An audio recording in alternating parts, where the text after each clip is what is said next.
Yo, yo. What's up, everybody? What's up, what's up? I'm gonna wait till everyone gets into here so we could start the show.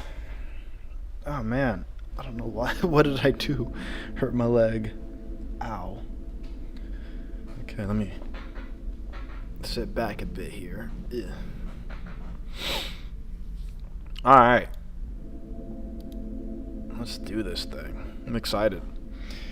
I'll be playing Abandoned today. Well, not playing, just downloading because it's not really a game yet. So I'm excited, man. Very excited. I know I've seen screenshots on Twitter of different things that the playable demo thing or whatever you're downloading has, but I haven't been able to actually download it myself and actually read what it says or anything. So I just want to sit around with chat and see if anyone knows anything, anyone wants to bring anything up that's interesting. And yeah, so I'm super excited, super pumped. So I'm just waiting, hanging out, waiting for some people to hop in because I don't want anyone to miss it. You know, let me open my PS5. There you go. See my PS5? You can see we have it open. It's live, so we'll be able to look up whatever we want to look up. We're watching that later. That's some scary stuff we're gonna be watching later. So, yo, what's up? What's up? What's up? What's up, man? Yeah, I got you. What's up, Caleb, man? I really appreciate for you being here, man. Always highly appreciate you being here. Yeah, bro. I mean, I'm gonna give it a few seconds. You know what I mean? I'm gonna give you a good 5 minutes maybe, just in case if anyone else wanted to watch it happen live. I'll allow them to have time to come in here and watch it live, but I will be cutting into a video, if just in case if anyone needs to watch it later, whatever. So, but yeah. So Caleb, yeah. So today we're gonna be talking about Abandoned PS5. I want to go through a lot of stuff I'll look at the Discord. I'll see what you guys are talking about, because I read this stuff, but it's a lot of information, so there's a lot there to really go into. So I would like to look at it probably on the stream today, but that's after we download the app itself and we're able to see what this app is about. So I'm super excited to download this app and to see what's there. I know that there's some paragraph that has a whole bunch of languages. Man, the thing, I didn't look too deep into the screenshots because I didn't want to get spoiled, but a lot of those screenshots from what I saw, that menu and the languages or whatever, I don't know. It might be a reach, but that definitely gave me some PT vibes, so I don't know. I want to see it for myself and see what I feel about it when I download that thing. So super excited to do that. Let's see. Okay. Got some people in. We got some people in. All right, let's I guess should we switch over to the PS5 and get this thing downloaded and see what's up? I'm not sure. Yeah, I really appreciate everyone for being in here. We're just getting this thing started, so no one's late. You're not hopping in late. This is the beginning of the stream, so make sure you guys get in here, get comfortable. We're gonna be looking at a lot of crazy stuff tonight. And that goes beyond just the blue box stuff. I actually want to look up a lot of interesting things on YouTube. We got some scary videos that I want to watch from one of my favorite YouTubers, Nick Crowley. Great YouTuber. Very interested in his new videos. Actually, for whatever reason. Well, I know the reason why, but on my old channel, not my old channel, but I have multiple channels. I have way too much YouTube channels for no reason. But on one of my other YouTube channels, I used it to watch all my horror stuff. And that channel, I found it. And I forgot the name of the channel, but literally a day ago or whatever, I was on my YouTube and then his channel popped up again, and I was super excited. I was awesome. I'm super excited to be able to watch his videos, man. So he's one of those people who takes a lot of time to make videos, so I highly appreciate that, and this production is really good. So I've only missed out on 2 videos, so we'll be watching those 2 videos today. So one of the videos will be TikTok's most dangerous predator, and Seemingly run by stop that. Pipergate, a YouTube rabbit hole. No idea what that's about. But literally one of my favorite things to ever do is to go down like crazy weird internet rabbit holes. Like that's my favorite thing to do. So I'm very, very excited to see what those videos are about. And then we're gonna have an intermission video between those videos, and it's about what happened to Boxy. It's some old YouTuber. I genuinely don't know the answer to that question. I used to watch that channel when I was like a little kid, so I'd like to see what happened. Yeah, Nick Crowley's dope, bro. I like Nick Crowley. He's really good. So I actually wanted to like watch that video with you guys because that's what I'm gonna do now. I'm probably gonna like. I'm realizing like I've seen other YouTubers do it, so I'm pretty sure it might be okay to do so. Like if I get in trouble for it, hey, it is what it is. But again, I never want to take any viewership from any person making content on the internet. But I definitely can see an audience for people react like watching a reaction to something. Like I get it. Like at first it's kind of weird to like, you know, like the concept of like just sitting there reacting to somebody and watching that. But I definitely can see where it's like, oh, I want to watch someone else's like perspective on this, because when you watch a lot of these like scary videos or like, you know, these deep rabbit hole videos, you're by yourself and you really don't really have anyone to talk to about it. So I guess this will give us an opportunity to talk about these dark, interesting things with each other. So I'm excited for that. But yeah, guys, let's get started with the abandoned PS5 stuff. Let me see if I can even find it on the store, which I believe it's out on the store. So let's switch over to the PS5. All right, here we're at the PS5. Unfortunately, oh well, I can actually. Let me do this. I think I should be good if I switch this over. Will I? I think I can. If I switch over to my monitor, you won't be able to hear, I believe, but it's all good. Yeah, the background music will turn off, which is fine, because I think the PlayStation music will come out. Oh, let me unmute it.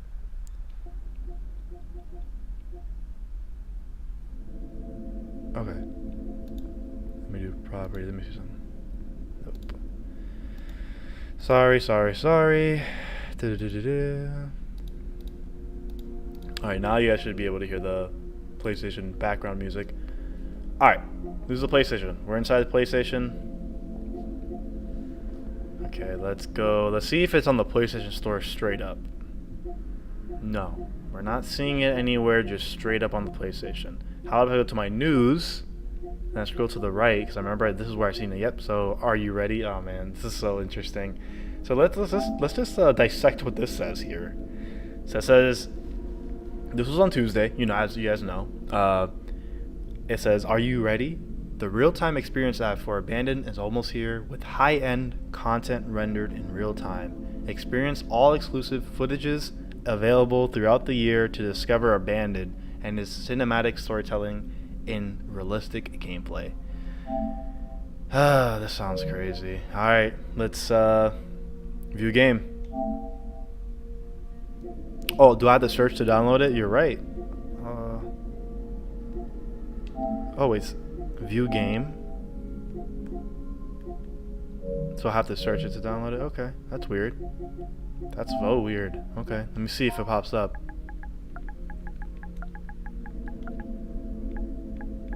Alright, yeah.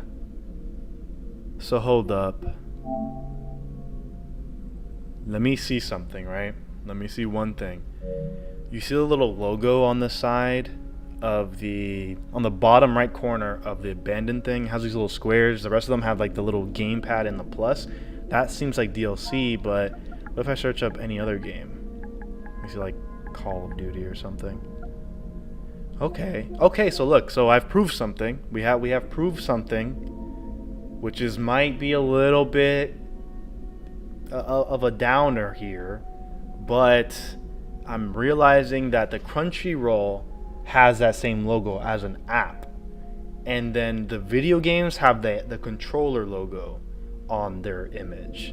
So this abandoned thing might actually be an application. It's not considered a game at all, which is interesting, because what I was thinking was the abandoned thing was going to be, you know, a an actual game, but we'll see what it is.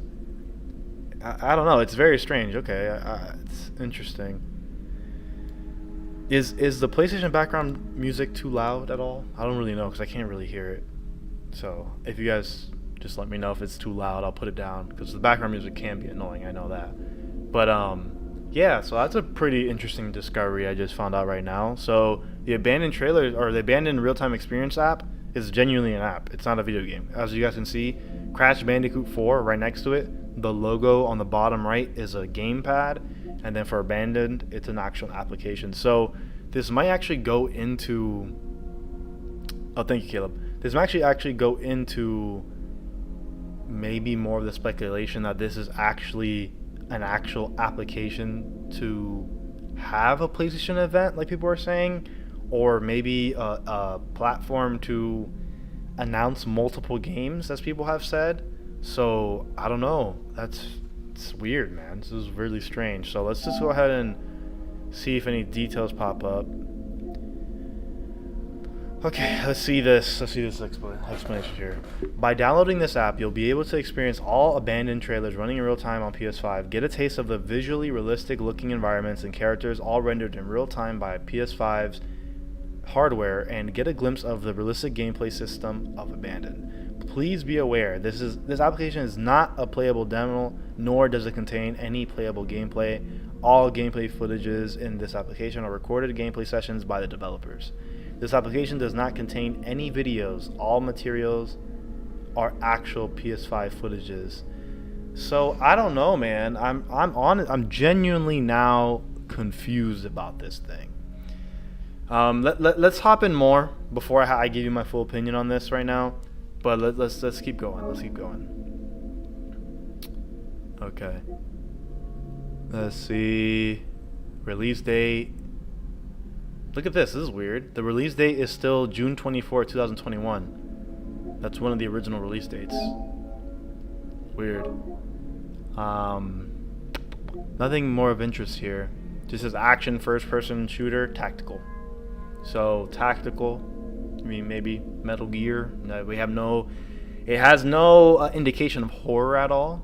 So I don't know what that means. All right, let's hit the download. Let's get it downloaded. Let's see what the app is actually about. So, okay, we got it added to downloads. Abandoned trailers. Oh my god. All right, let's get it downloading. Let's see it. Okay, there it is. Ooh, that's cool. Man, I've been looking at this stock photo for such a long time, man. Oh man, it's so cool to see it on like my actual screen here. So super excited about seeing that at least. Okay, so.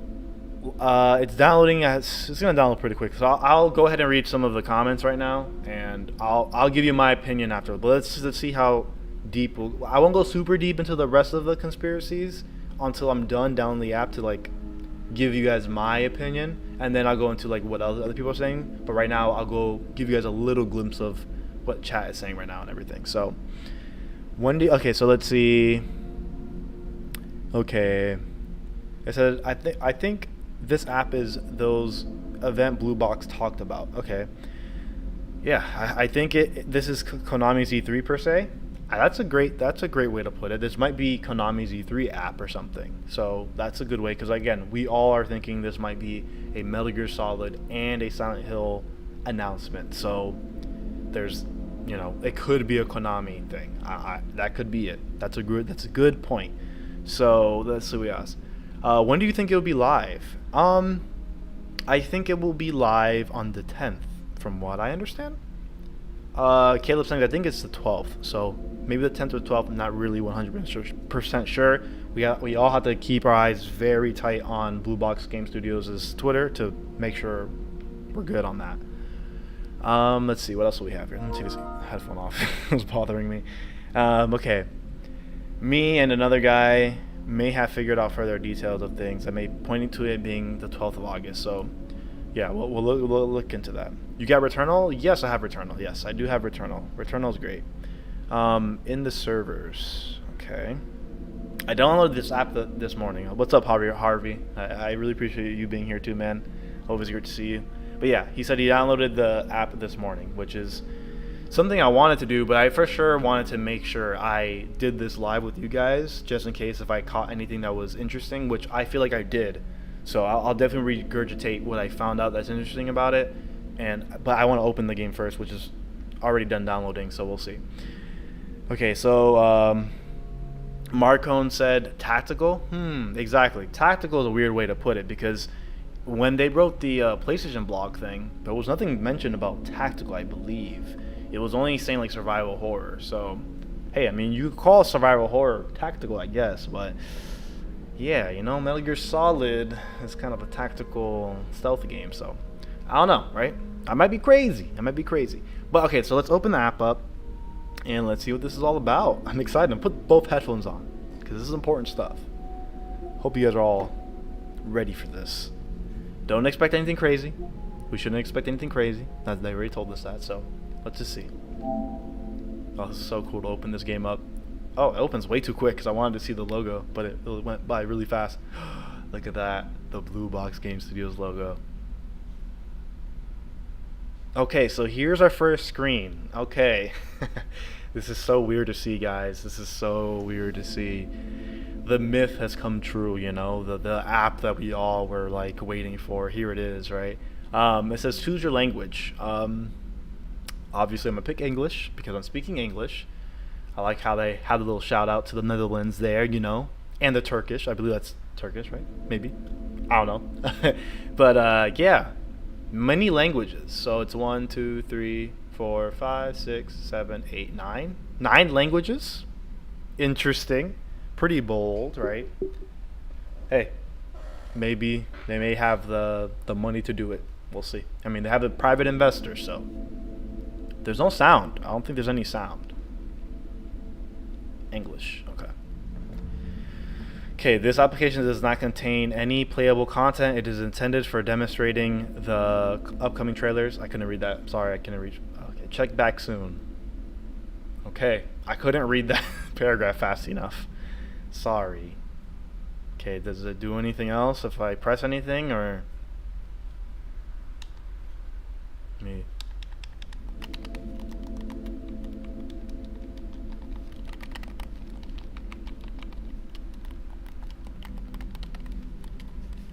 Nothing. Doesn't do anything. Just silence. That's it. That's a little bit weird, right? This is a weird thing. So is this supposed to happen? Supposed to just get stuck here? We can't do anything? What if I write on my touchpad Kojima? Maybe, right? What if I write MGS? Or let me put starts with S, ends with L. Nothing? Alright. Maybe I'll just start talking and saying Jareth. Or whatever, you know, the PT thing. You know, it'd be great now they could do the PT thing where you have to like scream into the microphone. Why? Because the controller actually has a microphone on it. It's always so hard to play PT and have to run after the and find the the headphone jack to like plug it in and do that. It's like it's the worst, but yeah. So close it on game base. How do I do that? This is game base. Game base. Is this what you mean? Or do you mean this? Okay, I don't know what the hell that does. Close game. Let me open it again. Okay, let's see. I'm gonna see if I can read that a little faster. It's just so cool to open it though. Like I just like opening it. It's really fun. That's really fun to do. Let's see. Okay, so it says gameplay. Okay, gameplay demos in real time using PS5 hardware through the app. All content are rendered 3D images. You know, we'll just stay right here for a second. Let me go to the game hub or whatever it says.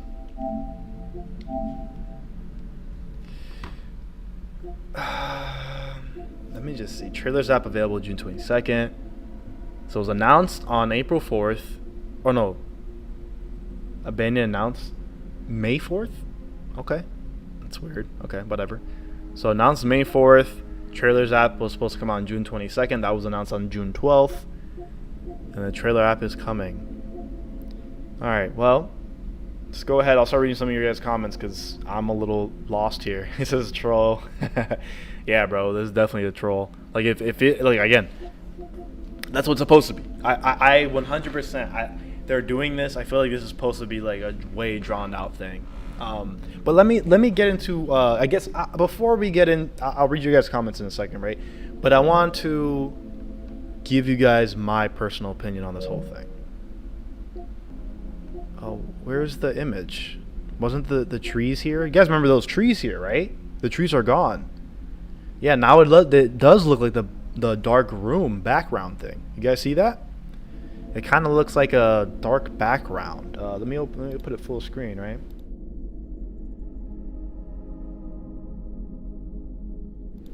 Yeah, the background there, it kind of looks like a dark room or something. Just looks like an environment we haven't seen. Because the last image behind this was the forest, and now it's not the forest. But I guess I'll give you guys my personal opinion on this whole thing. If you guys weren't here earlier, I talked about it. When you search up abandoned, right?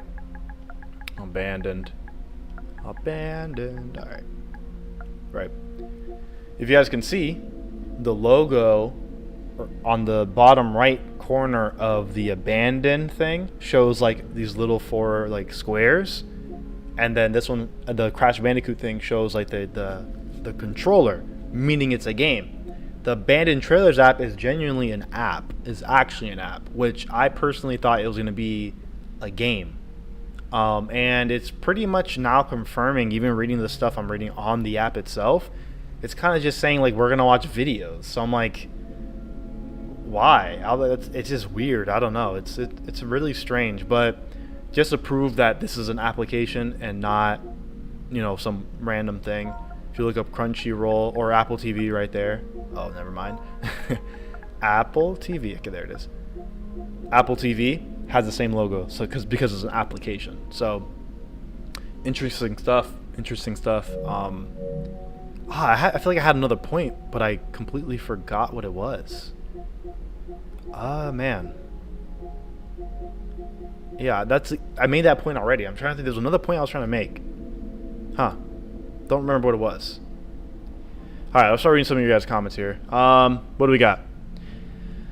Okay, sorry, I'm gonna just go a little bit higher. Okay, I'm hoping this is Silent Hill and Metal Gear Solid and Castlevania, which would be really cool.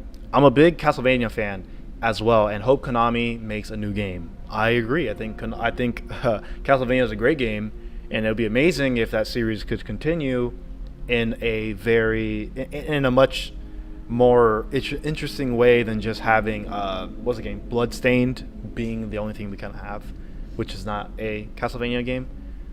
But yeah. Okay, Sony was dropping a lot of indies today, indie release dates today, which I believe that's because Annapurna had a event, so I'm not really sure exactly what happened with that. So it would be funny if it was voice activated like PT. That would be really interesting. Close on the game base. That's where we were earlier. That's all that's all it shows for now. Wait, it doesn't save language selection? Yeah, I guess it doesn't. Guess there's no save states. I just feel like this is weird. It's an application. It's not a video game. So I don't really know what that means, I really don't know what that means. Okay. You're saying Joshua was the confirmed name that was seen in the middle. Yeah. Okay, that's what it was. Joshua. Yeah. Okay. It was confusing the names. Agreed. All right. Why do I feel like it's a Metal Gear remake or Silent Hill? Because they're kind of teasing that's what it is. I mean, let's go look at that little picture again. Let's make that picture big in the background. Is there a way to just make this? Let me put go back up. What is this? I like it being on the big screen like that. Banded, huge, But what was I saying? Okay. Why I feel like it's Metal Gear and Silent Hill?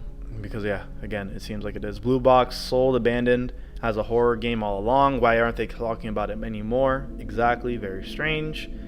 Look at the dates of those announcements. Yeah. I mean, I really don't know what they mean, but interesting. Try the Konami code. So did opening it trigger it?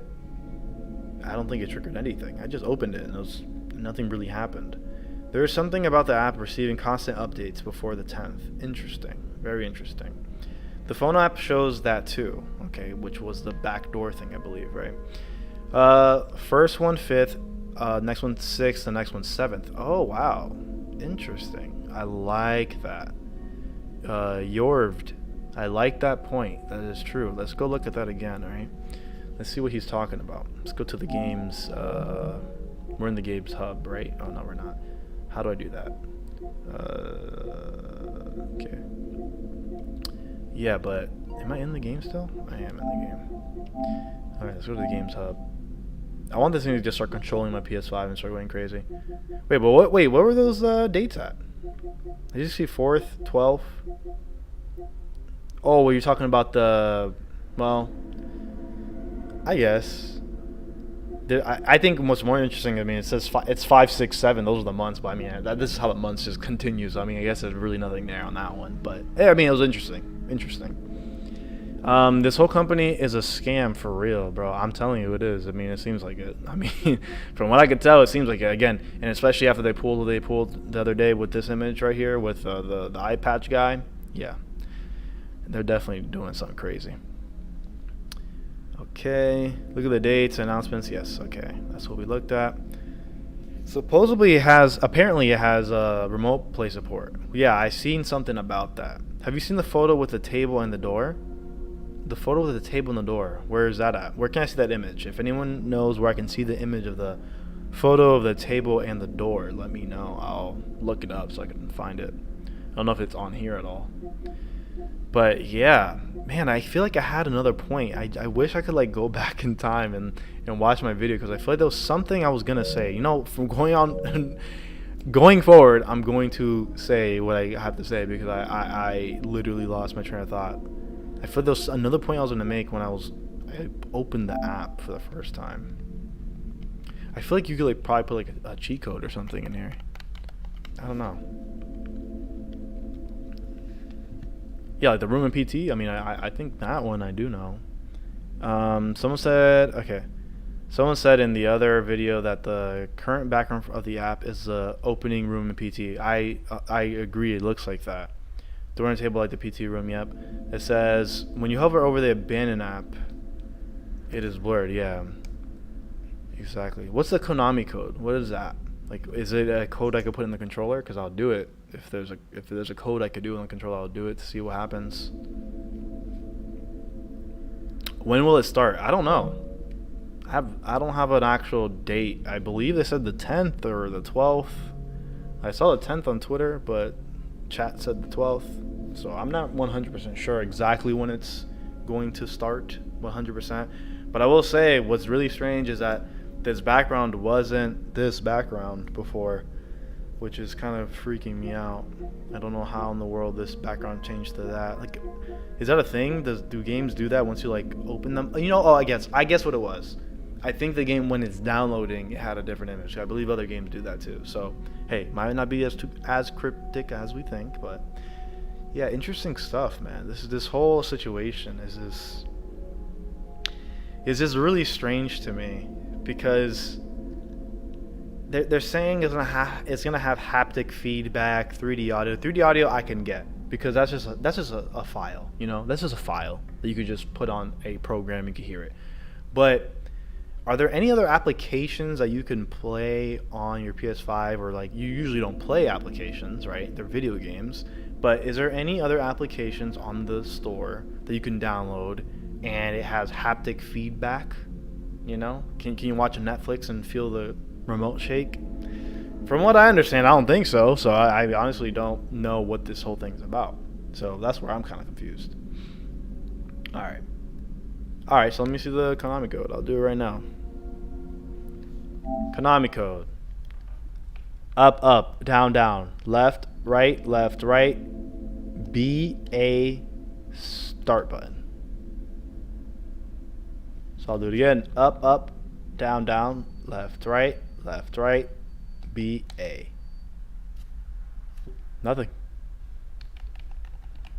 there. But I feel like this little screen, it's just, again, so cryptic, man. Putting that screen like that there, it's like you would think there's like something you could do here to like make this thing do something. Very interesting. Okay, so we got Konami code. That's what we just did. It says, assuming this game is really Silent Hills, do you think the original description still stands? The original description about like the character, I forget the character's name in the game because they've announced the character's name, I believe.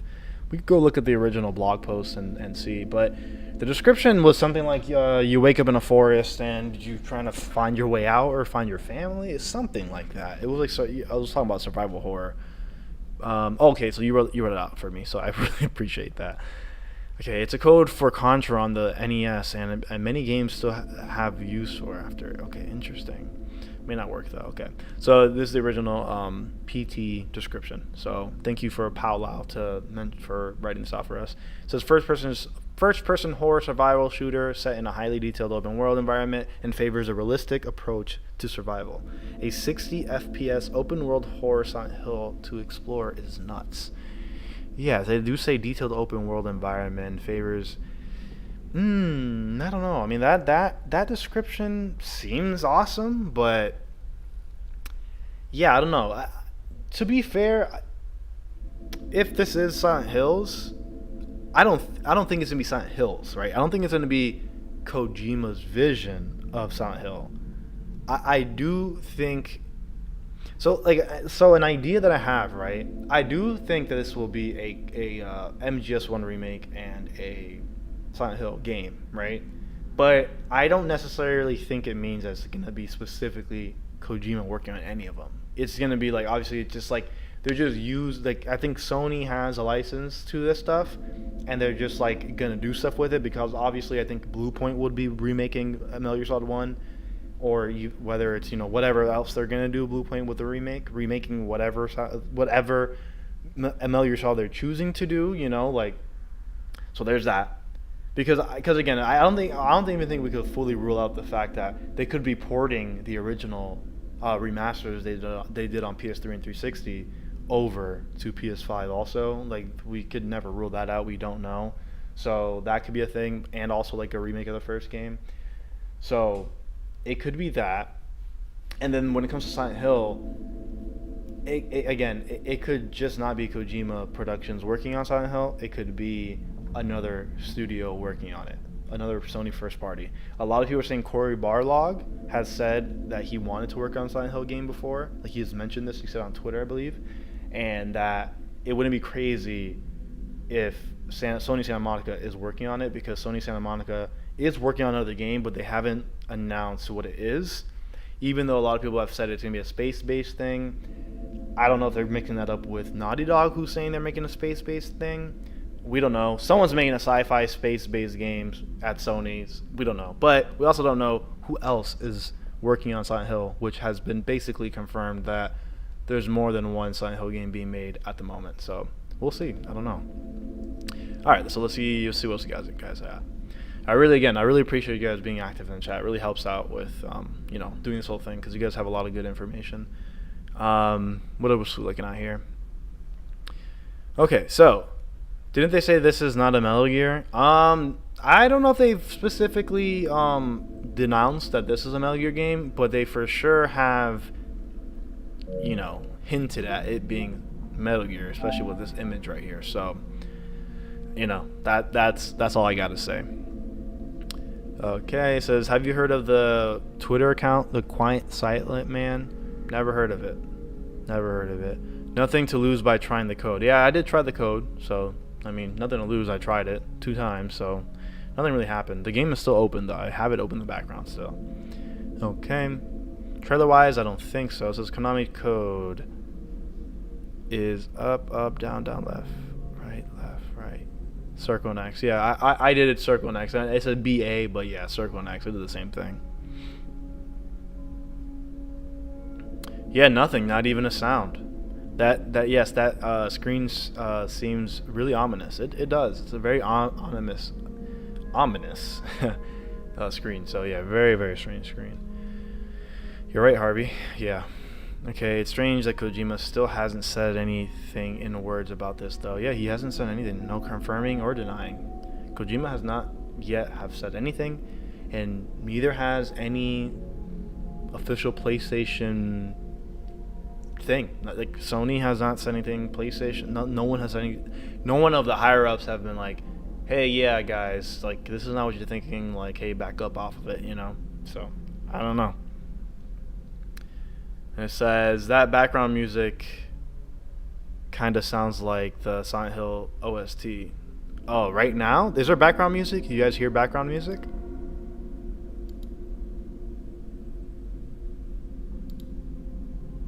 Oh, well, there. Okay, to be fair, if there is background music, that's me playing it off of YouTube. Sorry.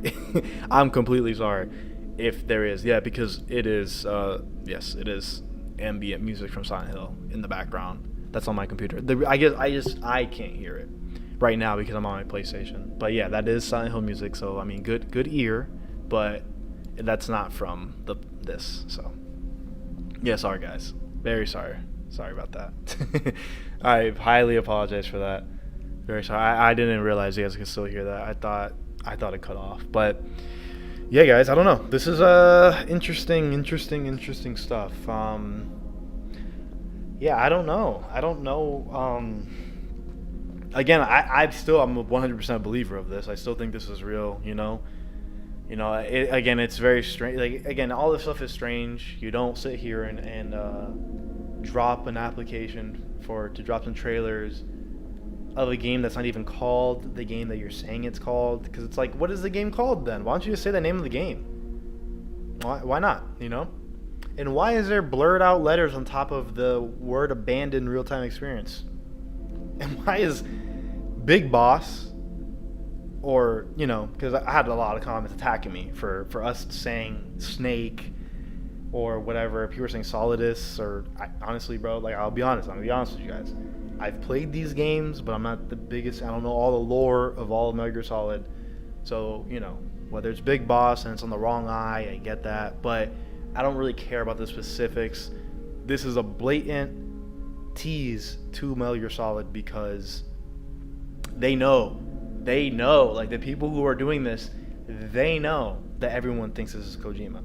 Why in the world would you put a blurry background and some blurry letters on top of the title of your game with a guy with an eye patch who is seemingly Snake or Big Boss or whatever? And I know it's a asset thing. It's like an asset flip. It's like somebody found the asset of this character. That doesn't change the fact that it is like, are you guys, like, be realistic with yourself. If you're trying to hide this, right? Why would you put an actual picture of Big Boss or Snake or whatever in the background? Why would you do that? That's like really dumb. That's not smart to do. So I don't think that debunks anything. Just because the picture in the background isn't actually like genuine, that's not an actual picture of the character. We know what they're hinting at. Like that, you guys gotta be a little smart about that. You can't just be like, oh yeah, like we found the asset of it and it's not him. So no, this is not real. Yeah, that's ridiculous. Yeah, Eye Patch Man is a troll from Kojima. Yes, absolutely. It's a troll. It's funny. It's like, you know what I mean? It's like, I don't know, man. It's just like a lot of this stuff is very obvious, and I don't know. I just feel like some people are just too easy on them, man. Too easy. Oh man, man. I don't want to do it, but like I'm telling you, bro.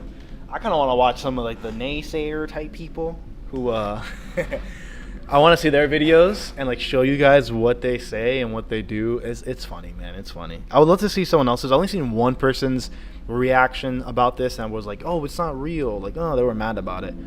But what do we at? Okay.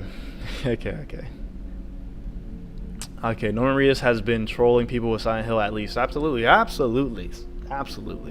Come on. Why do that? Why? Well, and again, Robbie the Rabbit, sorry. I didn't mention that last time, but Robbie the Rabbit, Norman Reedus, posting pictures with him and whatever, dancing around with him. I was like, come on. You know what I mean? Come on, guys. You just don't do that. Yeah, so many snakes, man. So many snakes. So people are saying the word, say, welcome to Silent Hill. Yes, Joshua, that is what they're saying. welcome to Silent Hill. I mean, I could definitely. I'm looking at it right now. I could see where that can fit. I also seen people say, produced by Hideo Kojima, which I am not against that one either. I can see that. I can see it say that also. So, very interesting stuff there. Don't worry, everyone. This is just the first step. No need to lose hope or give up yet. Absolutely not, man. Austin, you're right on the nail right there, man. Like, you don't have to lose hope at all with this. This is exactly what they want us to do. They want people, bro. They're trying to tire people out. You know, this is the most excruciating thing to go through. You know, you have to just keep doing this. You got to keep just keeping up with this news, and it just keeps having people fight and this and that. It's all about half truths. It's all about misinformation. Kojima has blatantly said this to us. Like, you know what I mean? It's like, we know this, you know? Come on. Yeah, it says, so little time. It says, I wish I could read what the blurred words say. I wish I could too. Hassan apparently acknowledged it being a free model. Okay, well, or a pre-made model you can pay for, my bad. Yeah, again, yeah, exactly. But what you know what Hassan didn't say, you know, he's never gonna be like, oh yeah, that's a nod to Metal Gear Solid. It's like, I really want to ask him, like my question, like, these people are all like interviewing Hassan, right? And I really, man, I really wish I had the opportunity that MBG had to like interview him, because even at that time, bro, I would have went hard. I would have asked him a lot of stuff, man. But just like, there's a lot of things where it's just like, I would ask him about like the Moby Dick Studios, like, so you know that's a thing, right? And I want to see what he says. You know, I would love to like question him hard on all that stuff, grill him on all these things. Okay, so Sony would never let indie studio go this far. Yeah, absolutely. Yeah, no, this is just no. They wouldn't. Sony would never let this happen like this. Just for a random studio to do this, no. It's really funny, yeah. I feel like a few of them are in the know. Absolutely, they are in the know. It says, what's up, Champion Wave? Thank you for coming in. I really appreciate you being here. Always like seeing you, man. It says, can't do anything, though. I downloaded it earlier today. What's up? What's up, Champion? What's up, man? It's a skeleton outfit. He wore a skeleton on hoodie with Kojima. Interesting. Norman War, I think. Okay. I see Silent Hill abandoned. Yeah. I see something like that. The Welcome to Silent Hill is interesting. Oh man, I'm just saying, dude. It's just like, how do you go from completely the entire time teasing Silent Hill, the entire time Silent Hill, everything's about Silent Hill, and then out of nowhere, the next thing you're gonna tease is Metal Gear Solid? It's like, come on, you know? So come on, whatever. Yeah. Oh my god. I haven't been around lately fighting COVID. Oh man, Gaming Hermit. Wow. I really hope that, you know, you get better with that, man. I really hope you know, rest well and you're good, because that stuff isn't really easy to play around with. But yeah, hope you get better, man. Gaming Hermit, you're in our hearts, man. What if Hassan is a character in game? I mean, he could be. He looks like a model, right? He looks like a fashion model. The guy looks like he could perfectly be in a video game or be in a movie, right? So there you go. That might be just an actor that Kojima met. He's just like, be my game, you know? So yeah, that possibly could be a thing. What's about stream with Karaman? What's about stream with Karaman? Will anyone see? Yeah, I seen that there was gonna be the Al-Hub thing or whatever. I followed it on Twitter. But yeah, they're supposedly gonna be dropping, or they're gonna have an interview with him. But then it's like dropping on a certain day. It's like not even a live thing, or even like, yeah, even remember they tweeted about, oh, we're gonna have a live stream where you guys could do Q&As with us. That never happened, right? You got him to respond. Who? Hassan? That'd be really cool. I want to see what you said. Ask if you can have an interview with him. I believe he would say yes. You have a podcast. I mean, that's true. That's possible. That's true. That'd be awesome. Imagine on the Share Button podcast, we have Hassan Karaman as a panel host. It's like, hey guys, he's just talking video games news with us. Oh man, I would lose my mind. That'd be hilarious. I'm assuming as more people download this, eventually someone will figure out some sort of code that will unlock something hidden within this app. Absolutely. Austin, I agree with you once again. Yes, I agree that's something that could definitely happen. I just sent him a message saying I can't wait to see what you guys come up with. He just liked it, and that was it. I love him. Hassan's name spelled backwards leads to a Twitter account made in 2015. They said the 10th when it translated. Okay. The interview with Hassan or whatever. Interesting. Another possibility is that we give this some more time and something will change when we come back. The app may update on its own over time, or it may update when we perform certain actions. Agreed. Okay. Yeah. Okay. Yeah, exactly, guys. I have the app still open in the background. I 100% believe so. Yep. It's still just open. I just have it open, man. I'm just like hoping it does something, right? But we'll see. We'll see what happens with it. But yeah, thank you guys so much for being here. I really appreciate you guys being here and chatting with me about Abandon. You know, we're all super excited for it. Ah, man. What to make of it, though? But yeah, it's strange, man. I heard people talking about, hey, what's up, Hanzo? Thank you for hopping in. I really appreciate you being here, man. Nice to see you.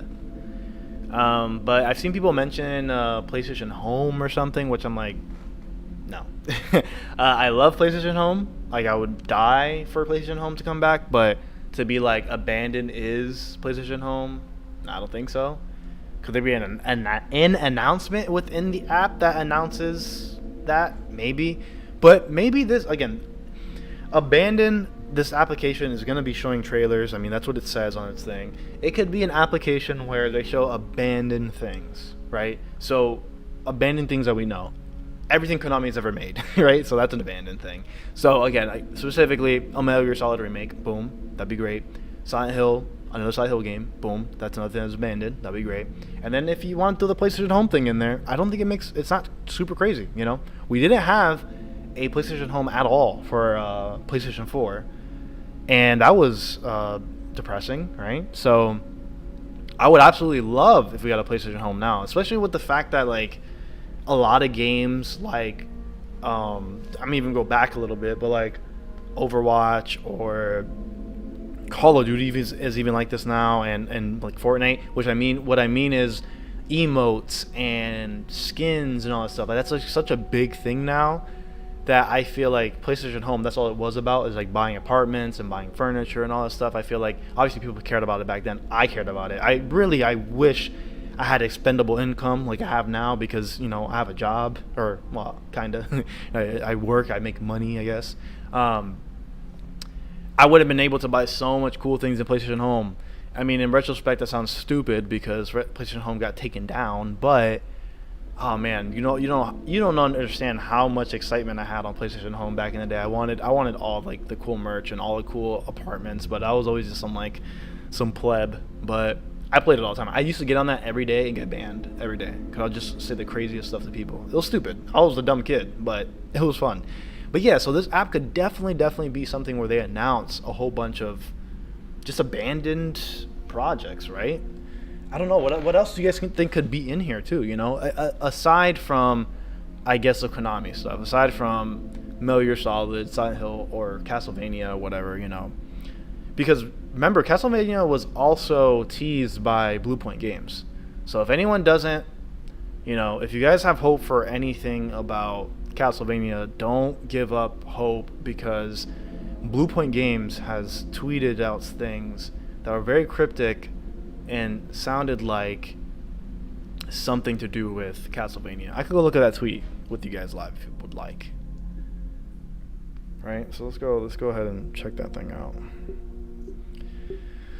All right, let's go look at this Castlevania thing. I mean, when it comes to the abandoned thing, I might just turn off the PS5 and then just go on the computer, because I have to switch back, because I can't hear my computer right now. I'll have to switch back the monitor.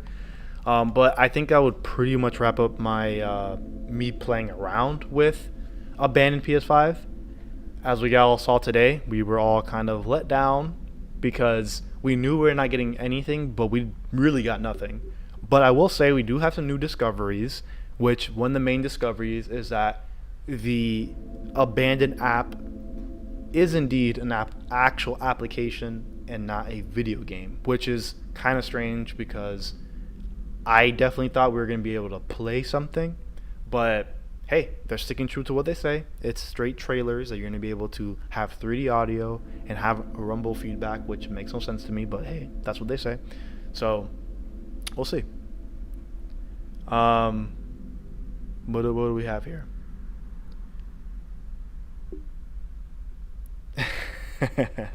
All right, let me. I'm gonna turn off my PlayStation real quick.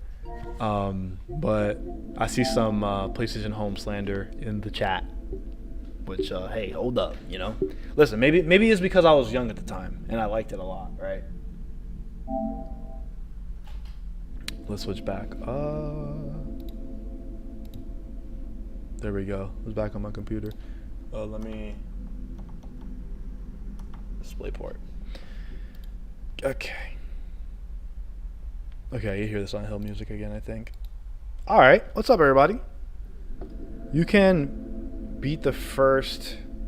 Okay, hold on. Let me read chat because I don't know what you guys are saying here. Sorry. Okay. All right, you guys are saying a lot of stuff. Message retracted. What happened, Austin? Okay, let me see. Okay, let's say Kevin. Let's start with Kevin. Okay, hold on. Let me go back. Let me go back. Okay, let me go back because Hanzo came in and I didn't get to see everything he said. So let's go ahead and go from there. It says, Albert, can you check something out? Check out the mobile app games Hassan Karaman claimed to have made. I did see those. The games that had like the logo of the handprint and the thing that said personal trade in there or whatever. To be fair, from what I heard, that was not his account. That was fake. That was something else. So, not 100% sure on that. Let me look at some. Let me go look at the Blue Point games. Blue Point games. Let's go. No, Twitter.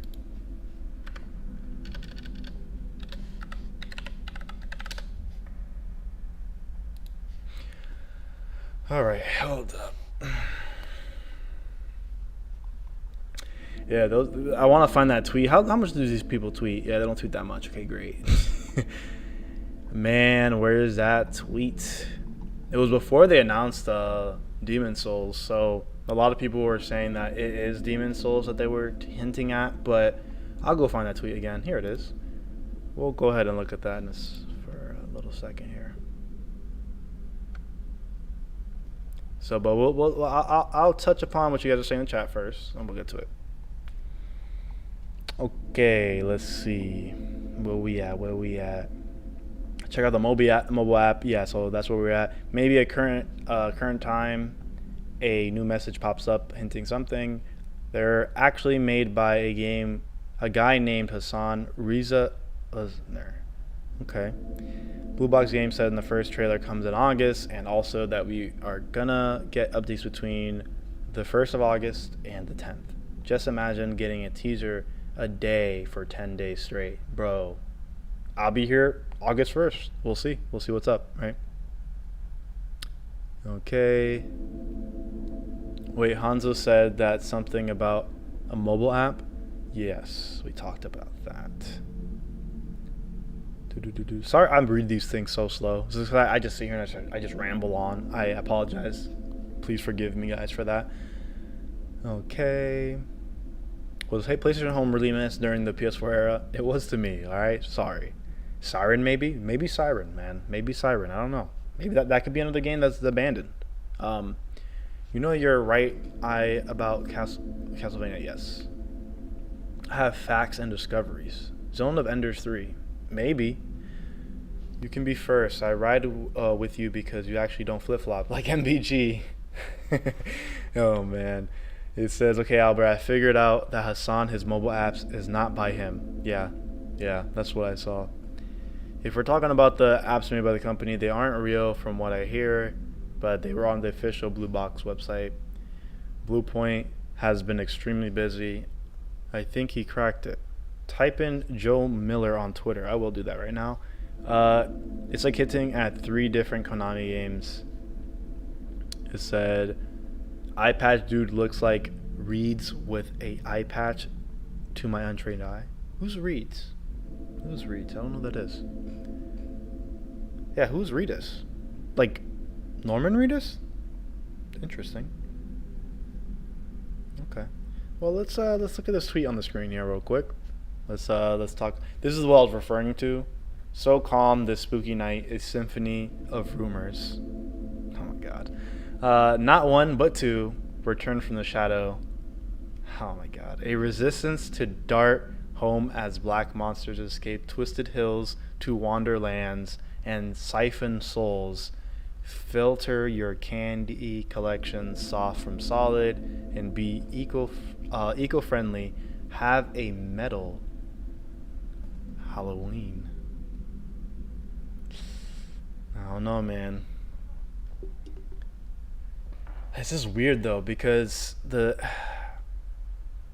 a symphony of rumors, not one but two. You know, it's like this could be right here, night and symphony right here. This could definitely be Castlevania. You know, we have the bats. You know, definitely could be Castlevania. You know, oh man, a resistance to dart home as black monsters escape twisted hills to wander lands and siphon souls. Could this entire sentence right here be referring to demon souls? I mean, I guess I feel like this part is demon souls, but the twisted hills and the monsters, I don't know. You know, soft from solid, metal. You know, it's just like this tweet is insane. This tweet is completely insane. It was made on October 31st, 2019. And Blue Point Games has only dropped one game. And Siphon Souls is the only thing I see. I see three things here, right? Or even four. I mean, that's crazy. But I definitely see four things. Siphon filter. I mean, that maybe could be something, right? I like that. But yeah, my four things I see. Symphony of the Night. Symphony of the Night. Which is Castlevania. The not one but two return from the shadow. Okay. Okay, you know? It's saying it's two things, but I don't know, right? Listen, I'm not going to highlight this and be like resistance. I'm not doing that. But hey, it's there. I'm not saying that it's resistance. That's the last thing I'd say is on this list of things that maybe could be coming back. Like, honestly, I think this tweet may be everything that's in this abandoned trailer app, right? Maybe. Possibly. We don't know. Oh, man. But yeah, so the real ones I do think that are actual, like, interesting things are the Symphony of the Night thing. Symphony of the Night. And then the Twisted Hills and like the monsters thing. Like, this does kind of like Hills is here. Like, I kind of can see the Silent Hill thing, but that's kind of like if that's like lower on the list.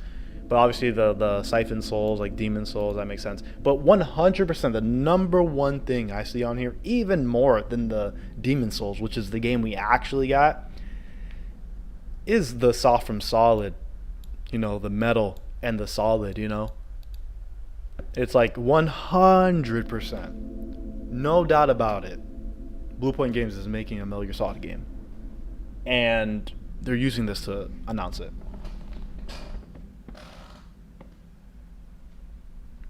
Yo, I like that. That next gen console, I'm gonna read the rest of the comments, but next gen console just made a bomber. Like a great great comment. Love it a lot. It says Symphony of the Night remake by Arc System Works is what would be best for Castlevania. The sprite work is number one. Absolutely, man. Guilty Gear, Dragon Ball Fighters. Man, has Arc System Works, have they worked on any like other games other than fighting games recently with that art style? I don't really think so. Listen, I love the fighting games. Do not stop making the fighting games. I love the fighting games. Like, we love that. Yeah, this seems like 4 games. Yeah, for sure. Okay, so let me go back. You guys, I love you guys. You guys are the greatest. You guys have so much for me. I love it. I love it. we're going down the rabbit hole, man. I love going down this rabbit hole. It's great. Like after we're done talking about this, I definitely want to go watch other people's videos, and because I want to see people like if you guys know anyone else who reacted to this and had a this is not real, or like they're still not believing it's real reaction, like on the video, like any YouTubers, make sure you send it my way, so because I want to see. And if it doesn't, like let you send the link, let me know it's not letting you send the link. We'll figure out how to do it. You just tell me what to type or whatever. Okay, so let's see. I think he cracked it. Oh man, my bit rate is getting lower. That sucks. Hopefully this stream is okay. Okay, it says it's like hinting 3 different Konami games. Yeah, iPad dude looks like okay, this read. Okay, rumor has it that Hassan is in the stream right now wearing a turtleneck. Love it. Siphon filter. Sony has something to do with this app, but this is strange. And it might not be that. And Sony is buying Bluepoint Games. Maybe that's another thing they might be announcing, that Sony buying the Bluepoint Games thing. Interesting. Okay, Harvey Rock says, he says Night, Symphony, Hills, Solid, and Metal. 3 Konami games. It's been rumored they're making 3 remakes. A Silent Hill remake, Metal Gear Solid remake, and Symphony of the Night. Exactly. You're 100% right, man. You're 100% right. Siphon Filter was made by Sony. That's a Sony game. Yep. It was made by, I believe, the people who made the Days Gone. What's their name? Bend? Sony Bend? I think they made that game. Siphon Filter. If I'm not wrong. Okay, even if it's about Demon Souls, there's still a second rumor it mentions. Absolutely. Absolutely. And I think the biggest one it mentions is Metal Gear Solid. Because the word metal and solid are in this thing. It's like, that's very specific. Very specific. Again, even more than Demon Souls. Okay. It says, a fuchsia-colored turtleneck at that. It seems like more than 2 strange. Castlevania, Siphon Filter, and Silent Hills. Would something happen if you leave the app open overnight? I don't know. I have no idea. I'm going to say right now, a lot of people are testing this thing out. We're going to get into something really soon. And there might be updates every single day, as we've already mentioned, so that could be great. With something, okay, so it's in there most definitely. Dark Souls remake, yep. Dark Souls remake? I mean, there was a Dark Souls remake already, or I guess kind of remastering. It was good though. This game is gonna be crazy, y'all. Absolutely. Did I lose my chat? No, where'd you guys go? It's gonna be crazy, y'all. Yo, Symphony of the Night. Yep, we talked about that. Was already rumored. Okay, also Konami coming back from the grave is something I didn't expect. Yo, that literally, that's a thing that people have to understand here. Oh my god. People have to understand this, right?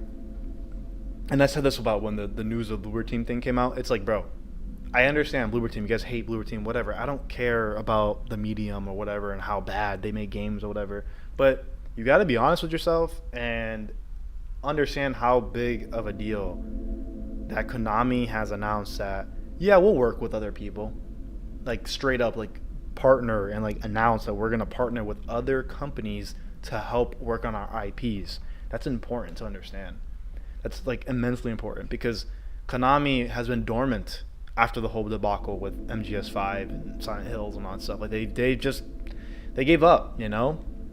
They gave up and they just been like in the background. Like Konami was very like it was I'm not gonna really say it was never bigger than Capcom, absolutely not. But it definitely was like head to head, and it was like I always ever since I was a kid, Konami and Capcom were always like the big Japanese third-party developers I always thought of. Like that was like the big ones, and just to see how badly Konami fell, because Capcom was bad back. If we're talking about back in like 10 years ago, or whatever, Capcom was in a bad spot, very bad spot.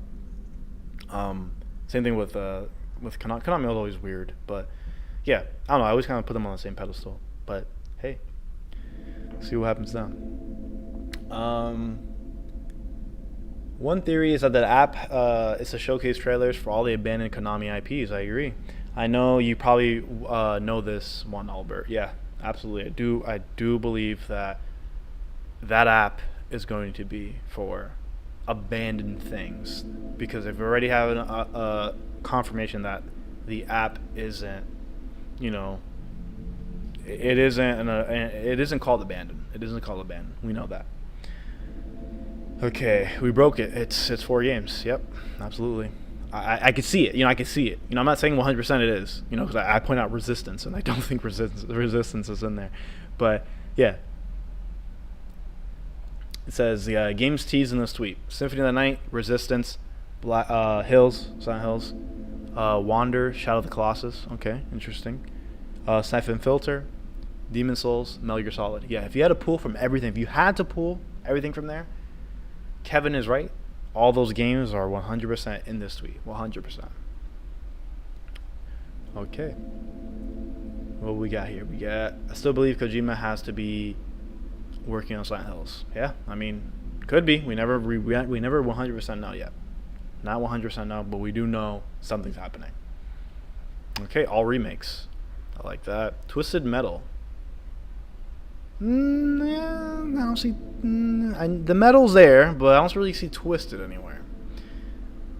Yes, give me that game, please. Absolutely. What are you talking about? Symphony of the Night? Yes. With the sprite work of Guilty Gear and stuff like that, amazing. We need that. Because yeah, obviously Bloodstain looks great, but imagine if it just could look even better. Because that's a 2.5D thing. The other game, Bloodstained. But imagine if we had an actual 2D sprite based looking thing. Even though I know Guilty Gear is a 3D based engine, but it looks 2D. Come on, guys. You know what I mean, right? Okay, Silent Hill remake, Metal Gear Solid remake. I've been saying it for years. 1-to-1 remake with better sprites and backgrounds. Take my money. I get you, man. I get you. That's definitely a game I played a lot, like messing around. Again, at the time I was younger, and I really didn't go back and play a lot of these games, but I definitely have played Symphony of the Night specifically many times, just messing around. Hey, wow. Oh my God. What is that? I got a super chat. Oh man, I really, really, really appreciate that. Love that you try to answer every single comment. Keep it up. Thank you. I really, really appreciate that, man. I want to make sure like I can read what everyone's saying, because I want to like really make sure we're all in the conversation together here. A lot of them do come up, and I know like I feel bad. Like the bad part about reading every comment is that like I know people are trying to say newer things, but I just like reading as much as I can. If I need to speed it up, if a lot of things are coming up and I lose the chat, then I'll probably skip some. I apologize, but yeah, man, I really, really appreciate that, man. Kevin, I really, really appreciate that. Thank you guys so much. Thank you guys so much. Really appreciate that, guys. Okay, so I'm gonna get to you guys in 1 second. Yeah, I'm ready. Yeah, you guys are saying so much, man. This is why I like having a co-host with me, because it's like a lot easier, because a lot of people bring up stuff. Yeah, if you guys don't know yet, every Tuesday I do a podcast on this channel, live, kind of the same way I do this, but I have 3 other panel members, and we talk about general news stuff, but obviously I come on here live and I just talk about specific things sometimes. And also I cut up the live streams and make them to videos if you guys need to see that like that. And I also make some original videos, but yeah, that's all my type of content. But yeah, again, just appreciate you guys watching anything that I make. I just really appreciate that. It's really cool. I've been saying it for years. I want to remake. Yeah, we're up there. Okay, I'm gonna probably move a little faster just so I can get you guys new comments, because I really want to make sure like we're moving along here. China's eating up everything, and Microsoft is full. I knew Sony was making a deal with Konami. Okay, sorry. Yeah, Sony Bend was the people who made Siphon Filter. If you guys didn't know, they did. That game I also played. I think it was a PS2. It was a PS2 game, from what I remember. Yeah. Yes, developers of Days Gone. 989. What is 989? 989 did Siphon Filter and took over Twisted Metal 2. Okay. The last one is SOCOM. So it needs a multiplayer game. They do need a multiplayer game, absolutely. That will be Fortnite Killer. Whoa, a Fortnite Killer. Imagine Sony making a Fortnite Killer. You guys remember the game Mag? I truly, Mag is truly the most insane video game that I can't believe existed. Mag was a Sony multiplayer game that had 256 players. Let me look it up, right? Let me see, Mag, PlayStation. Look at this. Oh god, this is the worst way to look at stuff. Sorry about that. The Zipper Interactive, Sony Computer Entertainment. You know how it goes. Yeah, exactly. Look at this. Like it won the Guinness, right? Guinness World Records for most players in a console FPS with 256 players, guys. Guys, understand this. This was before battle royales were famous. It's insane, man. I hope you guys. I'm gonna show you guys some gameplay. Let's watch some gameplay, right? Let me go to videos, launch trailer. Oh my god. So let's look at this. So I'm kind of derailing right now, but I kind of just want to see this real quick. Hopefully you guys can hear this.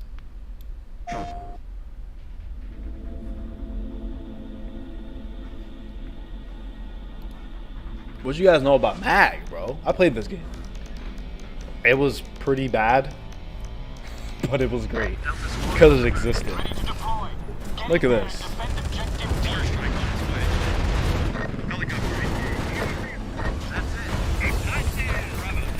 I'm gonna try to show you guys some gameplay. I actually want to see like what happened to Mag, that video. Let me see. Mag 256 player match.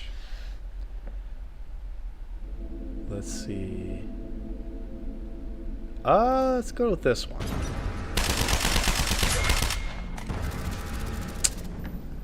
It's Call of Duty. What the? Let me see.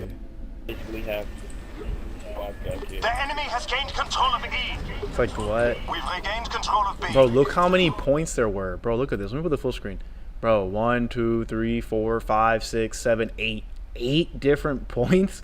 Bro, this kills Battlefield. But this is crazy, man. 256 players in one match. I remember there was like a clip back in the day that I remember. It was like mad people. It's crazy, man. This is the same. It's crazy that the PlayStation channel is the same channel from years ago. That's crazy. But yeah, sorry, I won't derail anymore. Let's get back to the comments. What should I open? I'll open back up this tweet. Okay, that'll be a Fortnite killer. I'm sorry, yeah. I just went on a tangent on your Fortnite comment on the PlayStation thing. Dark Souls remake needs to be made. Yeah. The port they made for last gen was pretty good. It was decent. Okay, I think the update is incremental due to PT being solved so fast. Absolutely. So updates limit how far the ARG can be solved, like Resident Evil 7 demo. Absolutely. Next gen console, you're speaking my language. This is one of the main reasons why I believe it is what we think it is, because why would they want to give it away so easily? Like why? Why would you do that? That's just dumb. And also, it's a great way to get ahead of any leaks, because someone could just be like, or people could just hear the leaks and just be like, that's not real, guys, leave them alone, blah, blah, blah. It's like they're thinking smarter, not harder, you know what I mean? Question is, will it be Silent Hill or Metal Gear Solid remake? I think it will be both. I don't know about the Silent Hill remake. I think it would just be a Silent Hill sequel. Silent Hill 5? I don't know. I don't know. I mean, isn't that GIF clip from the Netflix Castlevania? I could be wrong. Honestly, I don't know what it is. It looks like a Scooby-Doo thing. I don't know. Honestly, I don't know. Could be from the show. Maybe. Konami needs to outsource his games. Absolutely. They definitely need to outsource their games. Konami was the best for single-player games. Capcom made arcade games. True. Konami has been doing that. For a good year. Released 2 new games. One in 2020. Sleckle Attack. What is that? And I don't know, the Undying Moon, March 2021 on Steam, all made by indie studios. Okay. To be fair, yeah, I guess you're right. You may be debunking my excitement for it. I guess that's true. But to be working with Bloober Team, I guess is a little bit bigger, maybe. So interesting enough.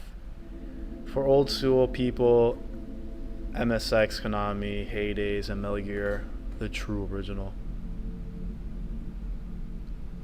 Uh-oh, did I lose it? Okay.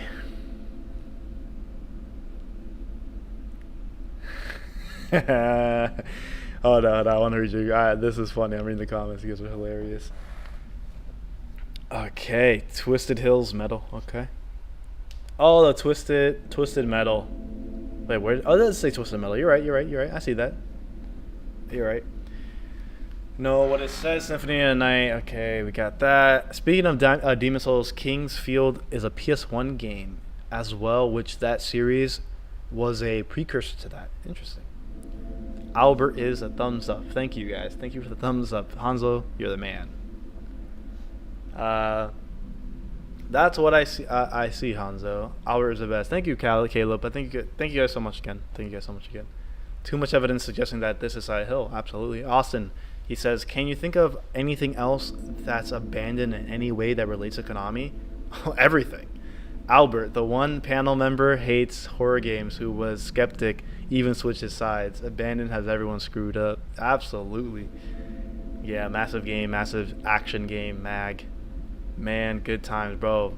Those were the days, bro. Like, those E3 days, a lot of these dudes don't know about it, man. There's a lot of modern people, man. The one dude, Ant, the one you're talking about, who switched sides on this whole abandoned thing. He's always been a gamer, but he never really watched gaming news. He never really cared about gaming heavily until like 2017, because I like opened his eyes to it all. But yeah, man, people like him, they don't understand how dominant PlayStation was at E3. Like, how much E3 was like such a big event back in those days. And things like Mag, when they showed that on stage, I was like yes, I was like super hype. It was by the old guy from Zipper Interactive. Those were the days. Especially Resistance 2 multiplayer. Resistance 2 multiplayer was great. Bro, Resistance multiplayer was great. I used to love that game, man. Like, the multiplayer was good. I remember, like, when the PS3 first came out, obviously Resistance was, I think, a launch title. It was good, but it wasn't, like, amazing until I played that multiplayer. I used to play, like, even split screen. Like, it was my Halo, because I was a little Xbox hater. Well, I'll admit it. I was an Xbox hater at the time, and that was my little Halo moment, playing Resistance split screen. It was just fun. Okay, when their company went bankrupt. Yeah, when was that? Mag was lit. Wish it had a bullet presentation though. Yeah, wish Mag was just built better. Absolutely, because it really isn't. Mag was yeah. It says Mag was SOCOM developers. Dust 514 was great also. I feel like I remember that. That was like I from what I believe that was like another game. It was another part of a game, I believe. I don't really remember. Heard that game's name in forever. Haven't heard that game name in forever. Yeah. Call Carman for an interview. I would love to have him on an interview. We need him on an interview. Let's get it. Let's make it happen. Start spamming him on Twitter. Be like Blue Box Games. Get and at me, bro. We're there. I'm there. I'll interview him, bro. I see a lot of like normal people just interviewing this guy. Like, how in the world of MBG talk to him? Obviously, MBG is like a way bigger creator than I am. Absolutely way bigger. And Blue Box follows him. That was definitely after they started talking to him or whatever. But yeah, even that AlHub thing, it's like, bro, the dude's desk like is in the shot of like him like on the computer. Let me go look it up. What's the AlHub thing again? Let me look it up over here. Hold up, because I don't want this. I have to look it up over here. Let me see AlHub. Yeah, this. I'll show you guys right now. Yo, the AlHub stuff is funny, bro.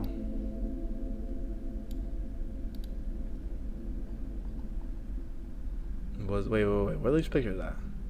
Hey, our boy, look at that boy right there. Yes, sir. And I also was thinking, I was like, bro, his shirt has to say like Blue Box, right? But no, he's not wearing a Blue Box shirt. Because if he was wearing a Blue Box shirt, it would have given me a little bit more like, I guess there's more credibility that Blue Box is a thing, like, all right, okay. Like, all right, maybe they actually have branding on a shirt. All right, whatever.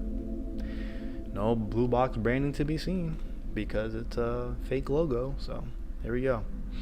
So here's our boy who's in an interview with him. Like, bro, like you telling me like this couldn't be my show? Like this guy couldn't be on my show? Look at this. This looks like this looks goofy. It looks a little goofy.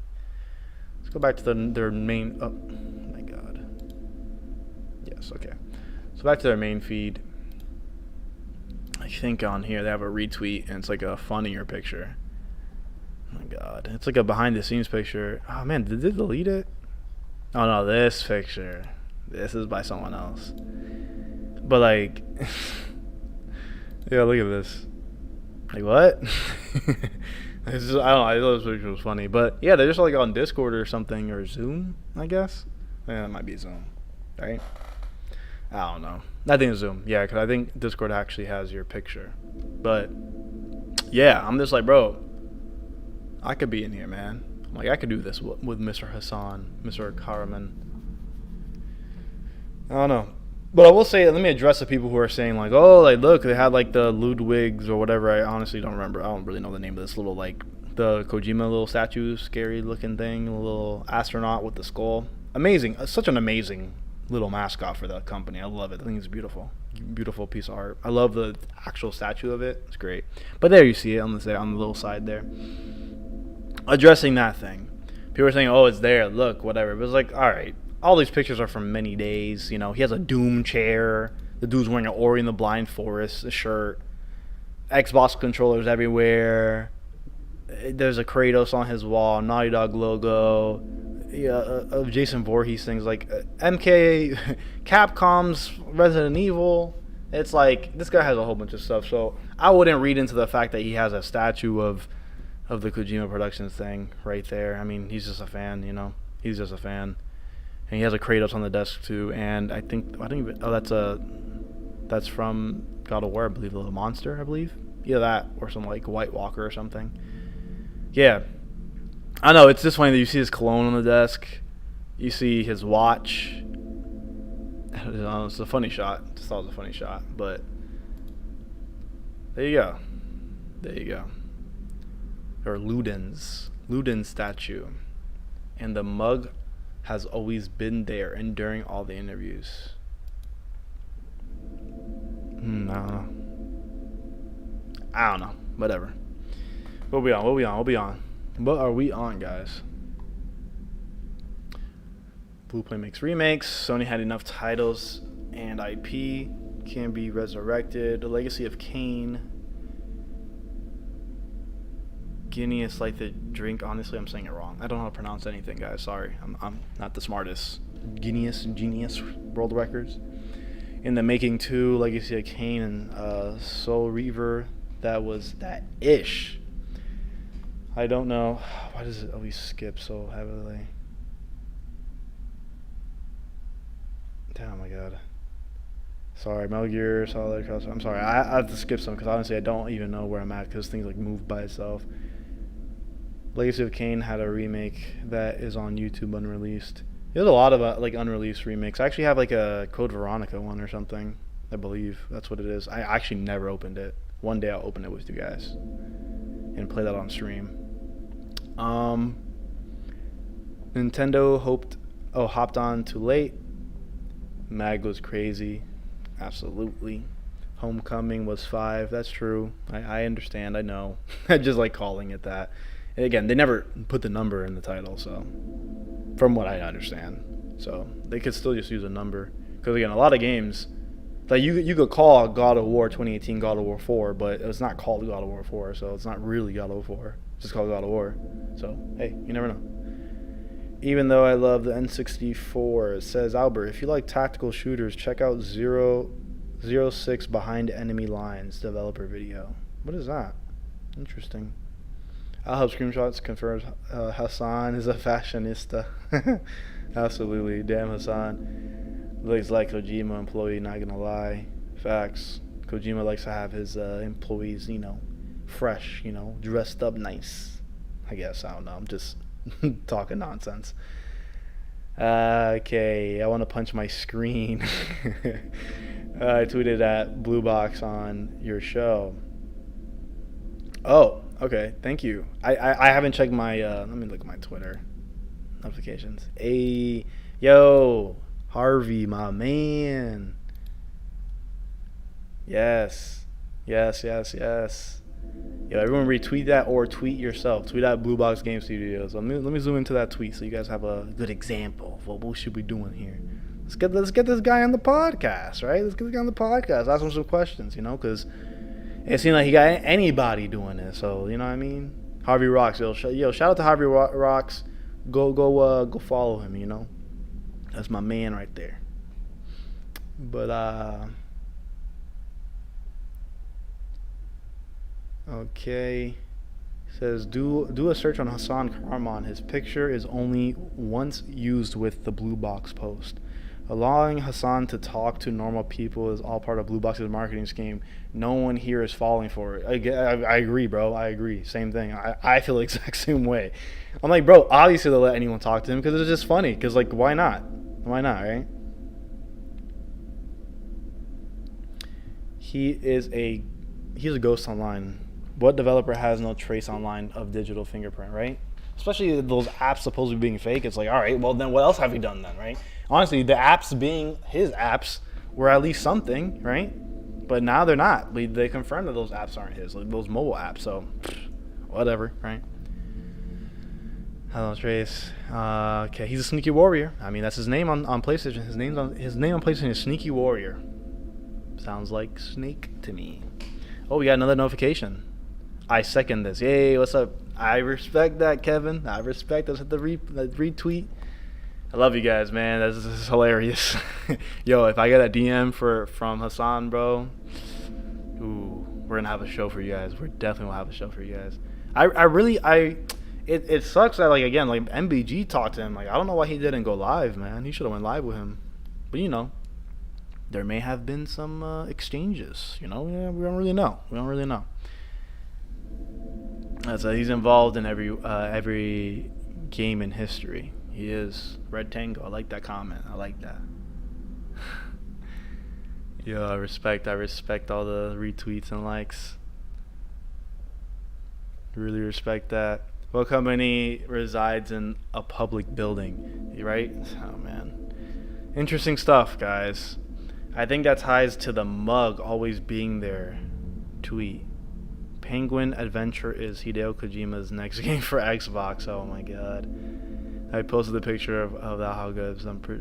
Guys, Kojima, did I second this? I like that. In the server.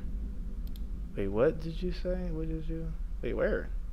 I don't see it in the server. Oh, in the conspiracy server. Okay, it says, hey Albert, this is the message and go down when we go to this point. Albert, start from this message and go down when we get to this point. Wait, what? Whoa. What are you talking about? Ooh. Yo, that picture, Caleb, or who was it? It was you, Caleb, right? Yeah, you dropped that picture you have. Man, I need to show my Discord. I can show my Discord on here, right? I won't get mad at me. Yeah, I'm gonna show the Discord. That's cool, right? All right. Here's the Discord. Can I zoom into Discord? Look, it's super zoomed out. But look at this. That's the PT door. This is all to Caleb because he's the one who posted this. Look at this. That's the picture that's in the background of the thing. Absolutely, is the picture that's in the background of the demo, or yeah, the demo of the homepage of the PlayStation. That's the background, which is insane, guys. That's insane, guys. Yeah, look at that, guys. That's a PT room. Yeah, I'm sorry I didn't see this one earlier. I love this one. Listen, I'll be fair, right? They don't look the same. I mean, they don't look the same. I feel like Hassan is more of the Chad here, you know. He's more of the model guy. This guy, I mean, they both look like models, but yeah, I don't feel like they're the same person. The guy has a more narrow looking face. Hassan more has that bigger chin, the chiseled jaw and stuff, so it's a little different. Little was talking to me about that. Hey, yes sir. Yeah, who played him? I don't even know. Who was the actor who played this guy? That guy was funny. Who played Hokuri Mogren? I don't know.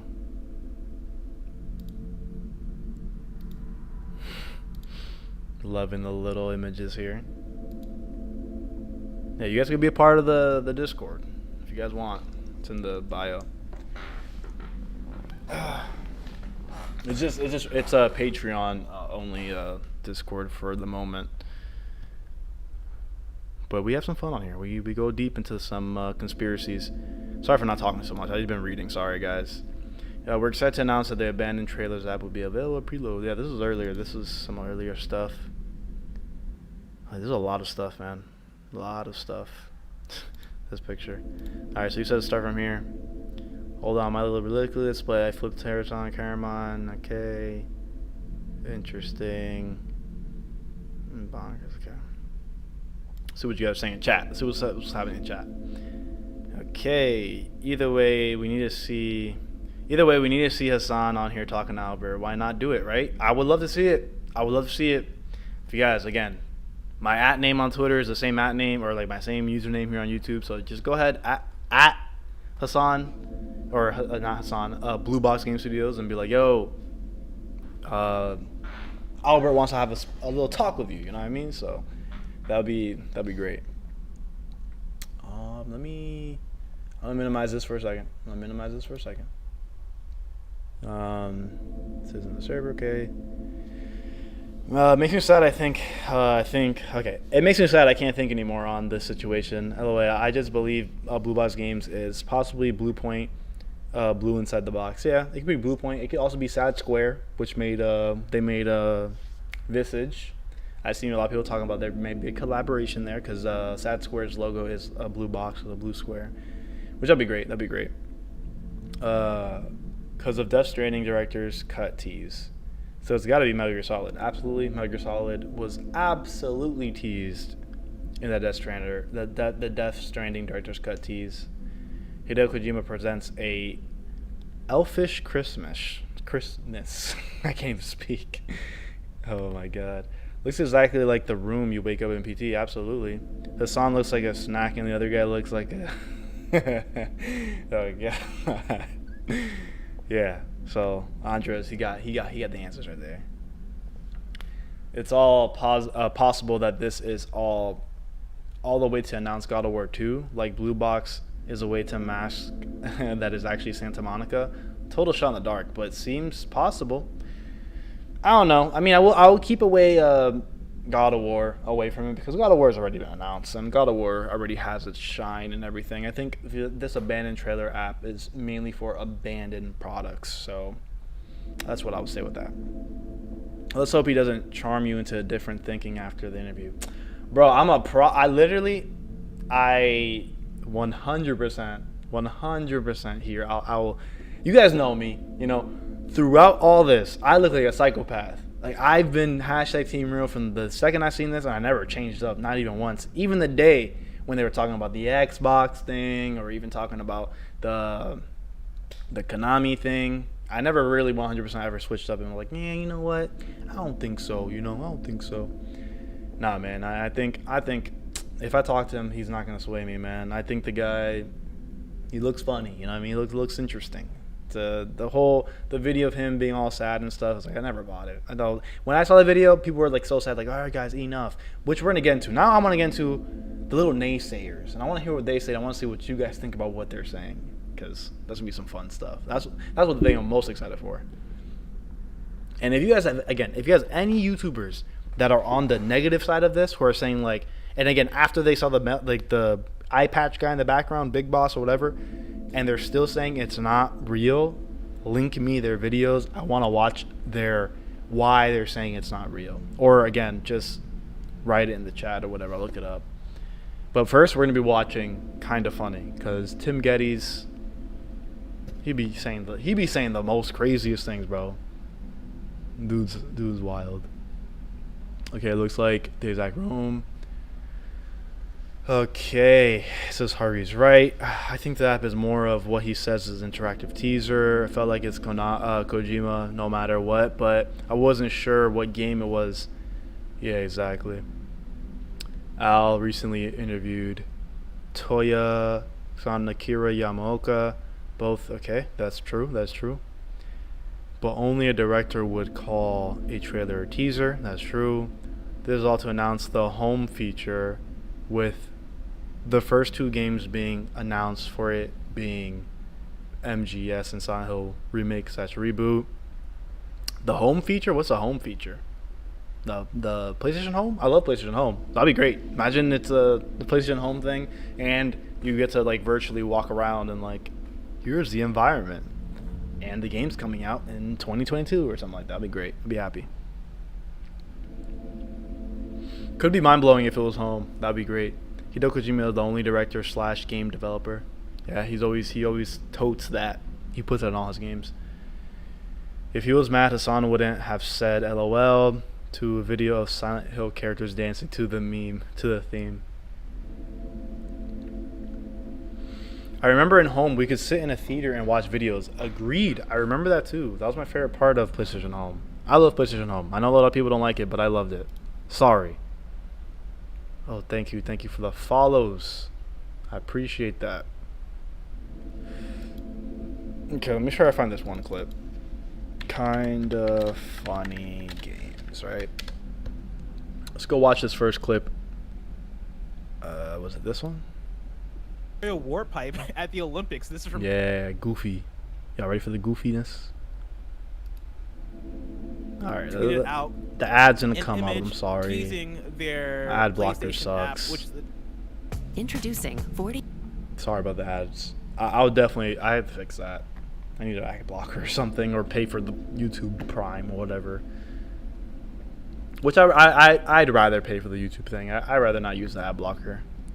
I know how it is to make videos. It's not easy. So, let's watch this. Can you guys hear this? Let me check what's going on with this. Oh, this thing's almost done. Let me go back. All right, let's watch this video real quick. An image teasing on their bullshit. Yesterday they tweeted out an image teasing their PlayStation app, which now they've called the abandoned real-time experience. They tweeted out with an image which Kev, if you're able to pull up the image, that'd be great. It'd be cool if you gave me a link. You know what I mean, man? The link is in the doc under the news story. So there you go, Kevin. They tweeted out saying, "Are you ready?" I got it. You're right. It was right there. My bad. My guy. See? My bad. I'm sorry. I'm stressing about all oil. man. I forgive you, man. You're doing a lot of work, man. I understand. Look at these fucks. Look at these fucks. God damn it! Like y'all gotta stop. You know what I mean? Like it's enough. So to describe it, right, for people who are watching audio or listening audio, it's the abandoned real-time experience only for PS5 text. But then behind that is a blurred image. That blurred image, made in an eye patch, that looks strangely like they could be. I don't know. But it doesn't. But it doesn't. Look how mad this guy gets. The guy on the right here, he gets pissed off. He gets so mad about this. I understand you're a fan, but it's like, as a fan, you should be excited, you know, not mad about it, but it's his own opinion. Let's see. You know what I mean? Like, it looks like it could be, but it looks more like Tim wearing an eye patch. Look at Tim's face. Look at the facial hair. Look at the facial hair. Look at the shape of Tim's head. What if the twist was like, I was behind this whole thing? I would know about it. He's behind the Twitter account. I hate this. It is actually upsetting me. And I know that doesn't matter to many people out there, but I hope that there's somebody in the chat right now that is like, you know what, Tim, I'm here for you. You don't need to be this angry. And I'll be like, thank you, person in chat. Thank you for being there for me. Because I am irrationally angry about this. This is such insult to injury. Fuck this. Stop. You need to stop asking for this bullshit. Mm-hmm. You're asking for it. Mm-hmm. Yeah. They're doing a really good troll job because I hit the point after the last time, right, where they teased out a name that seemed like it could be Silent Hill. We went through that whole saga of them denying any sort of connection to Kojima and really going hard in terms of, no, like, we didn't mean to do that. Sorry, like, no, this isn't a Kojima-based thing. Oh, I went through the saga of being like, well, you kind of. Wait, what'd you guys? Let me see. T, yes, the T. He sounds like the person with the meme with the veiny head. It's a got from Street Fighter. Absolutely, it's a got. It's him. We got it. It's a Street Fighter announcement. Street Fighter 6, or it's the last Street Fighter character. You know, there's only one last Street Fighter character for Street Fighter 5. Abandoned is just to announce the last Street Fighter character. Exactly.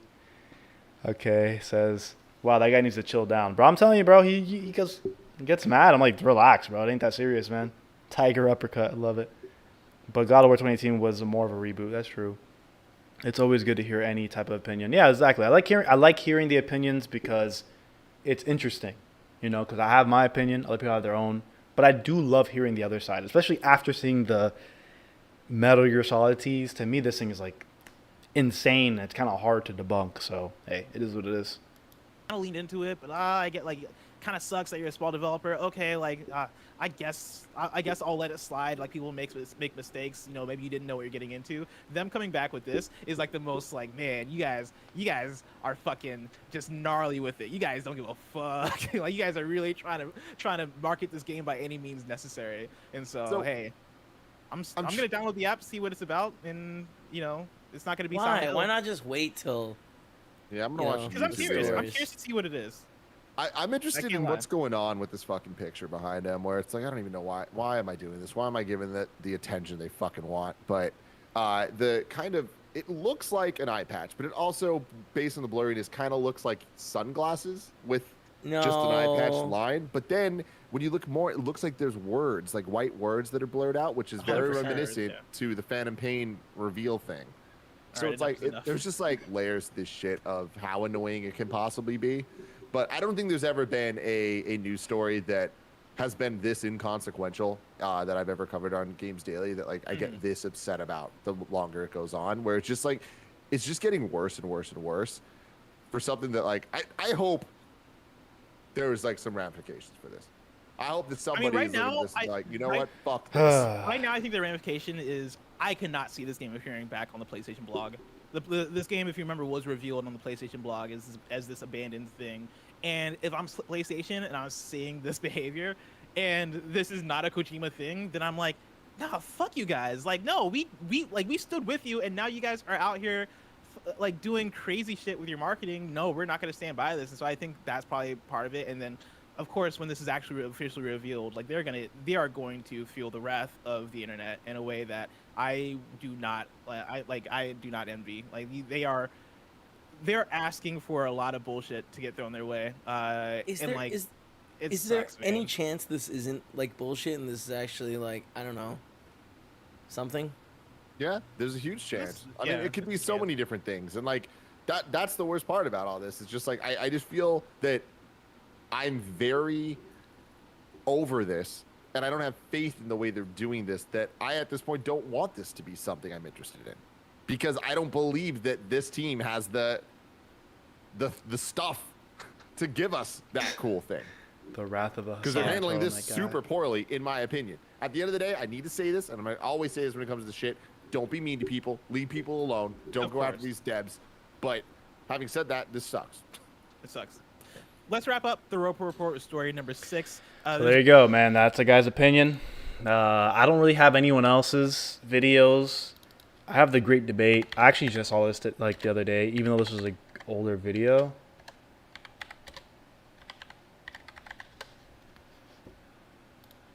Or that's I read Great Debate. Yeah, so about a whole month ago they made this video.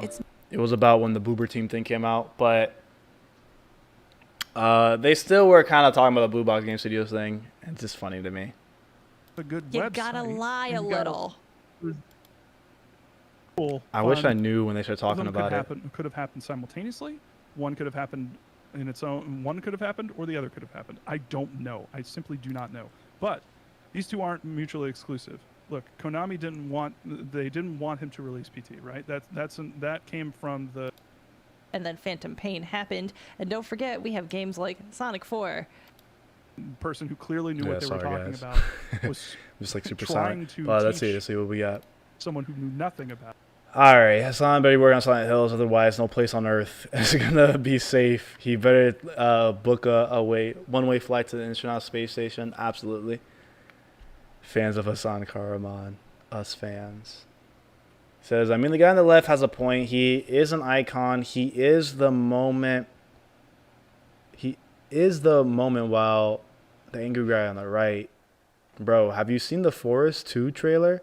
One of my most anticipated games. Sorry, I'm sucking at talking here today, guys.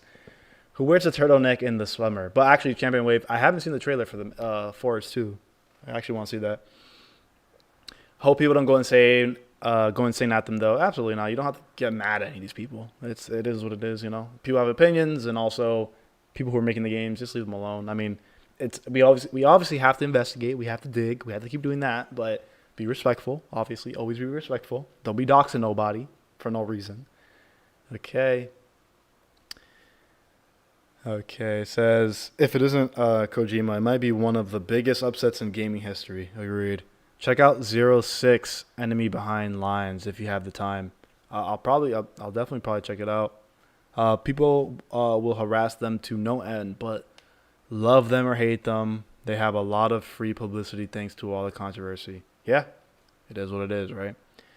It's very confusing. I'll feel bad for the guys if it's not what people wanted it to be. But Shuhei didn't help their case either. That's true. It's fishy.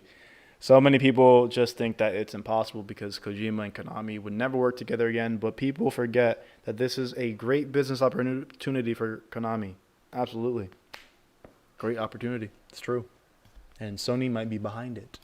And it's just that core thing right there, which is there are people in this situation who do not know, like, Japanese. They don't know Turkish, and they're just like smashing them together and being like, "Look, the puzzle piece fits." And it's like, yes, technically speaking, if you go on Google Translate and you put in Hassan and then you put it as Turkish and you translate it to Japanese, it comes out as hideo.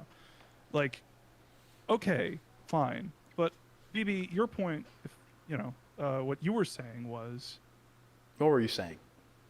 I don't even fucking know anymore, dog. I was saying that if you take the nature of Google Translate, if you just translate one word to another word, that will probably be right. If you translate a sentence to another sentence, it might be right because certain languages are very context sensitive, and Japanese is a absolutely incredibly context sensitive language. You can't. There's too many examples. I can't even think of fucking one. And I know nothing about Turkish, zero. So who knows if that's also a context-sensitive language where different things mean different stuff depending. Listen, the deflection is crazy, bro. The deflection is crazy from these guys. Like, again, I respect these people. Like, again, they have really good insight on a lot of different things, but they're super on Team Fake. They think this is completely nothing. They think it's absolutely nothing. And man, dude, I don't know. So they're trying to debunk the whole the name translation thing, which I still stand that it's strange. I understand that there might be different contexts you need for someone's name in a different language or whatever. But again, I don't care about what they actually translate to, what it actually means, what it stands for. All I know, when you go to Google Translate, you translate it from one thing, the Karamen, to Japanese, and it says Hideo, It's like, they knew that. You feel me? I don't care what Hideo actually means or Karaman actually means. And that's what they're talking about. Like, oh, you don't know that. No one cares about that. We know this. Like, if people are going to use something to translate something, they're going to use Google Translate. The people who made the ARG know that. And they were just like, okay, that's what we'll use to, like, do the translations. And that's one clue they would find. No one really cares about what it actually means, if Hideo means hero or not. It's like ridiculous, bro. Ridiculous. They don't know Turkish. Like Kojima didn't use Swedish in PT. That's true. Kojima means small mountain since it's a region. Hideo in the woods. One of the 6,000 islands in Japan. Yeah, I'm insecure, but full of coincidences. Since day one. No way, this is nothing. These people smell... Okay, I'm not going to say that. Before I go, I wanted to say that you've got something great here with your channel, and you have so much room to grow. I sub to your channel. Keep up the good work. Thank you so much, Austin. I really, really appreciate that, man. I really, really do. I appreciate you for hopping into the live stream, man. And I just hope the best for all of us with this whole project, with this whole Abandoned thing. So, but yeah, if you guys, just so you guys know, I talk about Abandoned and like PlayStation stuff and gaming, but I also like a lot of horror stuff. So even later in this podcast, probably after this clip, we're gonna start watching some scary videos. So again, if you guys don't be afraid to leave, because you could leave at any moment you want, because this is YouTube. Unlike Twitch, you can actually rewind the live stream. But also, I will be making clips of this on YouTube as videos. So all these little segments that we talk about, I might just cut them down so you're able to watch them in a nice edited format. And yeah, so that'd be great.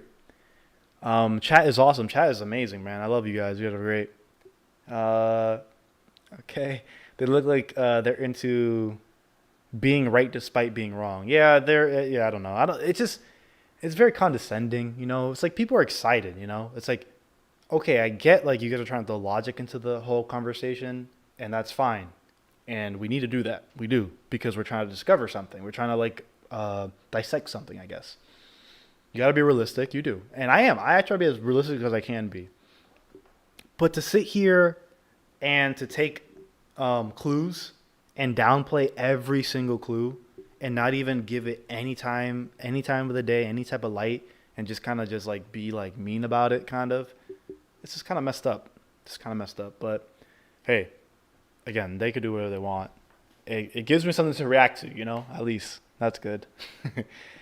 I'll be here, man. Yeah, I really appreciate you, Caleb, Hanzo, all you guys. You guys are great. Great opportunity for Konami, indeed, but I'm skeptical Kojima would work with them. And what would it mean for the future of Silent Hill or Metal Gear Solid? They'd get Kojima every time. He has his own studio now. That's true. Yeah, exactly. Like I said, I don't think the new projects, I already talked about this earlier when we were actually on the Abandoned app, but I was saying how the two new projects that might be in there, which is the remake of Metal Gear Solid and the reboot of Silent Hill, I don't think they're going to be actually directed by Hideo Kojima. They'll probably just be looked over by him. Like, he probably won't work on them. Blue Point is the people who are working on the remake. I don't know who's working on the Silent Hill game other than Bloober Team. Bloober Team's working on one game, but there's other people working on the other one. I don't know. If you like horror, trust me, it'd be like Forest 2 trailer. Yeah, man, I will definitely look it up. I'll definitely look it up.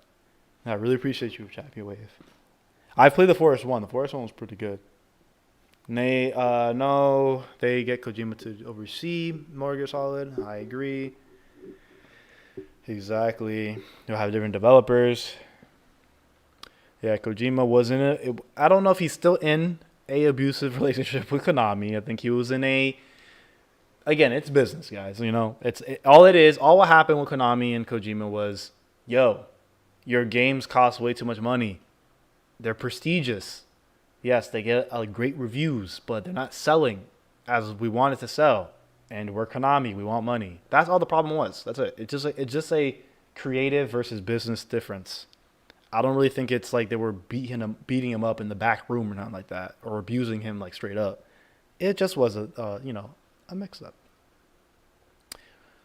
Arturo Garcia, you didn't really miss much. I really appreciate you hopping in, man. Well, I mean, I say you don't miss much, but yeah, we downloaded the app already. It really wasn't much. We found out the app is actually an app and not a video game. By looking at the icons, you could see that it was indicated as an actual application, not a game to actually be played. So it seems that this app is going to be an actual app to watch trailers on. So at least they were truthful on that part. So that's the things that you missed so far, Arturo. This has already been discussed by Sony, Blue Point.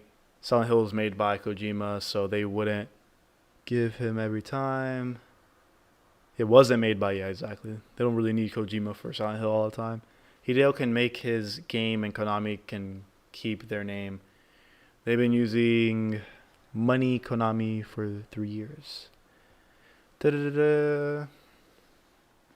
Man, if you guys take a shot every time I say Konami or Kojima in this live stream, you guys will be passed out. Like, my mouth is getting like dry and I keep stumbling on my words with how much I keep saying these names over and over again. They also banned him from the Game Awards 2015. Yeah, they did. I know. Again, I get it. They didn't ban him. He had a what's it called, the NDA or a non-compete that was like lasting until the end of 2015, was it? Yeah, 2015. Yeah, 2015 it was. So it wasn't really banning. It just kind of genuinely just couldn't go because he just signed a contract that he signed way before. And Everyone's happy. Wait. So the rumors of Konami abusing their employee was fake? I can't remember. Listen, to be fair, I'm not going to sit here and claim anything. I don't know, right? But, I also heard, like, Kojima himself is very, what's his name? Steve Jobs-ish and stuff, like, very, kind of maybe rough with his people. So, I mean, again, that's work. That's crunch. That's work. That's working in the industry. When you're working on art, it's a whole different thing than working at a normal, like, place, And again, I'm not saying I'm not condoning abusing anyone. I'm just saying, like, from what I know, it's like it isn't easy, And we all know that happens at Naughty Dog. That happens at everywhere, So crunch is crunch, and it's not the greatest thing, but But yeah, I wouldn't put it past me that Konami, did bad things. Wasn't the best place to work at, but how it goes. Another possibility is that the Metal Gear movie made by Jordan Vogt Roberts may also be teased in the app. That'd be great. I would love to watch. I would love to be able to see that. I'm excited for the movie. I mean, Jordan, I love his passion for this stuff. I've never seen his first film, which I need to watch. I've seen Kong, which was okay. I'm a big Kong fan, and that Kong movie was cool. It was definitely cool, but I think I like Peter Jackson's Kong more than I liked Jordan Vogt Roberts' Kong, which a lot of people will hate me for that one, but I kind of liked Peter Jackson's more. I don't know. I just love it just feels more cinema, that classic cinema versus the Vogt Roberts one felt more like a Marvel movie. I'm not saying a Marvel movie, but it felt like more like the typical action movies that we see today. So, what were we saying? Blue Point accusation leak would also support the theory. Yeah, Blue Point is for sure being purchased by Sony. Like, they can't backtrack on that one. That's way too hard to backtrack on. Yeah, Konami was or still is evil. Yeah, I don't know. That's just how that thing goes. I rang Carmen his doorbell. Oh, you rang his doorbell? Awesome. A little monkey emoji. That's great. It's a good one. Neighbor said there was only people living there. Oh, was it lagging? Sorry, I did not know if it was lagging. I was not looking at that. That's when I knew something was fishy. Yeah, that seems to be the best theory so far. Konami has not announced anything but the change of the outsource of their football game. Oh, like the PES, the PES game? The Pro Evolution Soccer, my fault.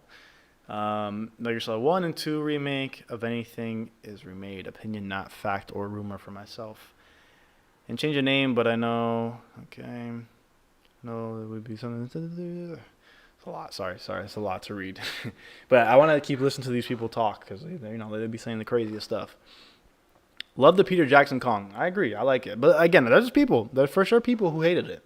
I love the video game too. I don't know if you guys ever played the video game, the Peter Jackson King Kong video game. Great. I used to play it all the time on PlayStation and on PSP, and the PSP port was great. The PSP port was great, guys. I definitely think it was a great movie game. I know a lot of people are gonna be like, who cares about that? But hey, I liked Kong. I think he's one of my favorite monsters. So, love him. They're calling it sensitive soccer or football now. Sensitive? Is that a joke? Is that off of something I said? Sorry. Okay, so is a current theory Blue Point equals Blue Box, and they're collaborating with Kojima to reboot both franchises? I mean, that's part of one of the theories. I mean, I'm not going to say that's 100% like the main theory. For sure, the main theory when it comes to Blue Point is making the Metal Gear Solid game. The abandoned application, I think, is more just a PlayStation announcement thing. I think it might be a platform to announce different games. I love the King Kong game. I love the game too. Mobile games don't count. Well, I mean, a PSP game is a mobile game, I would say. It's definitely a portable game. But hey, right? Is mobile game and portable games different things? I'd say so. So it's the name of the new Pro Evolution Soccer. They could be middle ground for Konami and Kojima. What you're pointing at, or how close you are to a car. Is it my car? Is it a car? Is it his car? It's context sensitive. So it's very stupid to take a context sensitive language, translate something from that context sensitive language to English, which is far less context sensitive, and then translate that back to Turkish, which I know nothing about. The nature of meaning, the nature of words meaning stuff becomes really messy when you're translating something between 3 languages, not just 2. Don't pretend English is not a language here and that's the default or some fucking shit that's racist. But fucking, you can't do that. That's not how it works. Why even translate it to English anyway? Like, if names could one-to-one be translated, you could just go between Turkish and Hideo, and they'd be the same name with exactly the same. I don't understand. I just don't understand. And it wasn't. I'll explain it to you. It's just about the text. We care about the text. We don't care about what it means. The text. That's it. We just care about what it translated to. That's it. It isn't that hard to understand, you know? It ain't that hard to understand. Not even Hideo. It was AU. It's pronounced AU. That's why in My Hero Academia, they go to UA High. It's AU backwards. Hero High. Yeah, you know, cute. Yeah, and Google Translate loves to make a mistake if one word means multiple things. Like, all the time. You can context sensitive or homing is that Google Translate is not very good at translating more than one word at a time, and that word might be wrong depending on what you're actually asking it. Yeah, and as an example of that, I tested putting my name in, Robert, and I translated it to Japanese, and so it comes out Robert on the other end. But then I have a plugin for Google Translate where if you can double click on words and it'll translate it. It comes out as robot. So, yeah. Hey, cool, fun, incredible. Yeah, well. Just more evidence that Karaman translated to Hideo, so I mean, I don't know what you guys are arguing here. I mean, you use the same program that we're talking about. I don't care how the program works. No one cares about how the program works. It's just how it is. Oh, now that I seen someone say Hideo in the forest, I see what you're talking about. Hideo's behind the guy. That's funny. I didn't even see that. That's a funny little Easter egg there. But they would believe the world was flat. Oh my god. Oh god. The film Dead Alive is a chapter in the Peter Jackson King Kong. What? That Google Translate, VB made a perfect point, which in that video, which was if Google Translate worked perfectly all the time, like translators would be out of a job. We wouldn't have localization. Like, everyone.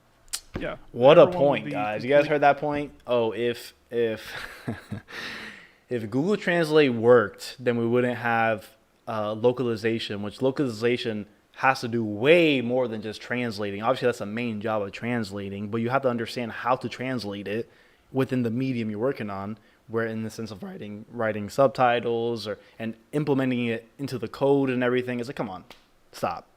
It's not the same thing. Completely like using it all the fucking time for everything. Live translate. I really want to let me see. I'll check the link on Twitter right now. Like anyone who knows Japanese and or Turkish, can you guys comment down there? Because like, for Christ's sake, I'm just some fucking white idiot. I barely know any Japanese. I can read some of it, but it's just like, this is not my lane. But I have a fucking strong feeling that I am not incorrect in saying that this is not, this is nonsense. That Hideo Kojima's name translates one-to-one to this dude's name. Like, if my name means, like, if my name is Angela, which it isn't, but if my name is Angela and I translate that into Japanese and it comes back as like heaven person, is my name fucking heaven person? No one's saying that's the name. We're just saying that's what it translated to. So we translated Hassan to Japanese, and it was Karaman, and we translated it to Hideo. So hey, I don't know, man.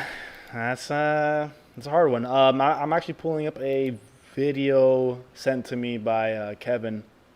I'll put it up on the screen for you guys real quick.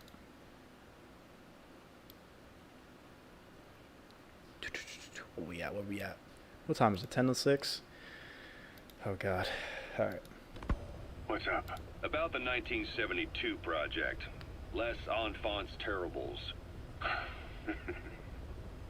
You never did like the French. All that Catherine the Great aristocratic pompousness gets to me, that's all. Palace talk. They can keep it. Les enfants terribles. The terrible children. That madness Zero started. Or the start of his madness. You found out something new? The plan itself was abandoned in '76. ATGC dismantled the project, and their account with DARPA was closed. So I was worried about what happened to you. Your sons. They're no sons of mine. And they're sure as hell not me. Just a bunch of cells grown in a lab?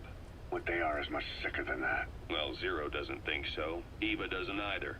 To them, those boys are your clones. They're you, down to the last hair. And? The first boys were raised free range, like we thought. Both of them. David has never left the States, but the other, Eli, has disappeared. Might as well call it abandoned. Might as well call it abandoned. It's a good one. That's a good one. I was gonna watch this mag video. Hold on, let me look at it for 1 second. Hold up. This is super loud.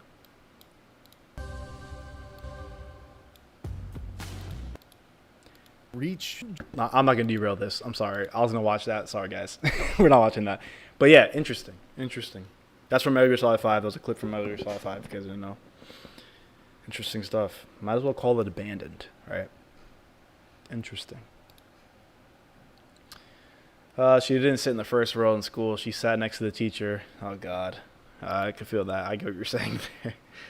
Oh no. I love the UI. Yeah, the UI of the game was really cool.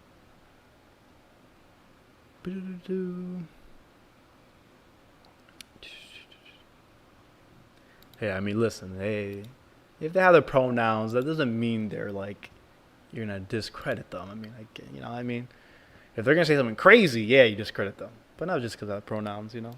Leave them, let them be. Like, what? You know, that's just stupid. I'm sorry, but that's just stupid. Like, and yeah, that's condescending for me to say it's stupid, but that's the truth. That's stupid.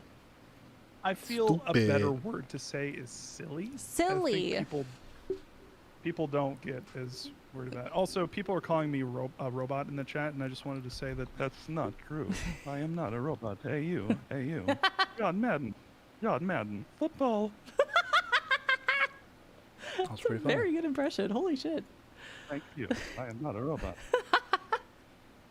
Oh, talk to the humans. Yeah, little man. Oh my God, shit. I can also do a bear, but the bear is very impressive too, but gonna blow out the levels.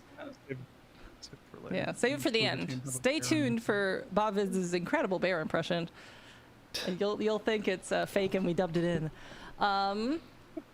So What is that? Yeah. You're giving me I copied this long ass thing. What's this? This one's a book. It has a lot of different questions, and it has a lot of questions about things that we didn't address. Okay. And it's because we didn't want to do a ton of research on something that is innately silly. Silly. Let's the see all-around the nerd. silliness. I'm sorry, you're living up to your name, buddy. I'm sorry, I'm trolling you. Says, wait, you guys were talking about this whole conspiracy and didn't talk about the really weird shit? Oh, we're gonna get to that in a second. It says I'm gonna be there watching all the haters' videos talking about how they were wrong when it's revealed to be Silent Hill or MGS. I know, man. That's funny. Like I said, I don't have the mental capacity to go diving into this dumpster that is on fire. In general, like how Hassan is the only person at Blue Box we know actually exists or is ever shown. No, yeah, I haven't seen it's an Acid indie Drop. Studio. You don't even know if there's other people working there. Honestly, you don't know that I'm real, man. Like, yeah. And those people, if an all-around nerd, let me know if this is correct, and also let me know if in the chat if anyone knows about any of this stuff. But I think the reason you're saying that is because of his LinkedIn profile attached to Blue Box, and Blue Box only shows him. I can't tell you how many companies that I work for and have researched who do not. Oh, my cam. Thank you. What the hell? Hold up. Sorry, camera messed up. I'll keep playing it for you guys. List all of their employees. Bloober Team is one of them.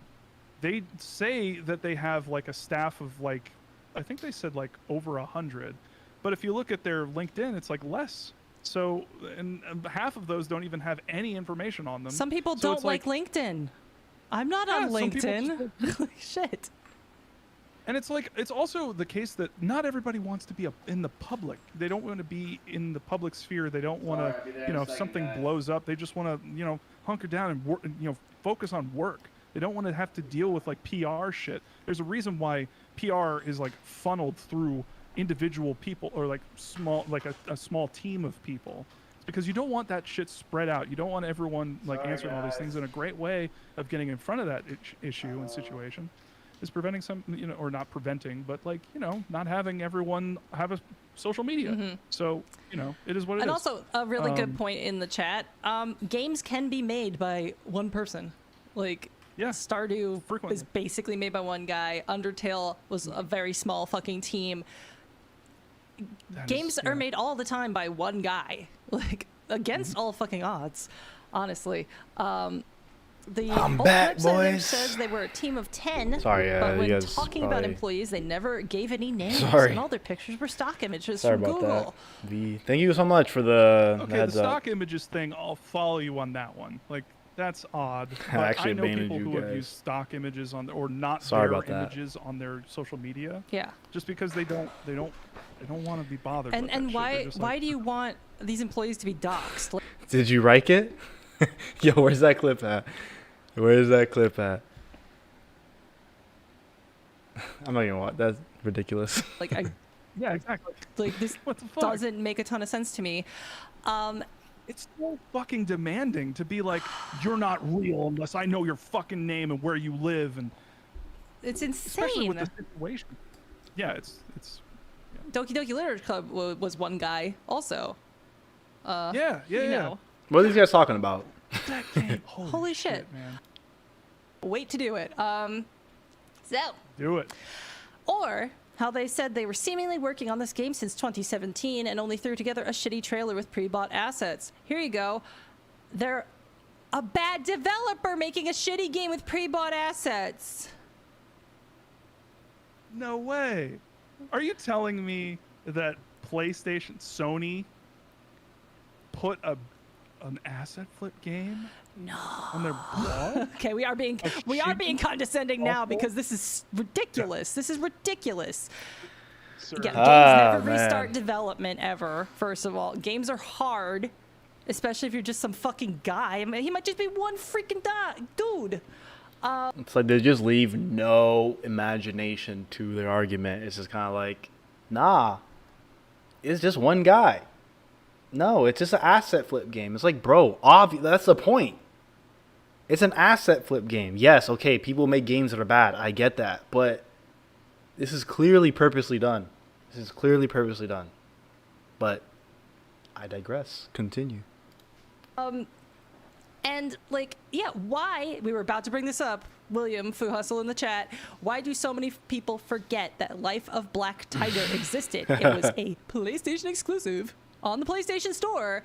Asset flip fucking garbage. There's tons of asset flip fucking garbage on the PlayStation Store.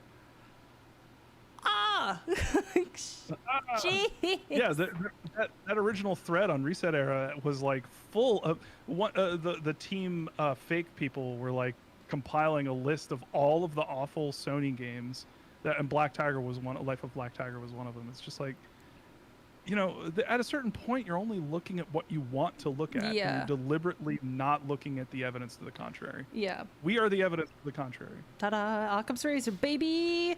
Oh man, you guys, you get what I'm saying. It says asset flip PlayStation and exclusive trailers. That come on, bro. That's what I'm saying, bro. Like what? Nah. I'll laugh my wig off if Kojima appears out of nowhere. That'd be hilarious. Says, yeah, PlayStation really teased Black Tiger. Like, come on, bro.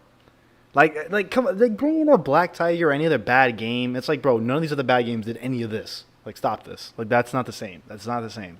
Stop, bro. Like, they are being like ridiculous with this. He said, "There's Microsoft.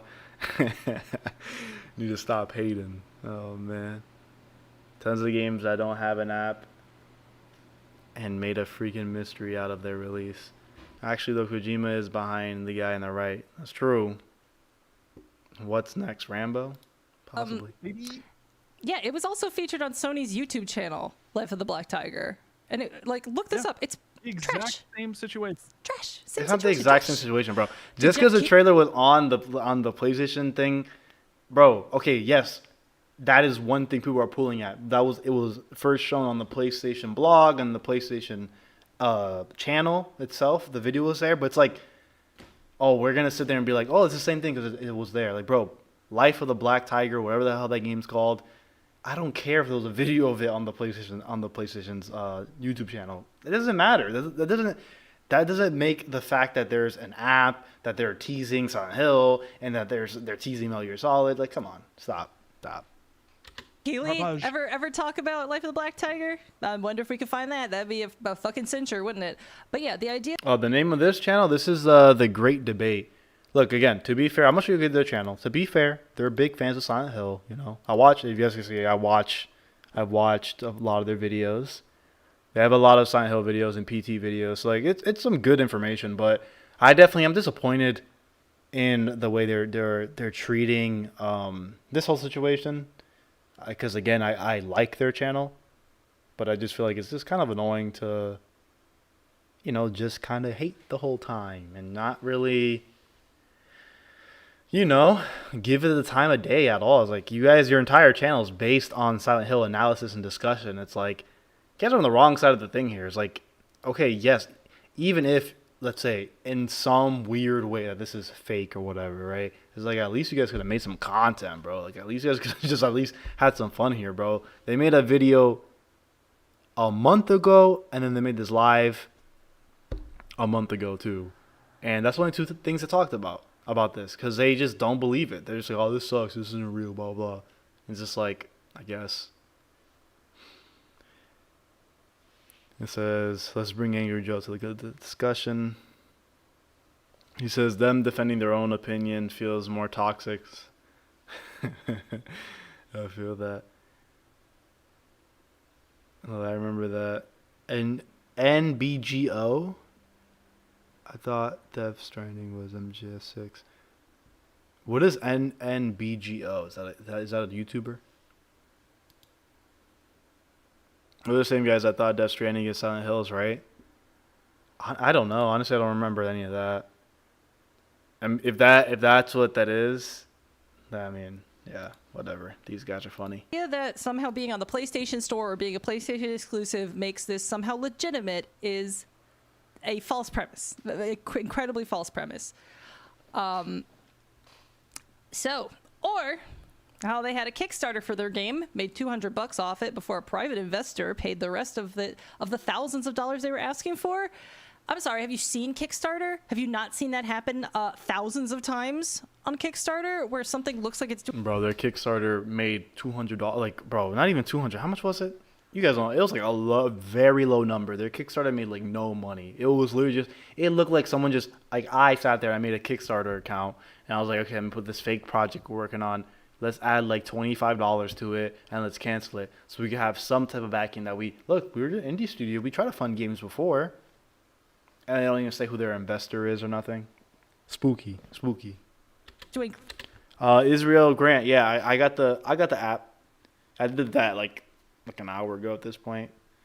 But yeah, I did get the app. It was there really wasn't much there, but we just confirmed that it is an application straight up. It isn't some, you know, it isn't a game. So we're definitely gonna get some trailers on there. We're not gonna be able to play anything, which is unfortunate, but yes, we did download it, so it is real. Kojima had an interview after finishing Death Stranding, stating a horror game would be his next game. Okay. Kojima started a satellite company in Holland. Honestly, I said that wrong. In January 2016. No, the great debate never made it. Death Stranding is Silent Hills. That was the channel Python Selkin. Okay. PT was taken off the PlayStation Store in 2015. It was.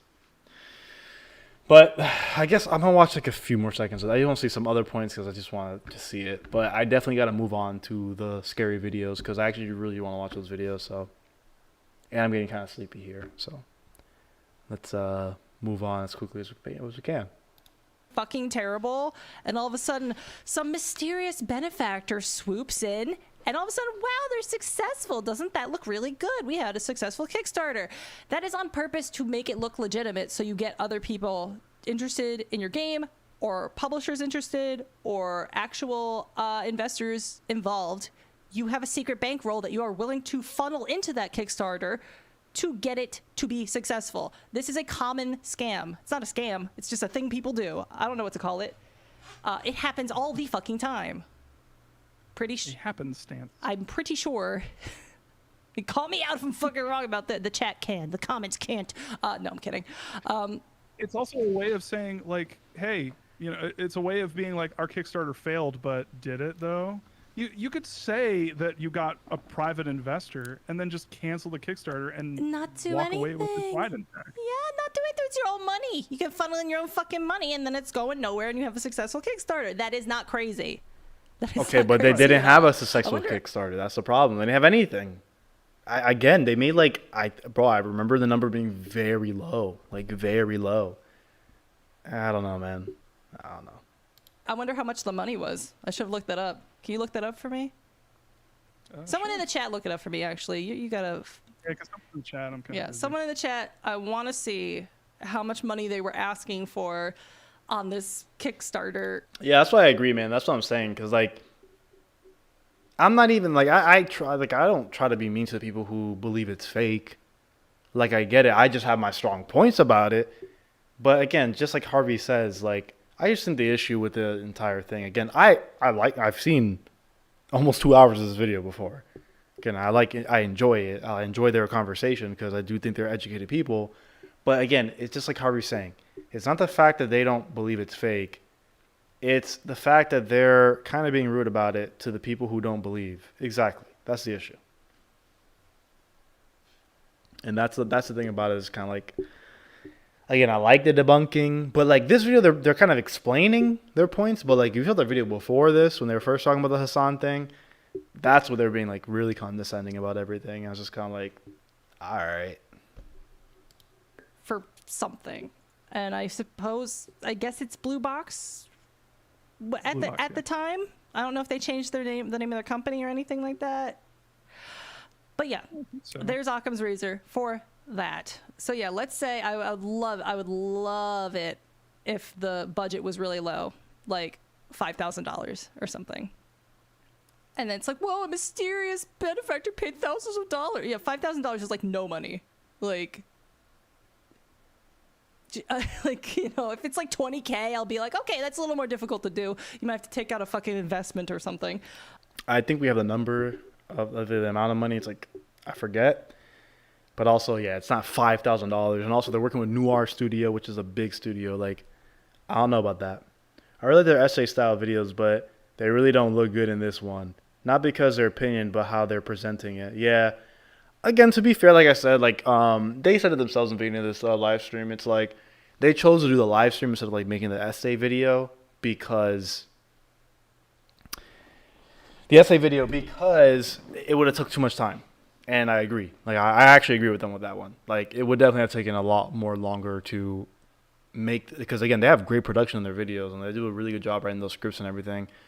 So it's like it would have been the headache to sit there and have to write all that and then whatever. It's like just go live, have the chat there, talk your nonsense with them, read out your points. Like I get it, that's smart. But like for sure, again, they're just kind of like fixing how negative they were against people, but it still kind of is kind of bad. Yeah, the $5,000 isn't no money thing. Yeah, it definitely sounded a little arrogant. But JJ saying 250K, that's the number. Which, yeah, exactly. I hope they understand that's how much is happening. I don't know, man. I don't know.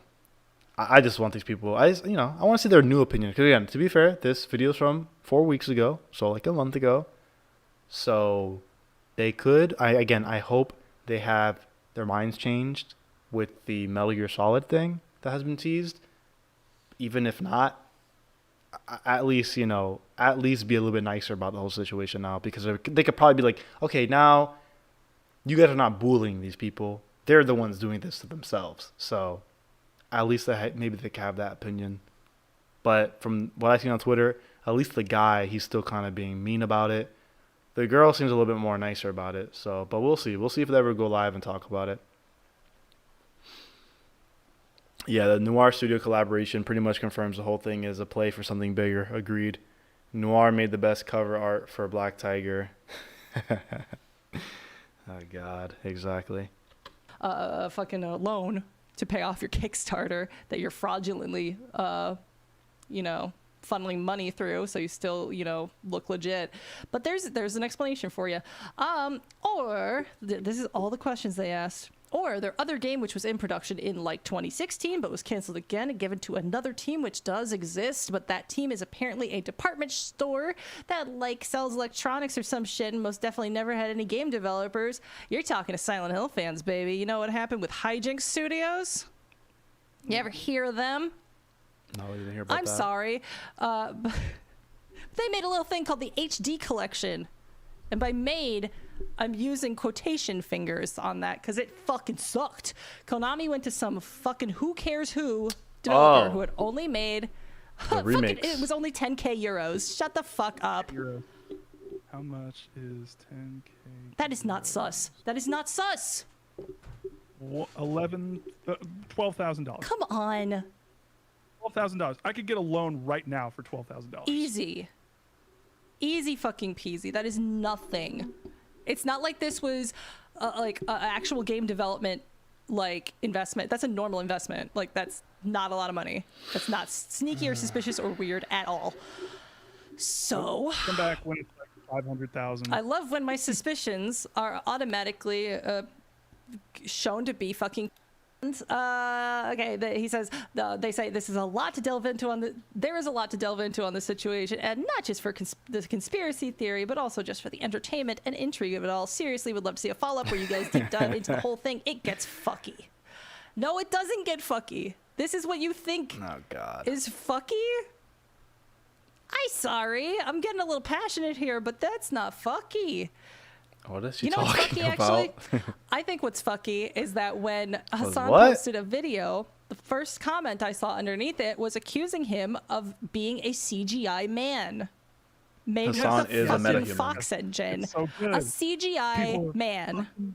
Really? It's true. Hassan is a robot. Oh my God. It's like he's a metahuman. It's like, what the fuck?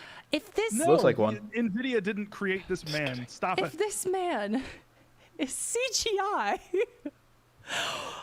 He's really good CGI if he's CGI. That was really good. At this point, I think Hassan is going to suffer ego death. The way that people are insisting he's not a real person. If this guy is not a con artist, he's got to be losing his fucking mind. I mean, I legitimately feel bad for the dude. Man. Definitely got in over his head, but whether he had ill intentions at the start or bad intentions, it's downhill from here, man, dude. and it's not looking good. I feel bad. And I don't know if we mentioned this, but Vivi just talked about it. He came out with a video after we recorded our video that said turtleneck. Basically, he was basically like, "Look, we got to delay this to August." On the day that they were supposed to debut the trailer. We also called that. We also called that this weird trailer app was not dropping on Friday. I kind of thought on Friday that it comes out and says also. we're actually delaying this till August. August. August. The same month. So y'all know it. Okay. Isn't that the month that PT came out or something? Whoa. That's literally what people were saying. Oh, there was what are the chances? 1 in 12? Ah! It's exactly like the people who get freaked out about like, oh, there are a few people in this room and 2 of them have the same birthday month. What? That's strange. Oh, babies, wait until you learn about the Monty Hall fucking problem. It's gonna blow your brains, man. That's fun. The white turtleneck was fresh. It was. Crazy. It was. Yeah, Using the and gold like, chain. I think it is rude to do this to Hassan, because like Kaifu in the chat just said, it's unkind to Hassan to keep harping on him being some kind of Kojima scam. It's unfair to him. I like you said that. It's funny. He said that only Bond villains and Apple CEOs wear turtlenecks. I love that. Oh, man. Funny how the first update for the app is coming on the 10th, and they confirmed that there will be future updates. Same as PT. The same as PT. As a person, as a developer, no matter how competent they may be, yeah, that's true. Like we're harping on the fact that like I don't mean to accuse the whole like Occam's razor like rundown I just did is not meant to accuse Hassan of those things. I'm just saying that there is a way more obvious answer to all of those questions, and that was off the fucking dome. I did not pre-plan any of the things I just fucking said. Just, what off about the this? dome. And I was like, okay, here's like 3 ways that that's not Hideo Kojima. I could just do that because he's not.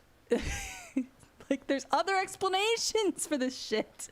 Coincidences do happen, and a lot of these things are not even coincidences. They are common occurrences.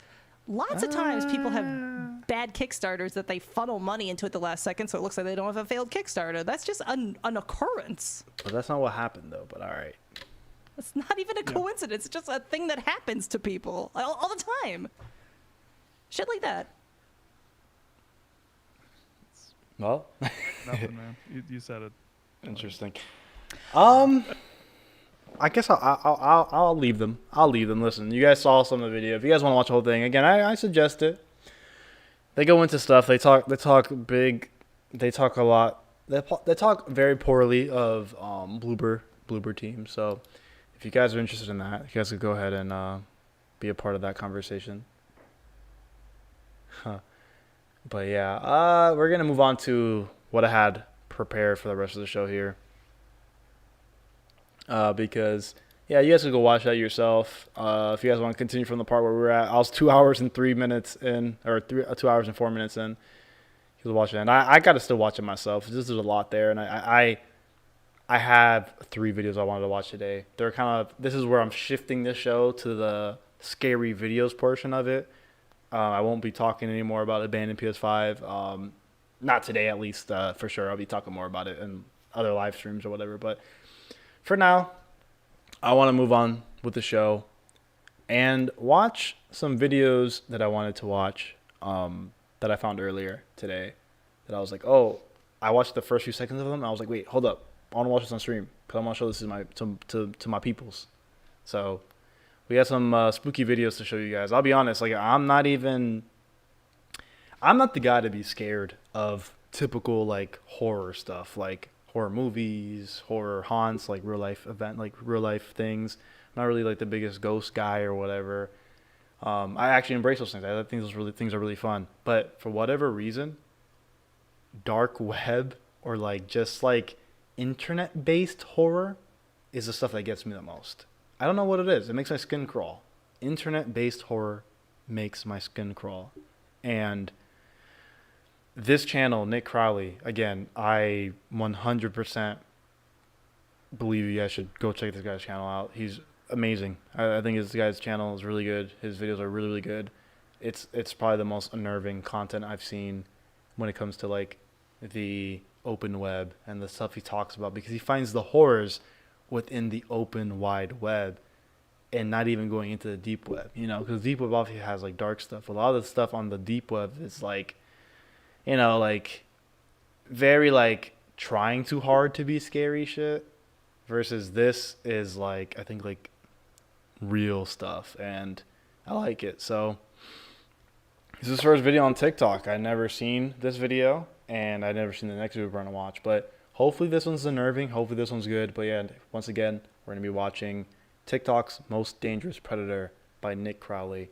Go check him out. But we'll be watching the whole video here, and I'll react to it with you guys. So Let's get this thing started. I'm scared. I hate doing this. I'm in the dark. I hate doing this.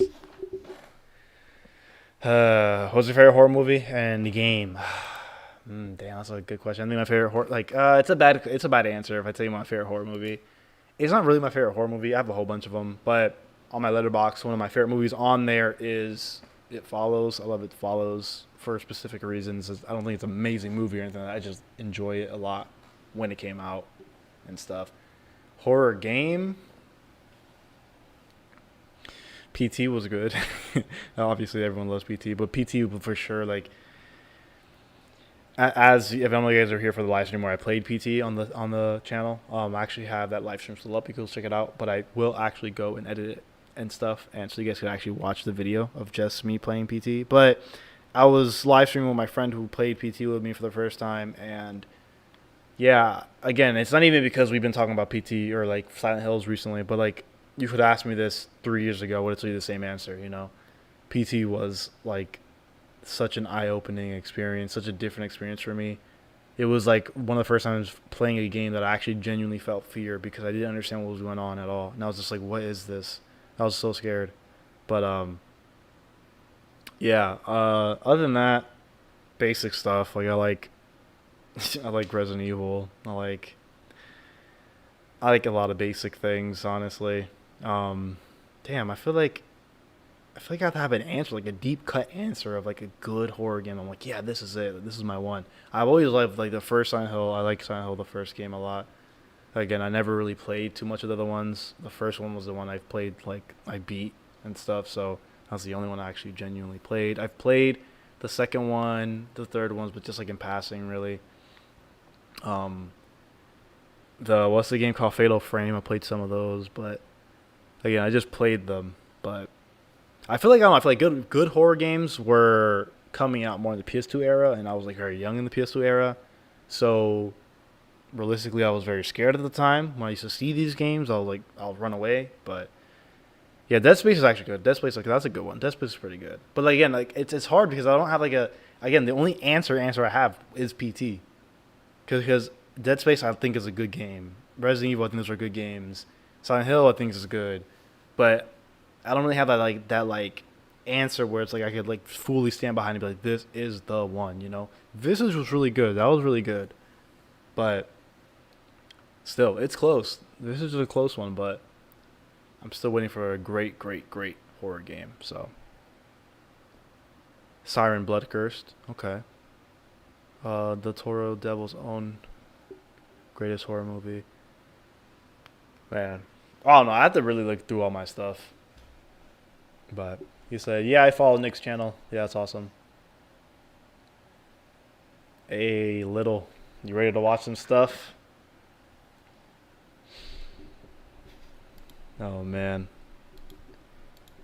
All right, we'll watch this. I don't know if, Little, do you want to hop in? Do you want to hop in here and watch this with me? Because you can. I've got 3 videos. I still haven't watched any of my scary videos tonight. But if you have if you say no, it's okay. If you don't want to hop in here and watch the scary videos with me, perfectly fine. But if you say yes, that'll be great. I'm gonna watch a TikTok one. Have you seen the TikTok one? Wait, Little, have you seen these videos now? Are you telling me you saw this already? Ah, damn. Ah, man, I wish you. I guess I'll watch it straight up by myself. I'll be honest, like literally, I don't know why, but this is the only. Oh yeah, we got Little hopping on. Yo, okay, good. Yo, do that. Let me know. Well, I'll just sit here and chat with the chat for a little more, talk about some horror. But I'm gonna tell you right now, like literally watching this stuff is like the stuff that gets me the most. Like I can't, like I can, but like when I'm by myself, man, this stuff makes my skin crawl, and I'm just like, I don't know. And it can be the most basic stuff, and it just hurts me. I don't know. It gets me. But yeah, we got Little hopping into the show. I love this, man. I love when the show's dynamic and we have some guests coming in. That's my favorite stuff. I love it. Big fan of that. But yeah. What else do you guys have? So, let me. Where's my phone? I'll pull up some horror stuff. Let's talk about some horror. You know, I'm gonna try. I'm gonna try to watch. I want to do a watch along of a horror film. Like, I want to see if I could, like, I've seen people do reactions on YouTube where they're watching movies, like horror movies or whatever, but like they're watching movies and like they react to it and they could put it on YouTube. I want to try it. I just don't want to get in trouble. So I don't know. I want to see how I do it, but I want to give it a shot. The one movie I do want to watch on the channel is The Empty Man. I don't know if you guys ever seen The Empty Man, but I heard Chris Stuckman, the YouTuber Chris Stuckman. I didn't watch his video on it. I watched like the first few seconds. I did not want to get spoiled at all. So please no one in the chat spoil it. But I really want to watch that movie. The Empty Man looks very interesting. Again, it's like an internet-based like scary thing. And again, those, for whatever reason, those are the ones that get me the most. These like internet myth stuff, like Candle Cove and all that stuff. Have you guys ever seen Channel Zero? Like, you know, creepypastas and stuff. Like creepypastas specifically, like that's not scary. Like, you guys will see when I talk about Nick Crowley, his videos are very specifically scary. Most unsettling horror ever. Which one? Martyrs? I just heard it was really very gruesome. Let me see. I'll check on Letterboxd real quick. And yeah, I appreciate anyone who follows me on Instagram. If you guys can, yeah, follow me on Instagram. Follow me on all my social medias, man, because that's where I'm at. I'm trying to be more like up here and popping, you know, like being here for you guys. So yeah, just follow me on Instagram and stuff. I'm gonna try to post more there on Instagram and on Twitter. So, but yeah, let me check my Letterboxd real quick and see what we got. So Empty Man is great, but a little confusing. Yeah, I like that though. I like that it's gonna be a confusing thing. I'd rather it be confusing than just straight up normal. Actually, let me put the ambient music back on. Sorry, ambient music is back. Oh, thank you so much for the follows. Thank you so much for follows on Instagram if you guys can. I really appreciate it. I really appreciate the follow. And on Twitter too. Because that's where I will tweet more, but I'll drop some pics of just different things on Instagram and stuff. But yeah, so let's see. Movies. Let me see like my activity, bro. If you go on my Letterboxd, bro, like all of my stuff on Letterboxd is basically just horror movies. I don't really watch much else. I'm also gonna watch Pulse. I forget the name of how to say it in English. It's like something with a K, I believe. Well, Pulse, the 2001 Japanese horror film. Really want to watch that. Really want to watch that. Thank you guys so much for the follows. Jason, I see you. Jason, I see you. I respect that. Respect that. But yeah, Pulse is some horror movie. I'm gonna try to make a video of me watching it for the first time here on the channel. I'm gonna have a guess. Oh, you guys don't know her. There's another friend, this other girl. She's into the Japanese horror stuff. So we watch Noroi together, or Noroi. Actually, I'll show you guys. I can actually show you.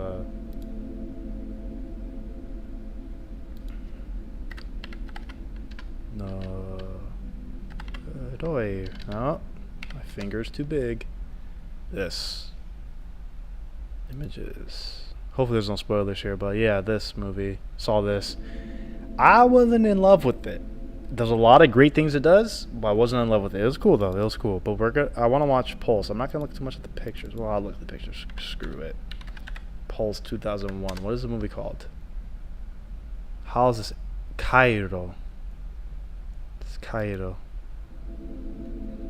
Listen, I seen this scene. This thing is creepy. I seen it on TikTok. I'm like, nah, bro. Look, I got goosebumps. Hopefully you guys can see it. You guys can't see it, but I have goosebumps just looking at this image. Oh god. Oh no. Never seen it. Don't know what it's about. Super excited. I know they made like an American version of this film. We'll see. We'll see how it is.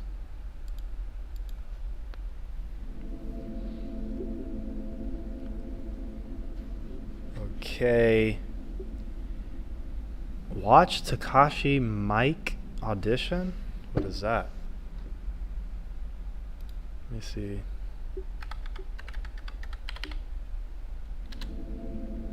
Takashi Mike's. Oh, the movie Audition. It's called Audition. Yeah, I've always seen this movie too. I've always seen it. I mean, I'm gonna add it to my list. Audition. Let me add Audition to my list because I need to. If you like ghost stories, check out Ringu. I've seen Ringu.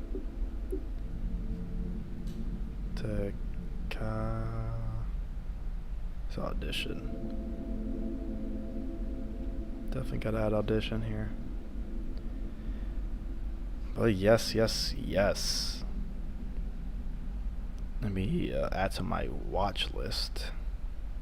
1999, that movie. I do like the movie A Ghost Story, even though that's not really a horror film. I think actually, to me, that's a horror film because of what's about the existential like dread of life, how our lives don't matter. That's basically what the movie's about. It's not really a spoiler, but it's a good movie. Ghost Story. You guys probably seen the background on my computer. I don't even know what background's on. That's Moonlight. That's not a Ghost Story, but it pops up sometimes.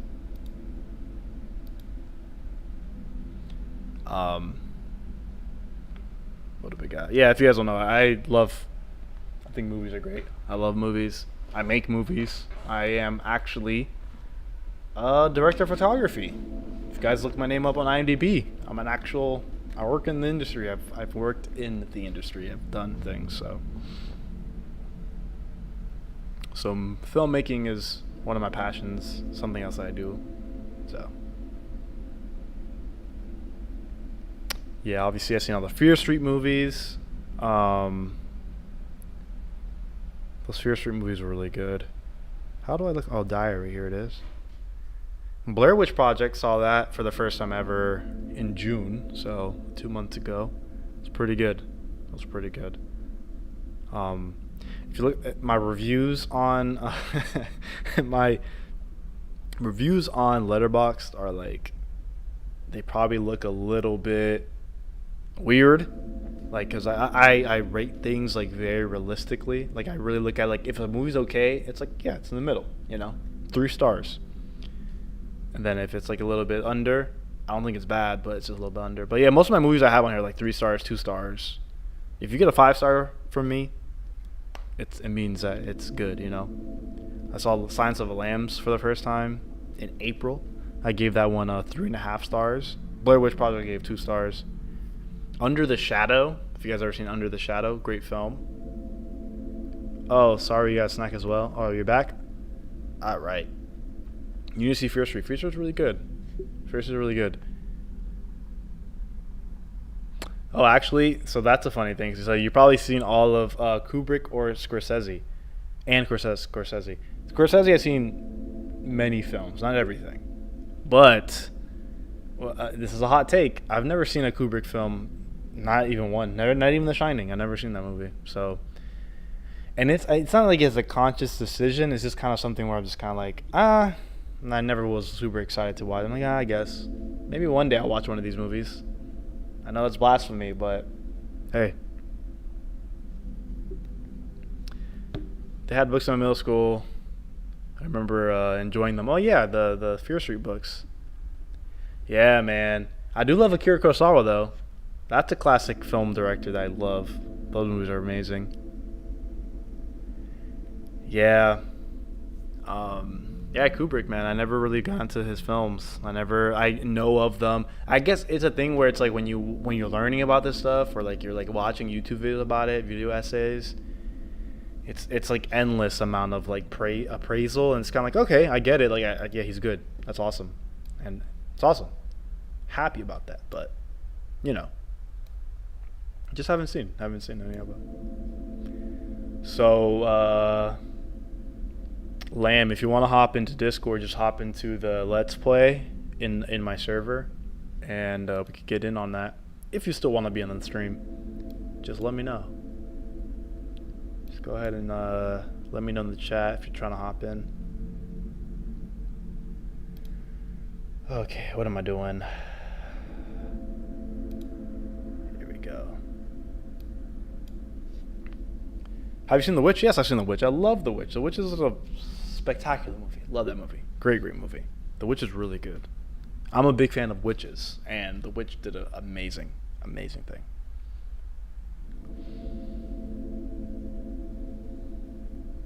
Sorry, I was in the shower. Yeah, we're just talking about a lot of random horror films. I'm going to my letterboxd and just kind of telling you guys my ratings of films that I've seen recently. And also just waiting for Lamb. Oh, Lamb's here. Sorry. Hello. Hey. Hey, chat. Sorry. Can you guys hear her? No, I'm saying if chat could hear you. Hopefully. Can you hear me, right? I can hear you. Yeah. All right. Do you want to put your? You gonna show yourself?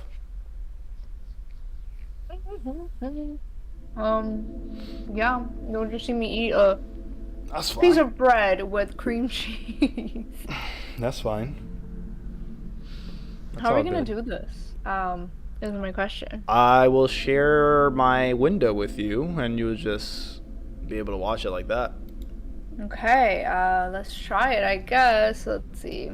Turn your camera on, and I'll be able to add you in here. Oh my gosh, it's so bright. It's so different than from what I had before. I'm gonna add a new thing here. It looks so bright. You just finished streaming? I did, and I watched that video specifically. It's the only video I saw. Oh, you only watched one video today? No.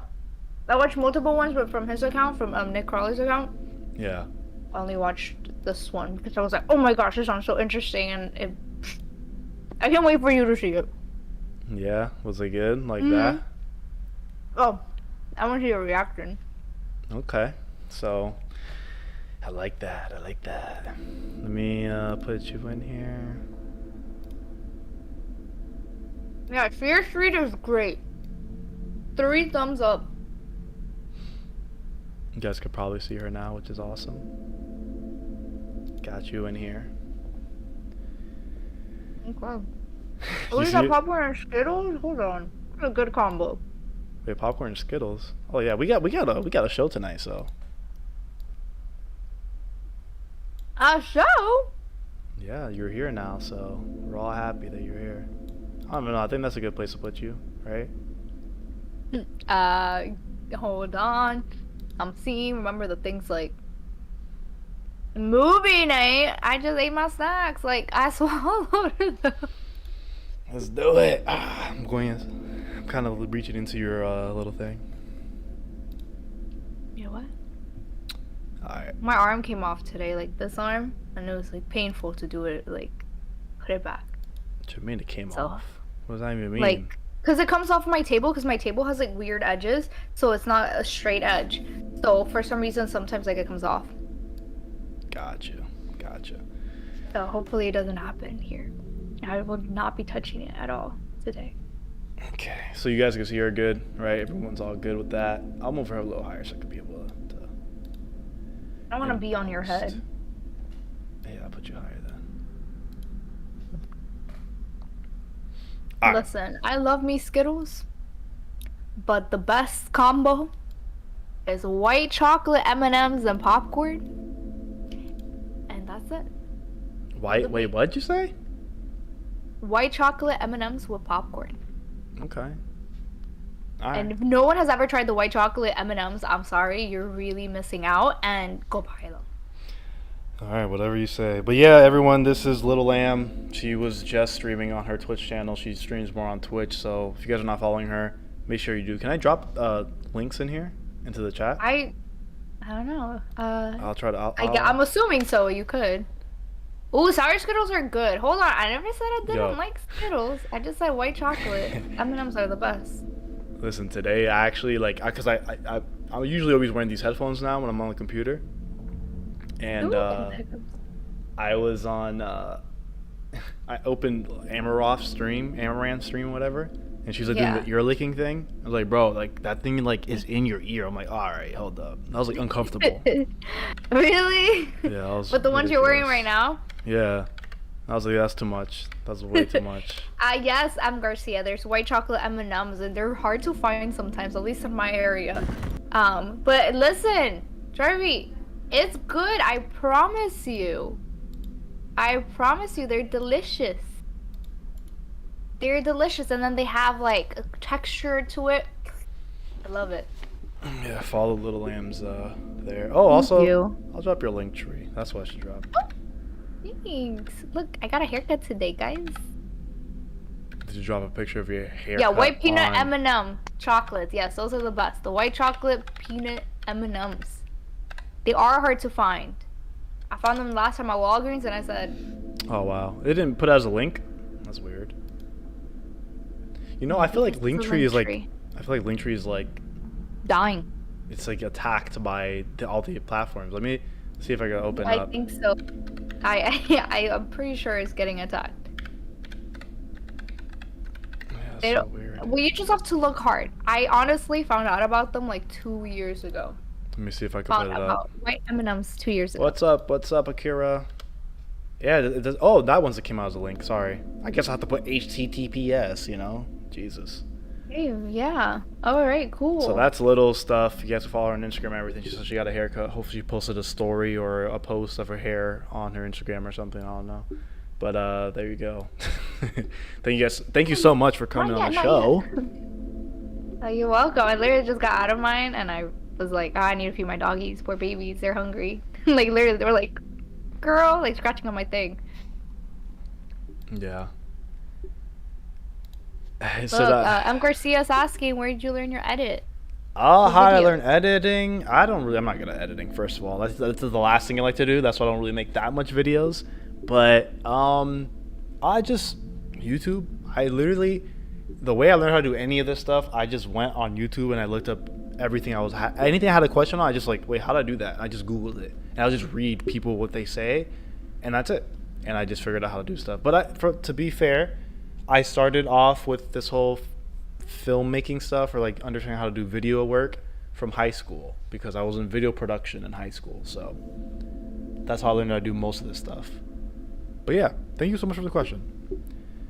Just before we start this, I want to see what the Ray said. He said it will be available on YouTube as well, but no haptic feedback. Yeah, they're talking about the trailers of the app. So, but yeah, that makes sense. I've been going on live for 3 hours already, so I have 3 videos I want to watch, and I want to make sure we just watch these things because it's getting pretty late, and they're spooky videos, so we don't want to stay up here all night watching this spooky stuff. How spooky was this video? You saw it already, right? It's not more spooky. It's creepy, but I think I'll give it away. No, don't say nothing. Don't say nothing. I just want to watch it. It's not spooky. It's just creepy, but it's just very shockingly interesting. Okay. Don't say much more. I just gotta watch this. I was like, let me just say that, and case closed. Okay, we're about to watch this thing. Hold up. Actually, I'm gonna use the restroom real quick. So sorry. Entertain the audience. No! Thank you for being my co-host. I gotta put you on payroll. I'll pay you. I'll tap dance. We don't make any money. I'll tap dance for them. It's always a great thing to have someone else here because it helps a lot. But I'll be right back. I don't need to pee because I want to make sure I'm sitting here locked in and watching this thing. And also check my mug out. I'm gonna drink some water. Let's do it. Hell no. Oh no. 3 hours of so the app came out today. I haven't downloaded. I honestly haven't touched my PlayStation, but I'm asking the audience. I honestly haven't downloaded. I mean, nothing's coming out just yet. It's just to download it, right? Nighttime is the right time for horror spooky videos. I think even daytime is okay, at least for me. They'll traumatize me. If they're scary enough in the daytime, y'all got me. But the video we're gonna watch is I wouldn't consider like horror like popping out. It's just very interesting. You have to search it up or press. Okay. Yeah, I think. Where's my phone? Oh, it's right here. I'm pretty sure I could do it through the PlayStation app, right? Right. Let's see. While I entertain you guys, while he goes peas, we will do it through my phone and see if we can find it. So you just put abandoned. I love how I search it and it says abandoned backpack is the first one, and then it says abandoned. What is my favorite horror game? Me? Friday the 13th. I know this sounds like, what? But oh my gosh, Friday the 13th is one of my favorite games just ever. Also, mad and sad of the route it's gone, but I love it. It's just a documentary video. All right. That was a quick. Well, I have it added to my wish list. So, we're back. Hey, I can add abandoned on my thing. It says release date to be determined. You have to search it on PlayStation. Also on the PlayStation, on the PlayStation app it showed it. Wow. It just says add to wish list. Yeah, to download it, you could download it, but you have to be on the PlayStation. It says it's an action first-person shooter, tactical. It says a lot of things that it's not, so I don't know. It's interesting. Lame. So I have to turn on my PlayStation. Okay. I thought I could do it through here. All right, so let's get the thing started. All right, guys. How are we gonna do this? Oh, I'm sorry. I need to still share it to you. Sorry. Yeah. I was like, okay, let's do it.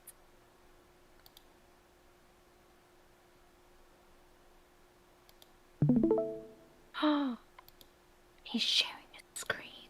Oh, I screwed everything up. Sorry. All right. Hey, let's go. Oh, my eyebrows. What happened? What was that noise?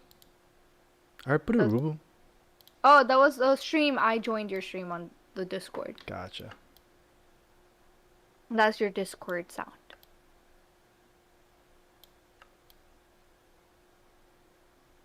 Sorry, I had to fix your little camera. Just put Grogu there. That's it. Perfect.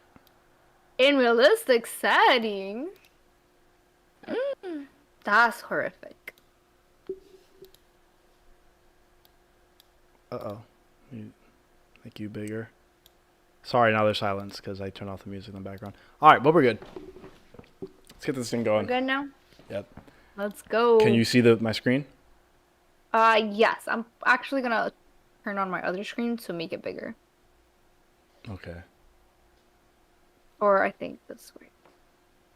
Let me know when I you're just ready. want to chat in one, so just in case. But I also want to see like the big screen of this. Gotcha. I want to make it full screen. I'm hype. But you can start it because I've seen this video, so. All right, guys. So we're gonna be watching Nick Crowley's. I just want to see your face. All right. All right, guys.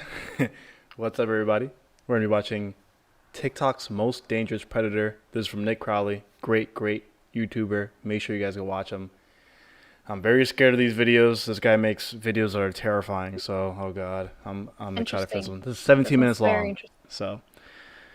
Oh, completely short. Let's do it. You guys ready? Let me know if you guys can hear it good.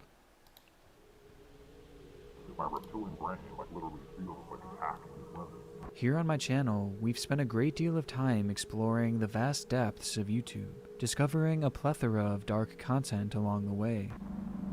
Can you guys hear it well? But when it comes to other video sharing platforms, there I is hear one it well. in particular that I But have remember, yet I to can fully dive into, despite it always quickly change stuff becoming on my one of the side. most popular social media sites in the world. Charlie. TikTok currently homes over 689 million active monthly users, a number that is poised to grow even larger as time I love the goes slow on, motion, as like it's sad. captured the attention of the younger generation. At the moment, the overwhelming majority of the users on TikTok are currently below the age of 30, but, a statistic that that makes doesn't sense. even fully paint the picture, as according to a report in late 2020, TikTok had revealed that over a third of its users in the United States were below the age of 14, despite that being the minimum age for signing up. It's clearly beloved by millions of kids all across the world. Yay! But where there are children, there will always be those That's waiting dark. to prey on them. We've seen it already Super dark. before, most infamously when a user named the Bidet rose through its ranks before being exposed for attempting to groom underage girls, having been caught sending lewd videos to multiple minors. Attempting. Since, That's the big one. Buddy has become the most well-known predator in Sounds like TikTok's he's short grooming history, at all. but he's far from the only one. In fact, He's as I grooming speak, too? there is another user lurking on the site, ready? following in his footsteps. And to make the whole situation even more disturbing, oh, this guy? It's a man that has graced this channel once already. Yes. Oh my Before god. we get too far into this, I want to first thank today's sponsor, we're skipping Wicked this Clothes, big time. an apparel company.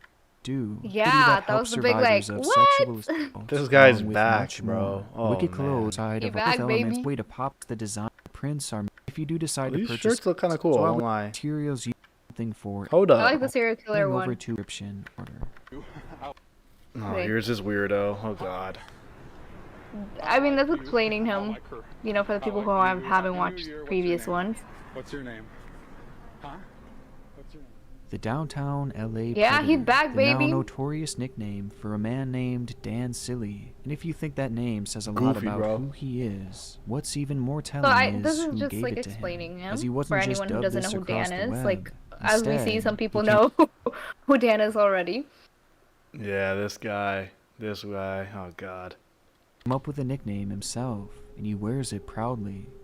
Dan would leave his mark on the city of Los Angeles, as he'd spend the vast majority of his time roaming the streets, accosting every and any woman that would cross his path, gaining him infamy in the area as a person to avoid at all costs, specifically for women. But it wasn't just LA that he would leave his mark on. In fact, this channel has forever been changed because of him, as he'd be the inspiration for and the first page discussed in YouTube's darkest channels. Throughout his Great page video. that simply went by Dan Silly, he would document his journey of trying to pick up women Yeah, they'll with explain him right tactics now that for you. ranged from incredibly cringy to straight up harassment. Why are you ignoring me? Why exactly? You know the are you iconic tired of being scenes. Sexualized? Like, isn't it good to like be valued for something? And it's crazy because this guy's like he's like registered sex offender, right? Yes. No. Yes, he is. That's just he totally ridiculous, is. But man. I guess they can't do anything about it because he hasn't done anything yet, which Yeah. to me is like absurd. Because it's like, how can you not do anything?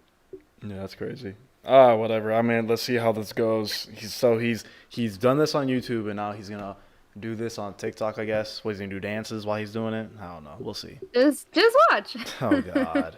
He does the little side to side dance. He's like, Oh my god. no, he doesn't. We'll see. We'll see. Spoiler alert, he doesn't. We'll see what his goofy self does. Let's see. His approach was always creepy, with most ending up with the women he accosts being very uncomfortable, leading some to call the police and even to run away. As they should. And for most of these women, you could see a genuine fear in their eyes, as Dan was clearly unhinged, never taking no for an answer. And as it turns out, guy's they crazy. had good reason to be afraid. Throughout his channel, he would have moments where he would open up about his feelings on women and society, at one point saying that America had become too safe for women. In this place, You know, another iconic quote. With police, in other countries, it's way less safe. In order to get a bodyguard man, you know, that will protect you, you need to be a good woman. You need to act well. But in here the women don't need to act. It's a well, creepy so video. It's about creepy channels on YouTube, but now it's on But by TikTok. far, one of the most chilling moments captured came when he would admit that he believed consent was just a myth.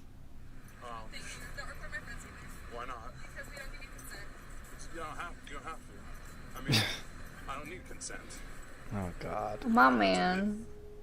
It was no wonder myth, why right? people, including Dan himself, Yep. referred to him as a predator, as his actions and his personal beliefs He made did him not, someone that Hanzo. honestly should be fered.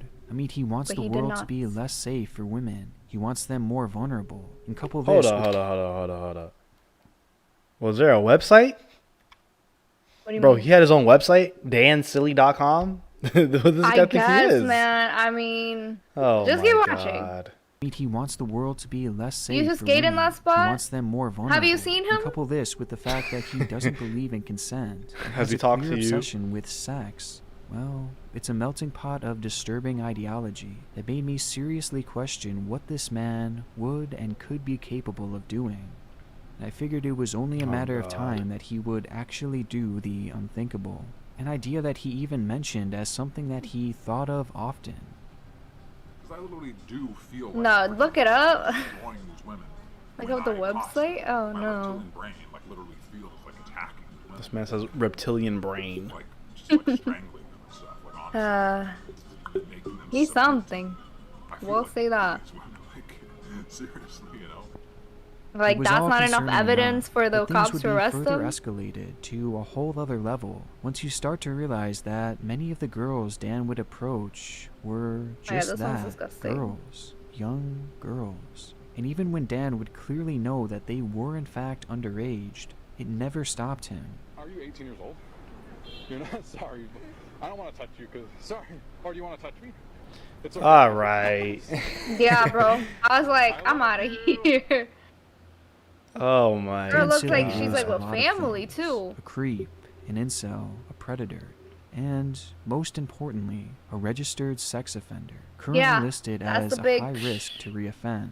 Something that made this whole channel just that much darker. If he's so high at risk, it would be revealed like, that Dan had been arrested for inappropriately filming and accosting a 15-year-old girl, filming her backside and posting it to YouTube, despite knowing that she wasn't of age. Doesn't get charged. But even after all this information came out, Dan was still allowed to openly post on his channel, continuing his wave of disturbing content, even garnering over 2,000 subscribers.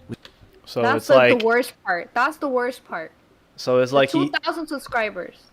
It's like, yeah, exactly. Like who in the world is subscribing to this guy? Like, what are you guys there to watch? You know, commit crimes. Exactly. And it's funny because when you see like the videos that he shows, when he shows the YouTube, you see how many dislikes it has compared to the likes. Yeah, I don't know. It's crazy. I think it's crazy if he's a registered, predator or whatever. It's like. There should be rules that he shouldn't be able to be on social media, like portraying this stuff and doing this stuff. Like, especially Instagram, TikTok, every social media at this point. Maybe Facebook, but like everything else. I feel like at the moment there should be like a order against him that when he posts anything about a woman, like underage, like a creepy video like that, like he should get in trouble for it. But hey, whatever. He should have. We'll see. We'll see what happens next. With many of whom being legitimate fans of him, his beliefs, and his actions. The situation and the page as a whole was extremely concerning. And by the time I had covered Dan's channel, he would further plummet off the deep end, posting videos about how he locked eyes with a 15-year-old girl, look at the dislikes. Along with even more disturbing uploads of him fantasizing about minors. And as my investigation ended, I was left unsure of what would happen to not only him, but the Dan Silly channel as well, as YouTube's guidelines have been rapidly changing to protect kids on the site. And you would think that a registered sex offender openly discussing how attractive he found literal children wouldn't be allowed. God. However, his channel would actually remain live and active for months following that video, and it wouldn't be until over half a year later, on the 13th of February 2021, his channel, that Dan's channel would finally be terminated. So his channel got terminated. With YouTube free of this blatant predator, it seemed that Dan would fall off the internet for good, as months would seemingly pass with no news on his whereabouts. Oh, so we thought. But the other day, out of morbid curiosity, I decided to look around and see if there's been any updates surrounding Dan, half expecting him to have landed in prison by now. Though instead, what I found was far more disheartening, as much to my surprise, he had quietly made his return to the online landscape, this time setting his sights on the kid-ridden platform. I want you guys to hear what he says. This is so bad, the site literally full of minors is now being You haven't even heard what he said. Silly, an idea that's made even more terrifying as he's continued posting his bizarre ramblings there. Only this time, he's been even more upfront about his thoughts and his feelings. Okay, everyone needs to get married, and to a virgin girl who's underage. And produce as many babies as naturally are produced as This is not the worst one. Let you know. It's shocking, even for him, admitting that his key to happiness is sleeping with literal children, as he believes every girl should be married and reproducing by the age of 14. And every man, regardless of how much older they may be, should be pursuing relationships and marriage with these 14-year-old girls. Oh the age that he believes like, dude, this is the 21st century. Come on. No, this guy's goofy, bro. This guy's crazy, bro. Virgin. Yeah. Underage girls. Like, keyword virgin. underage girls. You know, I'll say this, right? Where the cops at? I was excited to watch this video, and I'm not saying this is a bad video now, but it's just like it's unfortunate. It's about this guy. Like this guy sucks. Like that's what I'm telling you. It's a shocker. It's great that he like there's a video. Like it's good that I'm even showing this to you guys, so you guys could be aware of this person, that you guys know he exists. But it sucks though that they keep watching this guy. Like I hate this guy. This guy sucks. It sucks. That's what I'm telling you. It was interesting and shocking to see that he was back. Yeah. Because I did not expect this to be about him. You know, like I thought he was done for. Like, you know, and moving on to the next person. But keep going. Oh god, let's keep going. Pure. And if you just couple this with some of his older content, it seems very clear that Dan is out there actively looking for a 14-year-old girl for himself. And it's important to remember that this isn't some kind of elaborate troll. This wasn't made as a joke. This is Dan's legitimate mindset. In fact, he's so serious about this lifestyle of dating and marrying young girls that he's actively trying to start his own cult-like community with like-minded people. Because we're building a healthy and happy community. This is the start of us building a healthy and happy community. On his LinkedIn, he says, I need help to build a Disneyland-like, polygamous, maximally reproductive, gated community. The community will emphasize teen marriage. It should be within Nevada because the age of consent is 16 there. Bro, his delusional ramblings would go on. That no alcohol, is that no real? drugs, no nothing. Is the age in Nevada 16? That doesn't make any sense to me. Let me Google it real quick. I'll tell you, because there are some states that is really low. Really? It's not a federal law? What is it? What state was it? I think Nevada. Nevada, okay. Yeah, modern day Charles Manson. Exactly. This guy's weird. That's what he's trying to do. He's trying to do like his own little cult. Yep, 16. Age of consent law in Nevada is setting at 16 as the age of consent to have sex. However, Nevada has a Romeo and Juliet exception. Children age 14 or 15 may have consensual sex with people who are less than 4 years older. That's still disgusting because if you're a 15-year-old and you're having sex with someone who's 4 years older than you, that's a 19-year-old. And at that point, it's like, why are you talking to a 15-year-old? Yeah. But yeah, 16-year-old is the consent age of consent. Same in Georgia. Yeah, there's some states. It's by state. Okay, well, yeah, that's weird. That's weird. That's just weirdo stuff. Let me see. Is there a state that has like 15? That has what? Like as 15 or like is 16 makes sense. 16 is the age that like working is a thing, I believe. Like that's a normal like working thing. I'm not saying I'm not saying it's normal. The age of consent is 16 as well. Interesting. What does that mean? So what does that mean? I don't get what that means. It just means you wouldn't get in trouble. Because they are able to consent. I guess, right? I guess. Even Puerto Rico is 16. Hey, listen, it's news to me that you could have, you know, I guess, an intimate relationship with someone under the age of 18 as someone who's an adult in America and be okay. I don't know about that one, but Yeah, 16 is the lowest they go. But like that means to anyone. Like they don't have to be 4 years older than them only, or like no, the anyone? 4 years older is only for the state that we were looking at, Nevada. For this in particular, if you're 14 or 15, it can only be with a person who's 4 years older or under you. Okay, so but if you're so if you're a 16... 30-year-old man and you're trying to go with a 15-year-old is a no-no. But as soon as they turn 16, then it's a yes. Which is like, I'm out of here, bro. Okay.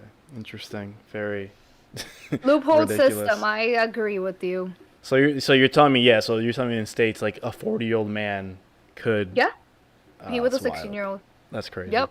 100-year-old man if you want to go that high. Okay, well, let's continue with the video with this weirdos. This is what he wants. He wants to make a Disneyland with children, and this guy sucks. All right, let's keep going. From there, further proving how disconnected Dan really is. And it's this man who is now on an app full of underaged children, while openly looking for an underaged girl for himself. for him I to will date. say I am glad his to follower count marry, is not that big. leading one to at wonder least, if he you went know? to TikTok for the sole purpose of finding young girls Oh, to come groom. on. As sure. So all I will say though, I mean, like, because you said his following isn't big, but I think the problem with it anyways, like you've seen TikTok. It's like the type of TikToks Yeah, that are that's what I'm there saying. are The like problem bad for with him to see. TikTok is, that's literally my thing. When he right now, what he said, he's like, "Oh, why is he there for?" You know damn well this man can just swipe up, make that algorithm go into the specific videos he's looking for, and this man could be there for hours looking at girls. That's crazy. Underage girls or girls that look underage. Hey, listen, hold up, JJ. He says You don't think it's accurate? That's what I saw on the He thing. says he's in Puerto Rico and he says he doesn't think it's accurate. Hey, I agree, bro. Like, to me, hearing this stuff, it sounds like news to me in Nevada, Georgia, Puerto Rico. Like, what? That Let makes me no see, sense. because that's what it said on the thing that was like showing. But let me see. I'm going on another website just to clarify and see. Yeah, that sounds crazy. Hey, okay, I like this one now. The age of consent is 21 in Puerto Rico, supposedly. With parental approval, under specific circumstances, females can be married at 16, though. Gotcha. That's fine. That makes a little bit more sense, I guess. So I guess it's like, you know, I mean, I feel like in every state you could kind of say that, you know, like a specific thing. Yeah. Wild. But DB says back in the day was pretty common. Yeah, that makes sense. I get it. I see that. I guess. But this guy just has no right to be on TikTok. But we do not want to tell that to that guy. We want to tell this to Dan. Yeah. We don't want to give him ideas. Let's just keep going with this weirdo guy. Surely he would at least be somewhat aware of the age demographics on the site. But though his potential motive for joining TikTok may seem extremely malicious, it's unfortunately impossible to just assume his intentions. And besides, maybe he just joined the platform because he had been shunned off of YouTube. Maybe. He's been shunned off of YouTube. Maybe not. Upon the deletion of Dan's initial channel, he would make his return to the site just a few weeks later, being overlooked and unnoticed by most. It's a channel that I only became aware of a few weeks ago, and literally just a few days after I found it, YouTube would step in and remove the page before I could download its contents. But to give you a recap of what I saw, Dan had posted a video expressing his desire for meeting a girl around the age of 12, dating her and becoming acclimated to her family, while building a relationship throughout the next 2 years, before he would eventually ask the girl's parents for her hand in marriage.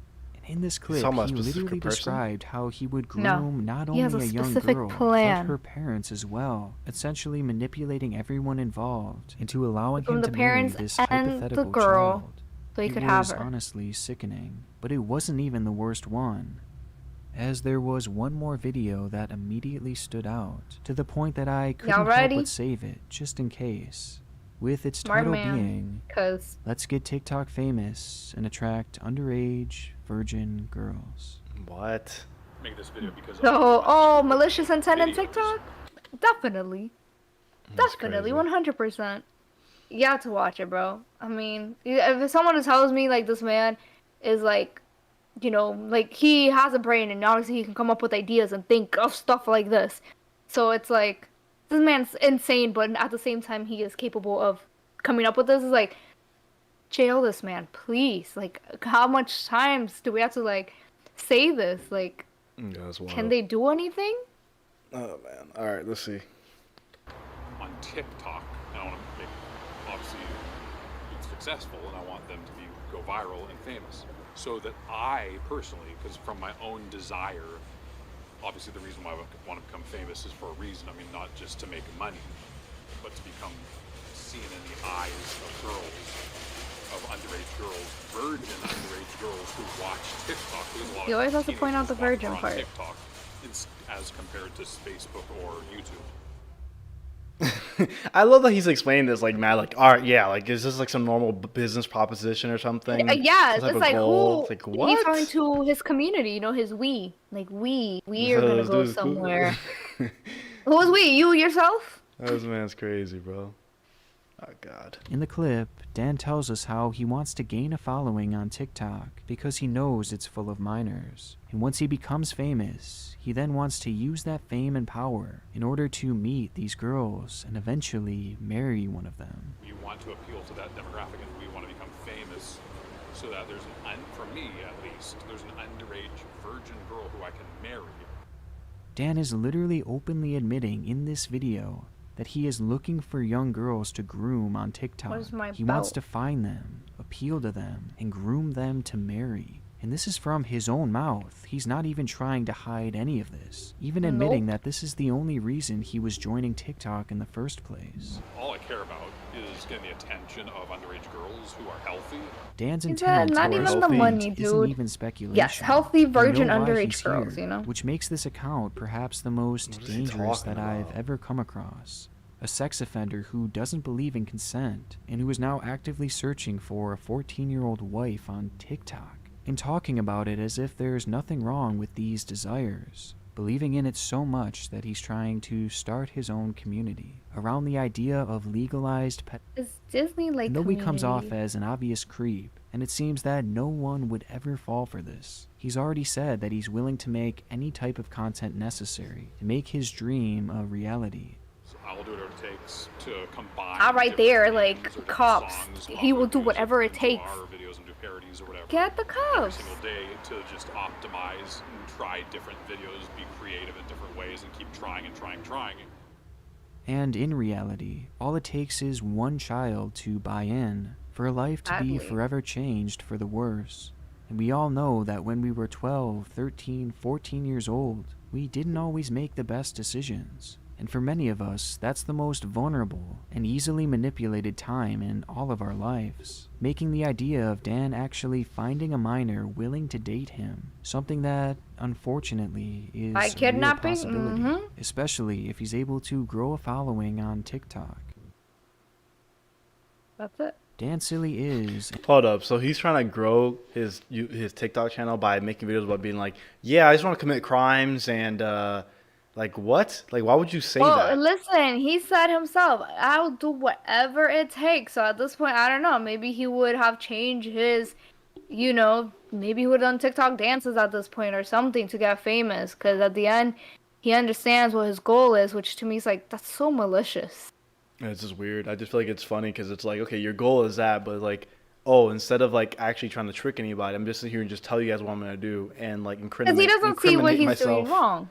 I know, but it's just it's hilarious. I know what I'm saying. It's like it's bad. Obviously, it's terrible, but it's just funny because it's so stupid. Like so dumb. The video is not from in TikTok. I mean, well, he's saying yes, he wants to find himself like a girl on TikTok, but the explaining video was on YouTube, so it wasn't on TikTok per se. Like he was on TikTok saying like, I want to be famous so I can marry one of you guys. It was more like, I'm gonna make a YouTube channel so I can explain this to my community, which you got none, because why would you?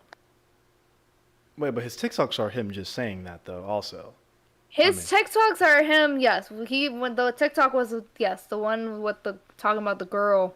Yeah, yes, that was it. Right now, but the plan one was on a YouTube video. That's true, but still, I still think, I'm 100%, I'm never going to look up his stupid TikTok. I don't care. But well, spoiler alert, not really, because he doesn't say it on here. But on the comment, like he made a comment like a few hours ago, they got the TikTok channel banned. A lot of people reported it and banned it. Oh, that's good. So that is really good. Well, that's good. Whatever. No one has to see that no more. All I'm saying is, yeah, he's just really stupid. Because if you're trying to do something, like, why the hell would you sit there, like, instead of making content, let me just sit here and just incriminate myself. I'm glad, though, he did that. Because it's like, yes, please, incriminate yourself so we have evidence. Guys, like, really can they use this YouTube video as, like, evidence, like, the police, to be like, all right, man, come on. Possibly. Taking you back. Or at least to be like, you know what, he cannot have social media. He cannot have a phone. No, but let's just watch the rest of this and see what happens, right? And will continue to be a danger to society. And though law enforcement is certainly aware of his online behavior, it seems they won't be stepping in until, God forbid, one day he crosses that line. An idea that is anything but far-fetched. So for now, I think our best option is to try and limit his online presence, to essentially stop him before he's able to successfully find a minor. So if you believe this account poses a legitimate threat to the young girls across TikTok, then please report him and let TikTok know. though as evidence from the removal of his YouTube channel, Dan's TikTok page being banned likely won't be the end of him, as he always seems to find a way back. Agree with him 100%. So for now, keep an eye out for him, and any new accounts that he may make in the future, not just on TikTok but all across the web, and report them if you feel like they pose a legitimate threat. And also, let me know too, whether it be on Twitter or through my email, as I want to make sure his online behavior isn't going unchecked and unnoticed, because the moment we take our eyes off of him could be the moment that he finally snaps. I want to give a big thank you again to Wicked Clothes for making content like... But yeah, that's the video. Like I said, I was very shocking, right? That's not what you were going to expect. Yeah, no, I was excited. I was excited for this video. Again, I don't think the video was bad or anything. It's just like, yeah, it's unfortunate to watch a video about this goofy guy. Whatever. Again, yeah, guys, just keep an eye out. I'm glad that the account has been taken down because it needed to.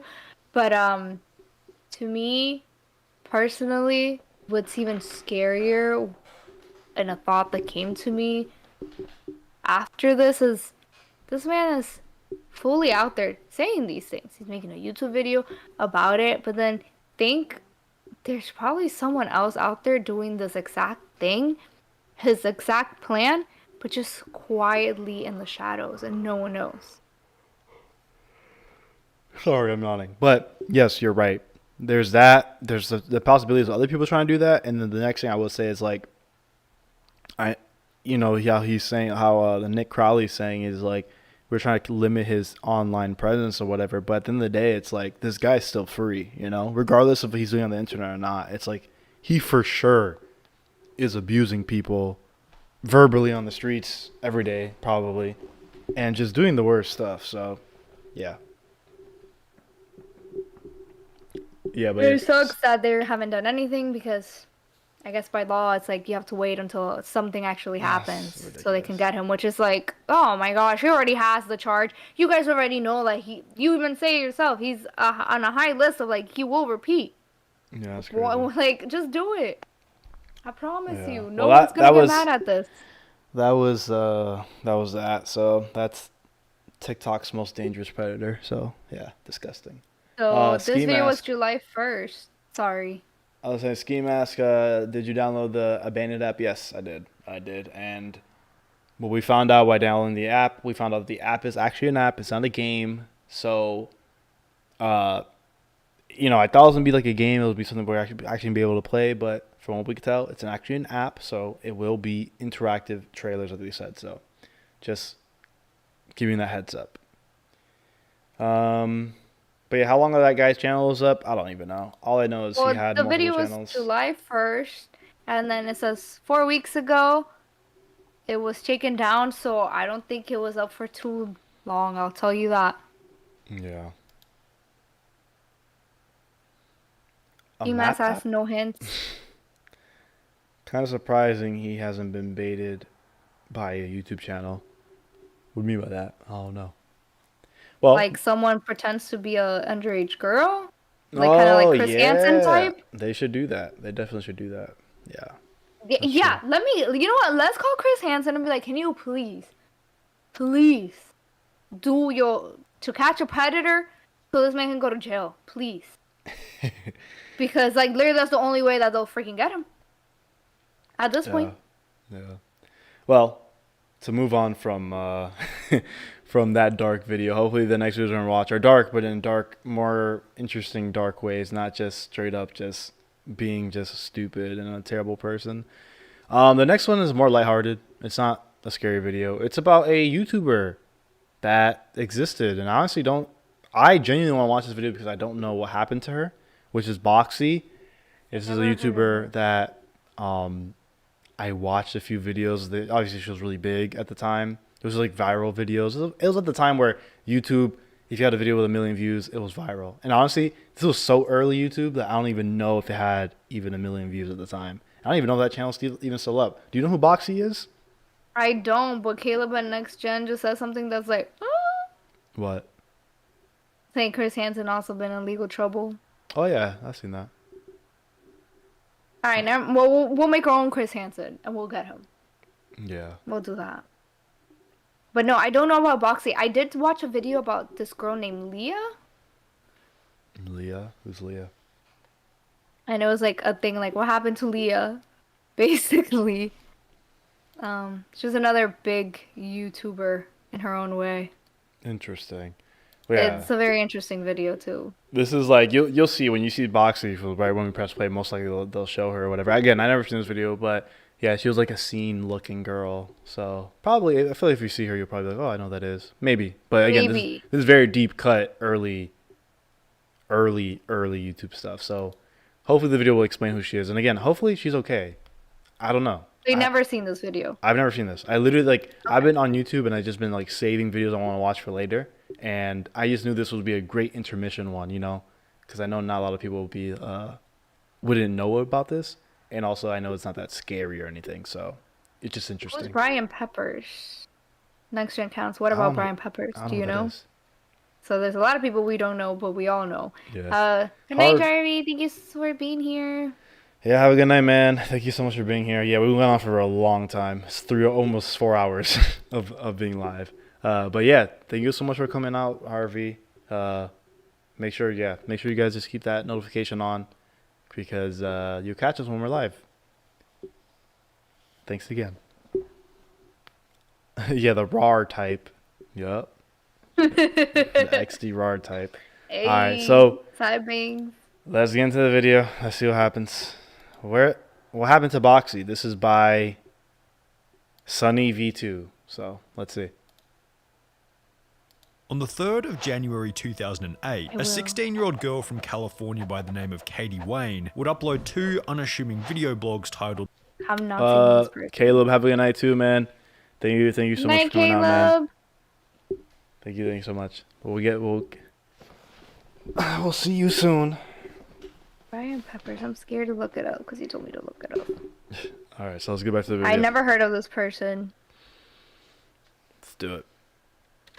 For Ant from Boxy and for Addie from Boxy to her personal YouTube channel, Boxy Yeah, I've never Babe. seen this girl in my life. My name is Boxy. Most of you know. The videos were made with the goal of simply saying hello to 2 people she had been I see playing the scene online part. games with. However, unbeknownst to her at the time, they would simultaneously make her one of the most recognizable faces in internet history. But this recognizability would be somewhat short-lived, as Boxy would become progressively less active on social media until June 2017 when she would post her final video and I remember that video. disappear off YouTube. Jay Alexander put it well what under is one it of like to be a Boxy's YouTuber? videos. It's so sad seeing.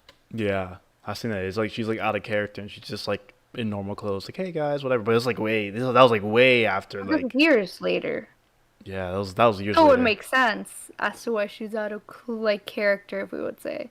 So I'm excited to see what happens. Type of yes, with the Converse. Yeah. I love the Black Ops Zombies music for no reason. Like I love it. It's hilarious. Love it. Let's go. Let's keep seeing this. It's dark, guys. It's dark.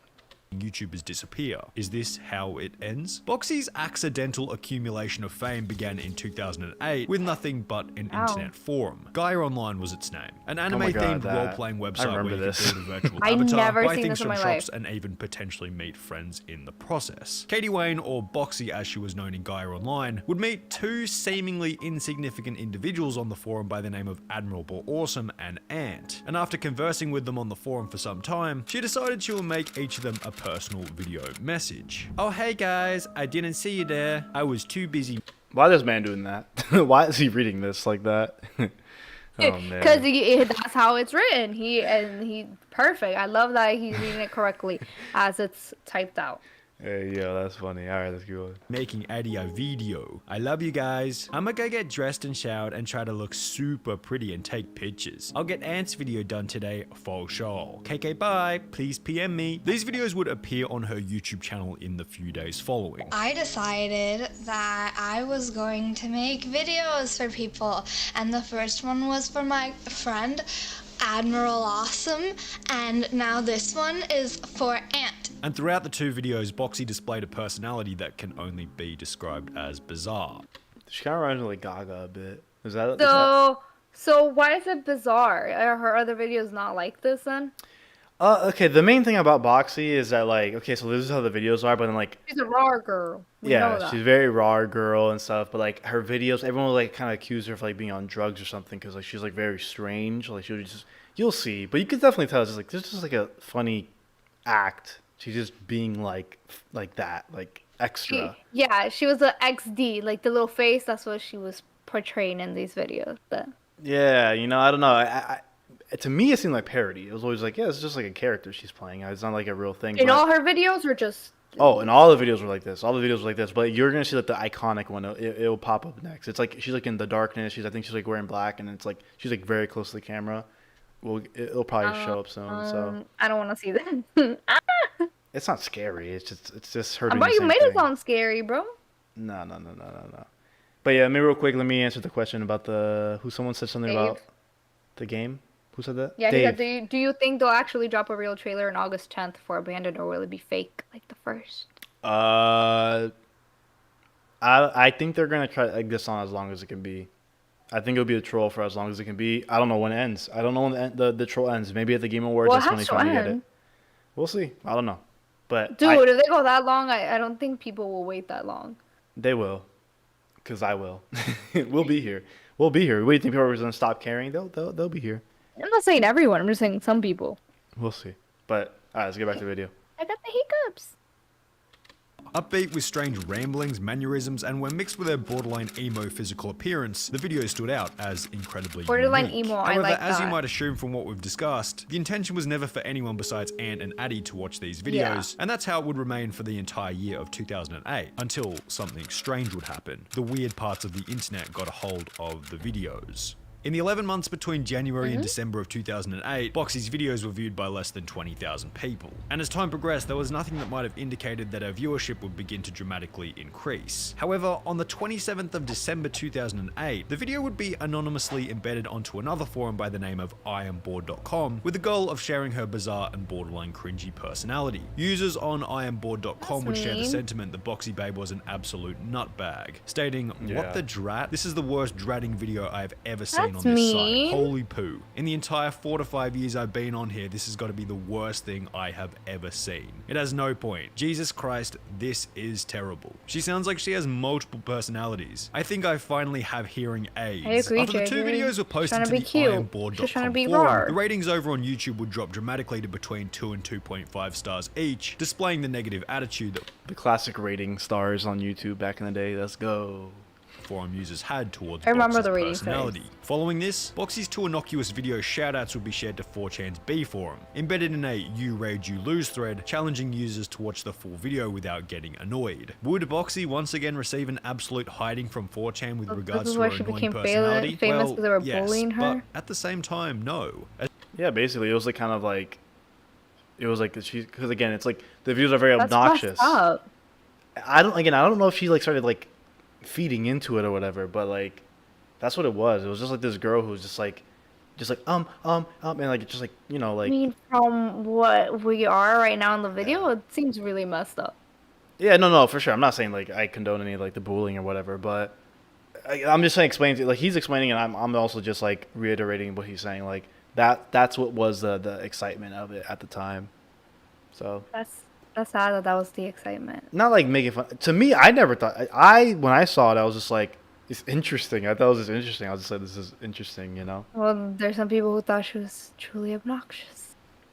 Yeah, and I always liked the goth people too, so I was always like, this is, you know, up my alley. Borderline emo, okay. Or borderline emo, whatever you want to say. Alright, so let's go.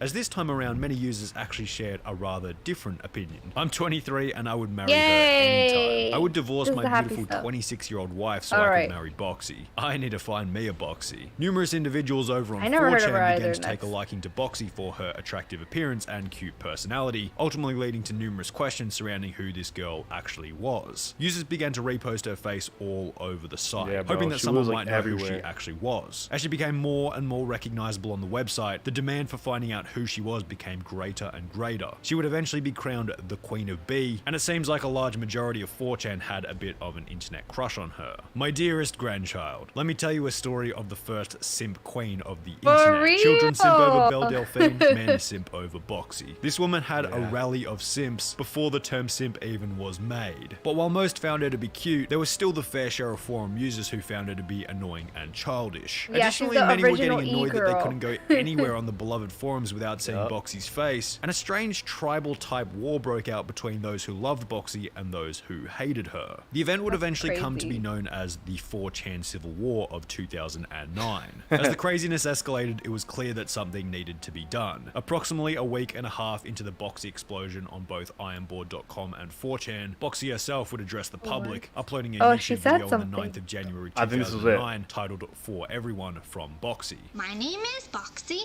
and it's been a while since I made a new video, so I decided that because of recent events that I could make a new video. This video addressed some of the insane rumors spreading throughout the various forums. I don't do drugs.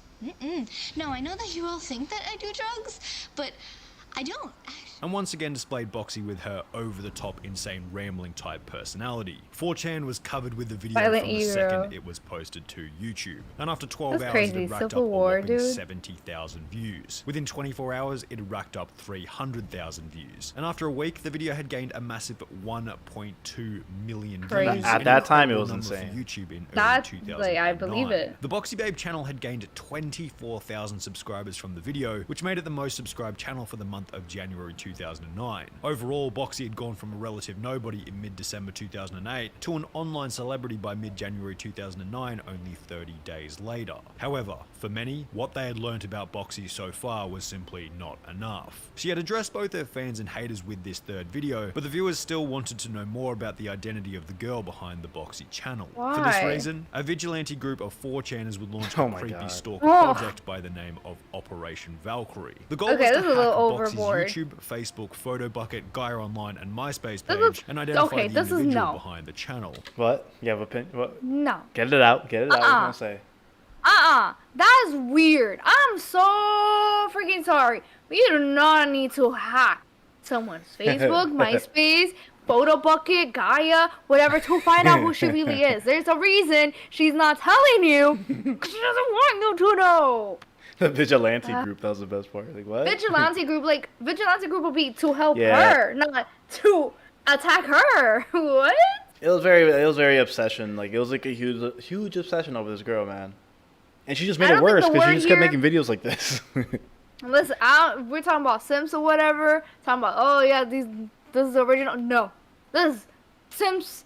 No, this is like overboard being a simp. I don't even know what to call it at this point. These people were not simps. They were, I don't know what they were. Yeah, but to hack someone? Not Louise. She said she wasn't on drugs. Yeah, she said she wasn't, so that's all you can say. She looks like a child, in my opinion, so I wouldn't think. Was probably really young at the time. 16 maybe, I would say. I don't know. I honestly don't know. I mean, that's how much. How old do you think she is? How do I think she is? Like on this picture. I would say 16, 16, 15. Really? I feel like she was a little older. But maybe. I don't know. Maybe. This picture is really creepy, like, that you paused it like that. I feel like she's staring into my soul. And fucking press play, bro. Because I just saw her and I don't want to make eye contact. Press play. Yeah, no, yeah, this was the thing. I was saying this is why it's a creepy thing. Because it was so weird. This girl's aura around her was always, it was either like annoying, yes, creepy, or you're simping over her. It was either one of those three. Everyone had, it was creepypastas, it was this, it was that, it was the wide array of everything. And that's why it was so sensational. Yeah, but I just don't want her big ass eyes on my, like, right on the. Don't want to make eye contact, bro. I made eye contact and I feel like she stared into my soul, and I'm out. Well, I think the youngest you can say that she is 16. I'll give her. To me, she looks older. 16, 17. Like girl. Bro, can you please just press play? I don't want to like change. I'm just waiting for you to calm down. Then I'll press play. You ready? You good? I just want to see it. Go. All right. A few insignificant photos were found, Thank you. however, as a That's whole, better. the Those operation pictures are was better. somewhat of a failure. That would be until weeks later, when another group of around 11 members who called themselves found the her? Center for Boxy Control and Restriction, or CBCR, would attempt to dox Boxy once again. After some further searching, members of the group would find an old video from 2006, posted by an individual resembling Boxy, on a channel held under the name of Satisfaction. I'm gonna try to climb that fence over there, and it's kind of dark, so I don't think you can see it. By comparing both the face and voice of the girl in the video, they quickly realized that this was Boxy, who had identified herself as a girl named Katie. Hi, my name is Katie. And also included her nationality. I'm Greek, dude. I know, it freaked me. Damn, girl, give your The channel social that at the this video was point. posted on was linked to a MySpace page stating that Boxy was 16 years old and was from California. Throughout the process, the 11 members were also able to crack Boxy's password to her YouTube channel, and coming from a point of hate, would private the 3 Boxy videos, replacing them with a single video titled Dear Boxy, stating that if she were to upload any more videos, they would leak her personal information to the internet. The event would prompt even news outlets to get involved, publishing stories such as Voxy What about Boxy's the Proxy cops War, to get stating involved? one side determined to marry her and the other to wipe her out. Eventually, the hackers of her YouTube channel became self-aware of the damage being done to the girl and would give the channel back to Boxy, stating that her videos were annoying and affecting many people throughout the internet, however she definitely doesn't deserve to have her life ruined. Boxy now had her channel back and was free to make videos once again, but her motive for doing so was now in question, as the whole thing had certainly warned Boxy about the dangers of having a public persona. Possibly as a result of this realization, Boxy would then disappear completely. In March 2010, Erlesk would rank her iconic video at number 104 on its list of 100 most iconic internet videos, however Boxy would never discuss such a ranking. Forums continued dedicated to their love for Boxy, but Katie herself would never acknowledge any of them. It seemed as though Boxy Babe had completely disappeared, leaving many people asking what had happened to Sad. Boxy. It's very Well, interesting. after 2 years, that I'm question mad. would finally be answered. During her break, while keeping a relatively low profile, Boxy had created a second channel by the name of A New Hope in late 2010. She would then upload an update video titled Things Are About to Get Intense in January 2011. We're gonna make a new video, and I was like, maybe, maybe not. Who knows? That's the fun. Approximately 2 years after the iconic 4chan war that made her so famous in the first place. Included in this update, It's definitely like 2010, like for sure. Doesn't matter. I'm still mad. I'm still mad. Whoever did that, I hope karma got them, bro. Cause that was so messed up. Bro, it doesn't was a matter group how of people, annoying remember? someone else. You, karma to all of them. A little karma, big karma. They all deserve it. Yeah, they're weirdos. Let's see what Like, happens. why would you dox someone, especially someone that looks young, like, and you don't know?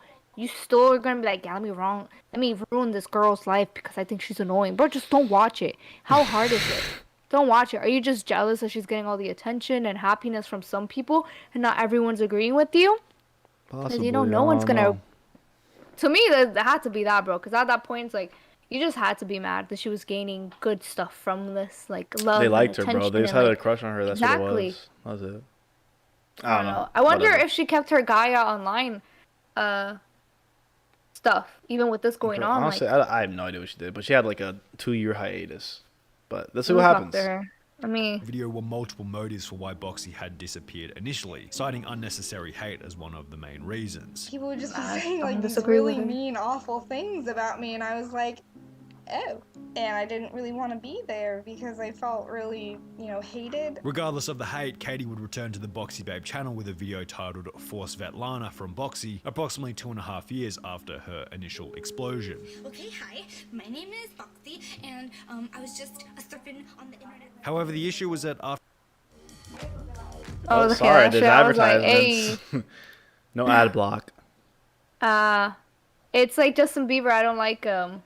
But why waste your time writing in that? Exactly. Why would you waste your time? Thank you, DB. Smart.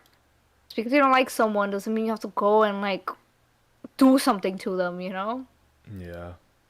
Years, Boxy's meme status had declined dramatically and her videos would get fewer and fewer views. Additionally, much of Boxy's magic was embedded in the fact that she was kind of mysterious and people always wanted to know more about her. So as she uploaded more and more videos to the Boxy Babe channel, she became more familiar to everyone, and the magic surrounding her mysteriousness began to dissipate. Viewers could also feel the authenticity falling out of every single video. In the beginning it was quirky because you could tell that she was genuinely just this overly excited girl in her late teens who was acting the way she was in order to avoid avoid the awkwardness associated with sending a video to another stranger on the internet. But as time progressed, the character felt more and more forced, like she was simply trying to appease the audience. Boxy would post her final video to the Boxy Babe channel on the 10th of January 2014, leaving the 10 videos on there. I'll be honest, I didn't even know it went that long.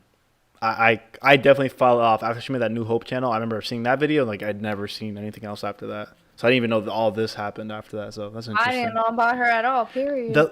Well, I will say the last video, because like he showed a thumbnail after. I feel like I've seen that video when she's like completely out of the earliest. I mean the last video. Yeah, I think I've seen that video, but I honestly don't remember when the hell that was. But yeah, just keep so watching. the whole authenticity thing that they were talking about right now, I feel like maybe she was like she was still scared of acting how she was, and maybe that also played with the it doesn't feel authentic like they were saying. Cause no, I mean, I guess it really is a thing where the reason why she got famous is because she just was this mysterious person where it's like the videos before this, it was just to her, she was just talking to some friends on a game and the videos just blew up. And then she made a video of her reacting to the blow up. And then because people didn't know who she was still when they made that video, and then she disappeared. It was like the mystery was always there. Everyone was always trying to find out who she was. It was like, what is this? All this stuff. But then, you know, when you sit there and you make mad videos, people just they lost their interest because like the interest was like, oh, this mysterious girl, like, you know, the manic pixie dream thing. You know what I'm talking about? The e-girl. Yeah, the e-girl love. So it was the ultimate e-girl. Like, oh my God, like she's so mysterious. I need to know anything about her. I like the quirky, magnet, crazy. Yeah. All right, let's keep on. As an ode to internet history. Boxy would continue to upload videos on the A New Hope channel with various personal pieces of content, but they were never the same as those uploaded to the Boxy channel. So I was kicking she took off her eyeliner in these. The viewership dwindled as time progressed, and on the 5th of June 2017, Katie, or Boxy, would upload her final ever YouTube video titled What It's Like to Be a YouTuber, explaining why she no longer had any interest in being a content creator. The video included points such as an excessive amount of hate. They hate you. They hate everything about you. The fact that there's no money in YouTube. There's no money in YouTube?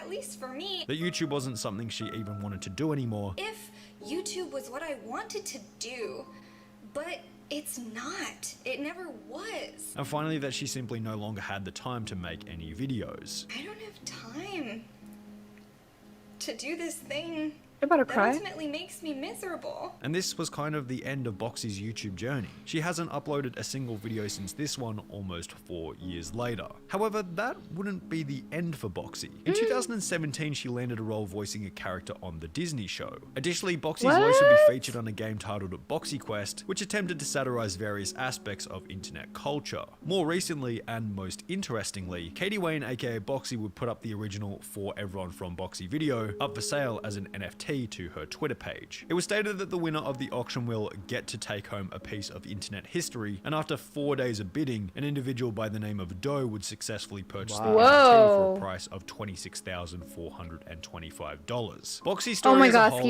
reminder that even the most unassuming individuals can get caught up in the craziest scenarios, occasionally when it's completely out of their control. And as displayed in Boxy's final video, being given the burden of fame doesn't necessarily mean you'll be able to handle the negatives that come with it. Boxy stated that in the beginning, the fame was a negative, but by the end, it had given her everything she ever wanted. So what happened to Boxy? Well, seems like everything seemed to work out for her just fine. Okay, well, that's good. Ema says, let's hack her again to find out why. Oh my God. Let's not. Yeah, it sounds sad. I mean, I'm glad that at the end she does say that she's happy. Yeah. And she went to do some pretty cool stuff, in my opinion. Yeah, it's interesting, but it's definitely, yeah, pretty messed up. Not every fame is always good fame. So that's just what DB. That's cool. She was on a science show too. She was on what?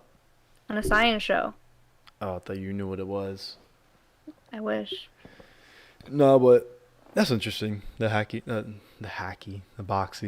Oh, that is a hacky. The boxy stuff. Boxy stuff is very interesting. I'm just kind of disappointed because I knew all that stuff. I was like waiting for like, okay, like give me like a good answer what she's doing now. I was like, okay, I guess like The only thing I learned new about this video was the NFT thing. I was like, okay, that's interesting. Interesting. $27,000. That's a lot. That's a lot. A lot of money. But yeah, you could tell she's like probably like a 30-year-old woman now, right? That from what I could tell, right? Yeah. Was I wrong on that? Maybe. Yeah. She seemed like she was never older. well, in the video, she could have been her 20s, like late-ish 20s, like 27-ish. Okay. Yeah, I don't know. To me, she's one she always wanted to be like an actress or something, or like something different than Well, doing YouTube. Maybe voice acting, because look, she... Yeah. Well, hope Look at everything that. went well with her. So. She's happy, so yeah. Yay for Boxy. I honestly never heard of her at all. Yeah. Guess you weren't a That's boy, crazy. Guess you weren't a teen boy on 4chan in 2009. So. Honestly, I makes haven't been in sense. 4chan, so there's that too. Yeah. So. And on YouTube, being on YouTube 2009, it was like everywhere. So. Just remember that. But yeah, so we'll move on to our last and final video of today, which is another Nick Crowley video, which is... I did not see this one. Yeah, so his latest video came out on July 22nd this year, 2021, and it says Pipergate, a YouTube rabbit hole. So this sounds like an interesting one. Hopefully it's not, terrible people just being terrible, which, I mean, that's what most scary stuff is, but hopefully this one is some genuine creepy stuff that like goes under your skin. I hope not. I don't want to go to sleep with that. Well, Why couldn't we end it with Boxy? Hey, Lewis, I really appreciate the sub. Really, really appreciate that. Thank you so much. Yay. What did Champion always say? He said to hack her just to get her video back. Sounds crazy. Yeah. Yo, let me say, Mr. Unknown says, Albert, can you watch Kojima's canceled masterpieces? Video focus on PT, or have you seen that one? He's canceled masterpiece. Who's that by? Is that about the great debate? Because I've seen the great debates videos, so I think it was on there. I'm not really sure, but this is actually gonna be the last video for tonight because it is late and I've been live streaming for 4 hours now, so I gotta head out of here. That's my bedtime, guys. Yeah, it's definitely late over here. But we're gonna watch this last video, and then after that we'll be heading out. But yeah, Pipergate, a YouTube rabbit hole. Super excited about this. I love YouTube rabbit holes. Nick Crowley's videos always have me very scared, so hopefully this is a scary Very one. creeped out. All right, let's get it going.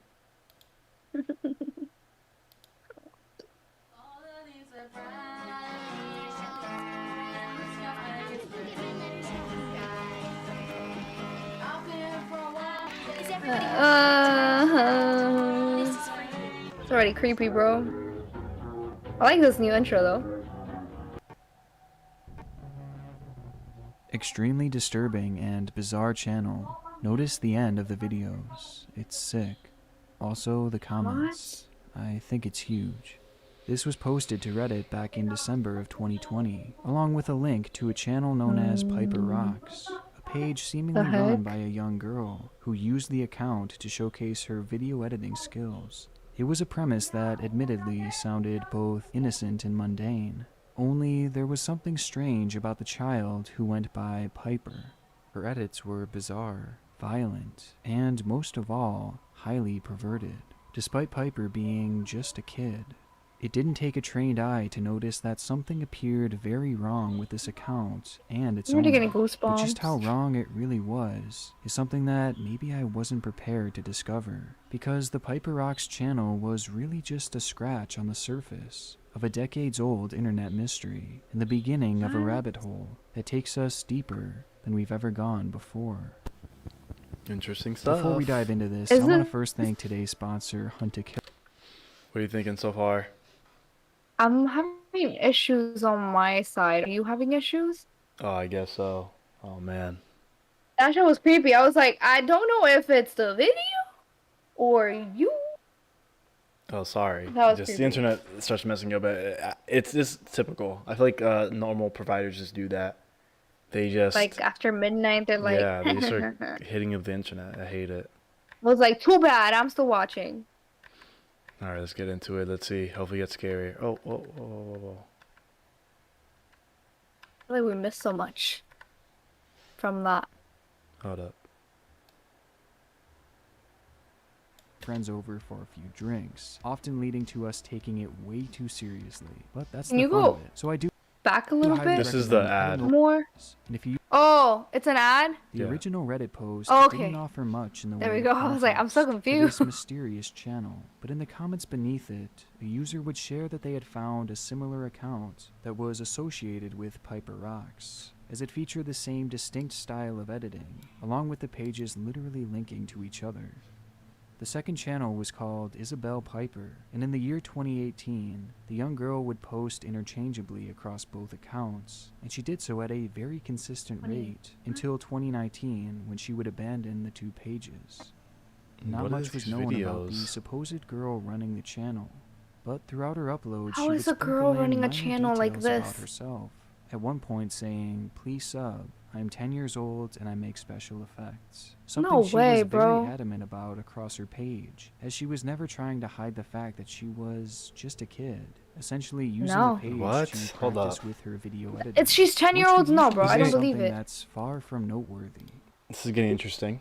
What? What are these videos? They look so like. First of all, you have to learn insane. from someone as a 10-year-old to edit these videos. It's not like out of nowhere you just figured it out. Especially Yeah. these videos that look crazily, insanely good. Yeah, this is really weird. But let's keep going and see what this is go.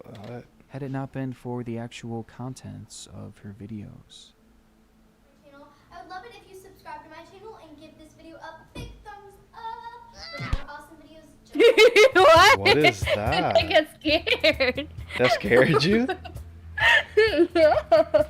Oh my Listen, god. guys, I had a jump scare. The fuck is this? I'm sorry for Videos cursing. unfold in a meme-like format, with clips being thrown together in jarring and odd Why is the ways, Joker there? and with each video bearing little similarity to the next. This is not That a kid is, who made minus this. the appearance of Piper I'm herself, telling you, there's no way, as well bro. as a constant and disturbing air of sexualization. Why is she dancing Some while videos there's a showcase freaking crude zombie humor behind that her? you would expect from a fully grown adult, and others feature much more disturbing edits.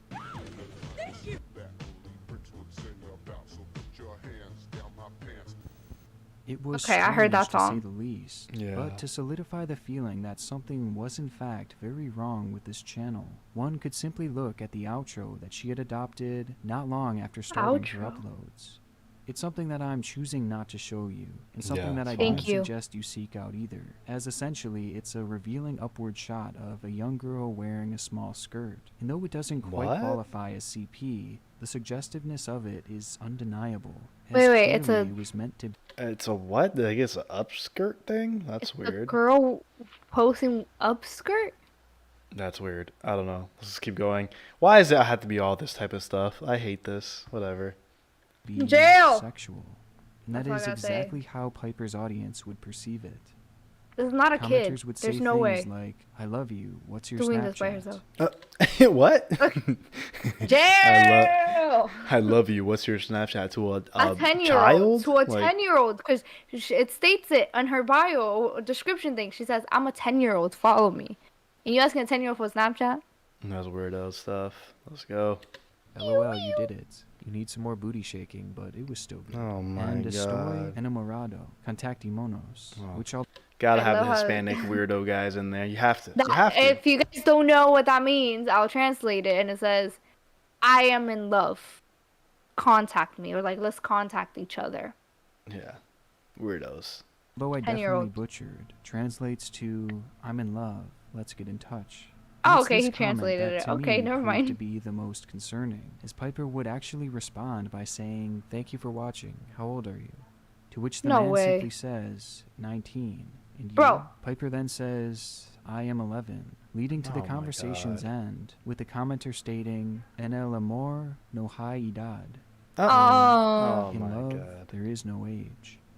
The comments were few and far between. I don't on think both it was of meant for Piper's kids, channels, Ski though Mask. nearly every single one was flirtatious, despite Piper being 10 years old at the time of There's no way a making the 10-year-old is account. saying this, bro. Whether she knew it or not, this little girl was making content catered to some of the worst people that this planet has to offer. And it's likely that she had no idea she was doing so. I mean, how could she? She was just a kid. Right? Someone is telling her to do this. Understandably, people began to wonder who Or she's a 16-year-old girl, like the orphan type movie. As if she genuinely was just a kid, then I didn't think it was a kid making this. Like this would clearly be a danger. And no one would think this is a kid making this with the brain. To start emerging.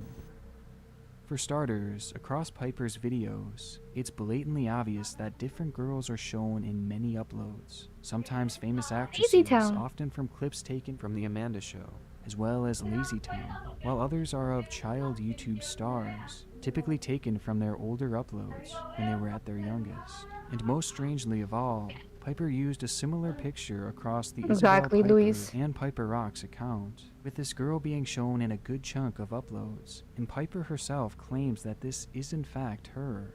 This is Piper, though in reality it appears to be yet another child actress, and one who looks nothing like other videos that Piper also claimed to be of her. It didn't add up, as not only did these girls clearly differ from each video, but most of these girls videos of her. Yeah, it's just a weirdo who's taking. But none of these girls are. I mean, well, obviously we know who Amanda Bynes is. Yeah, obviously, but like I think it's just a guy who's taking videos of just young girls and just making weird videos about it and acting like he's a child because he's a weirdo. So, yeah. More easily identifiable, as other people clearly not named Piper. The hole in these channels were undeniable. Piper could not have been who she claimed to be. But that didn't prove anything, as maybe Piper was just pretending to be these young girls, and using the clips just to practice her editing, or even fantasizing of being famous. However, any hope of that being a possibility seemed to end on March 25th, 2018, when she would upload the video, In the Woods Editing My Video, which was the first time that Piper would reveal her voice. Oh my gosh, I don't want to hear it. Well, I was editing some of my videos, and I forgot and left the camera on. So pause this shit real quick. Why? If anyone here tells me this is a little girl, I will fight all of you guys right now with my pinky toe. Oh man, yeah, that sounds so unsettling and disgusting. I can't believe people make stuff like this. Oh god. Oh my bad app, bro. Let's go. Ridiculous. Vámonos. Show you guys. Hope you like it. See you later, baby. Yeah. Piper's voice was an obvious fake, and was clearly just making their voice sound higher, and then pitching it up in post-production. It sounded completely unnatural, and nothing like what you would expect from a 10-year-old girl. In fact, just pitching down the voiceover exactly 2 notches makes it sound much more realistic. Well, I was editing some of my videos, and I forgot and left the camera on. And you can start to tell that it's seemingly a more mature and masculine sounding voice, clearly of someone attempting to sound childish. We couldn't tell. Like a little girl. Between the lies told about who she actually was and the jarring fake voiceovers, which would end up being used multiple times, I thought you were the Candyman. It left many questions, but one resounding truth, that Piper was not who she claimed to be, and in whoever all believed those she voices, wasn't even a child. So essentially, what we have here is a person making hypersexual edits from clips of girls no older than 12 years old, while pretending to be a young girl themselves. All the while, creeps are flocking to the channel to hit on this person who they believe is a kid. The whole thing is a confusing mess of darkness that leaves no clear answers as to what is actually happening here. Yeah, it was initially theorized that this could be some kind of catfish scam, potentially made so that the owner of the account could solicit relations with the people watching these videos, believing that this person was in fact a little girl. Or perhaps even more likely, these pages were set up to catch predators in the act, using these channels as their in to expose those actively pursuing relations. I think we would all hope that that is honestly what I hoped this was all about. But I don't believe it. Best case scenario. But with no leads and no mention of the channels across the web, it was really anyone's guess. However, upon finding the channel back in December, another mysterious set of channels had been gaining traction in the early months of 2021, and much to my surprise, the channels looked a lot like Piper's. Please don't tell me it's Piper again. Piper's Listen, I back. will say the reason why I don't believe is the FBI, because FBI could have gotten a woman to pretend to be a girl, a voice, and not a man to do the voice. Yeah, you know, I I feel feel like like the FBI would be a little smarter than that. Yeah, I feel like it's a little bit too obvious that it's like clearly not a child, and I feel like And listen, they'll try to if be you're a smarter with that. dumbass who believes that as a child that you're hearing that voice, bro, if this man tried to scam you, try to get $1 million off you, took all your money, at that point it's like you deserved it, because I don't know what else to say at that point.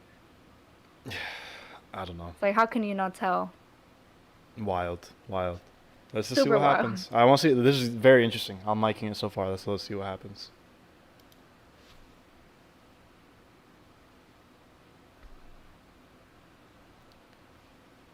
Oh my gosh, I thought it was the thank you Oh. girl, but it's not. Sorry, I was muted. Sorry. Oh, okay, I was like, hey, where's the audio? Pipers. In total, as many as 6 to 8 other channels were found, posting the same style of content, with the main ones being Piper Bynes, along with Christina Black and Nicole W., each of which featured the same distinctly crude style of editing and sexual content.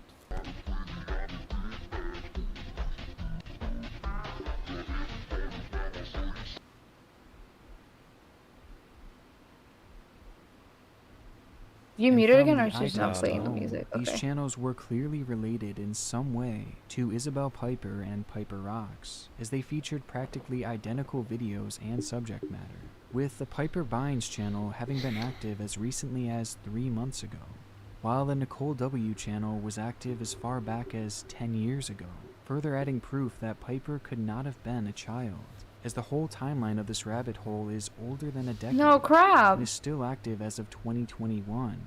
So in all Where likelihood, can I she go could not report have it? been 10 years old just a few years ago, as she claimed. To me, this longevity totally removes any thoughts of this being some kind of ARG, and it also casts doubt on the page having been made to catch predators, as typically those operations wouldn't stretch out as long as this one had. Plus, I don't think this would really be the most effective way to do so to begin with. But if it all was real, if someone really was just making this content, then its true purpose must be something of great concern, a concern that had been felt far before me.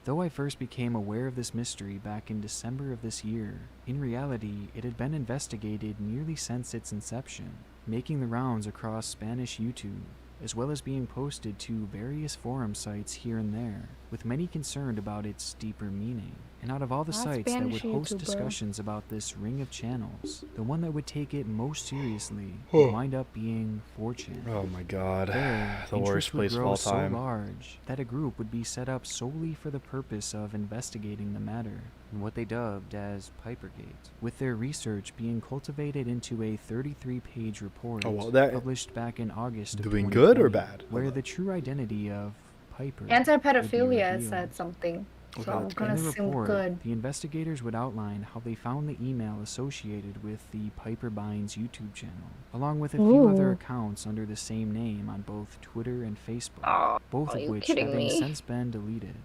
The group would then Good. perform a reverse search on the email, leading them to a man named William Glenn Whitaker, who, with some more digging, was found to have a plethora of other emails, with those being directly affiliated to the Nicole W. and Christina Stalker. Black channels, along with the Isabel Piper and There we Piper go. Rocks channels as well. The channels Oh, where I the began to connection's fall there, down this guys. rabbit hole. If we weren't, Our suspicions were correct. These pages were not run by a 10-year-old girl. They were not run by Piper. Instead, they were run by William Whitaker, a 65-year-old Wow. man. He was behind these 65-year-old sexualized man. videos. He was the one taking clips from little girls' YouTube channels and using them for his disturbing edits and pretending to be them. And somehow, This it only guy's gets psychopath. worse from here, as William Gets wasn't worse. Oh just my your gosh. typical old man making memes on the internet Mugshot? for fun.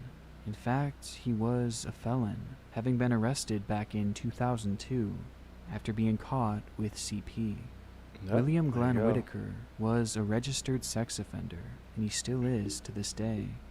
But the story doesn't end there, as this wouldn't be the end of William's legal troubles. Upon his release in the Tampa area, William would pick up a new line of work as he started his own talent agency that went by the name of Wizard Productions Modeling Agency, with his specialization being in child stars.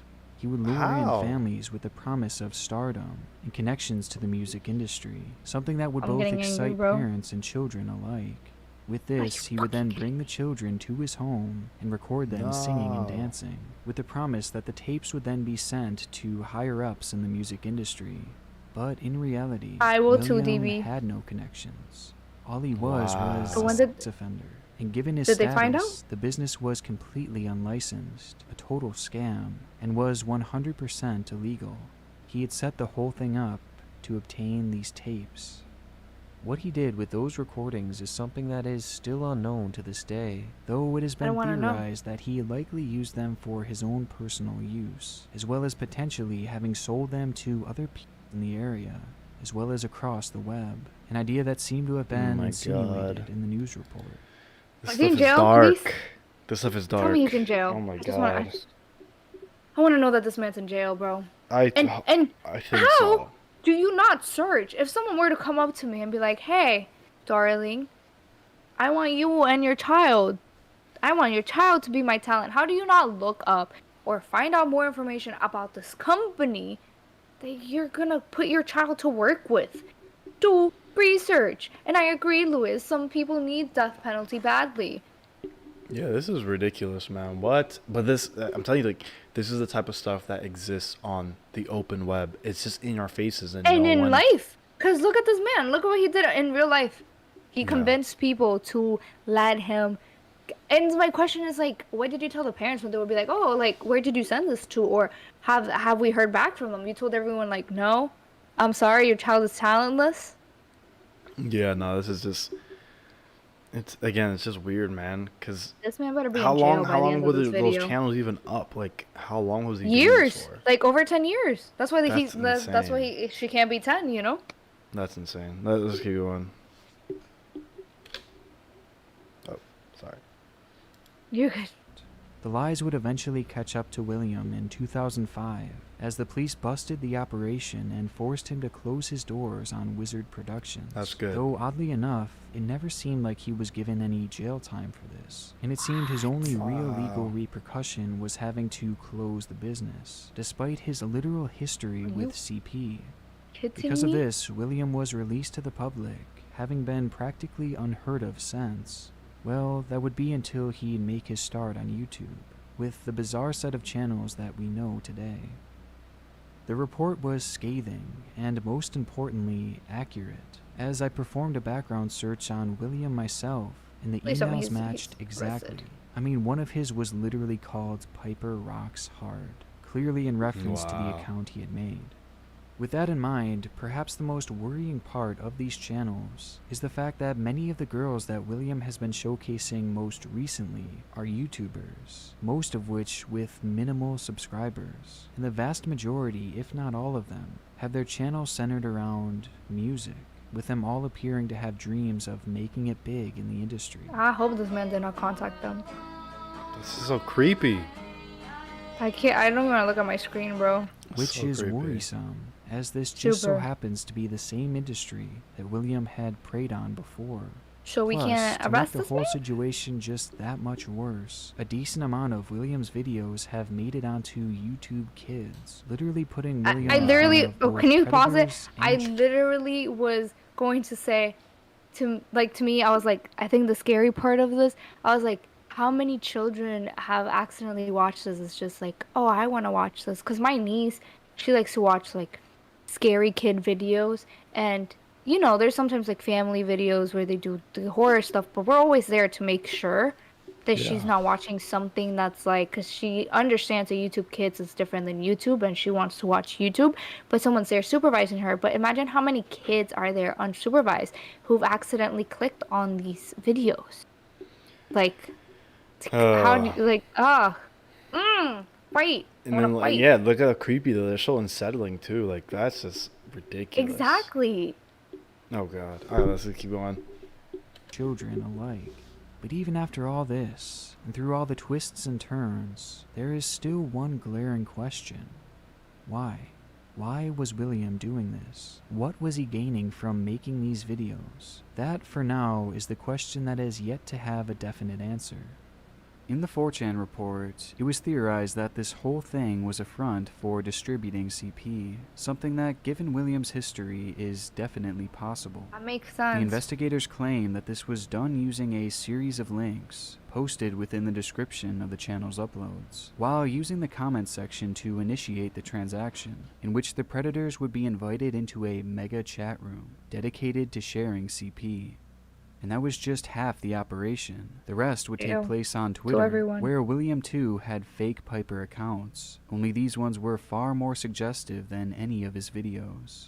On these accounts, commenters would flock to leave their flirtatious messages behind, a few of whom the 4chan report had proven to be predators.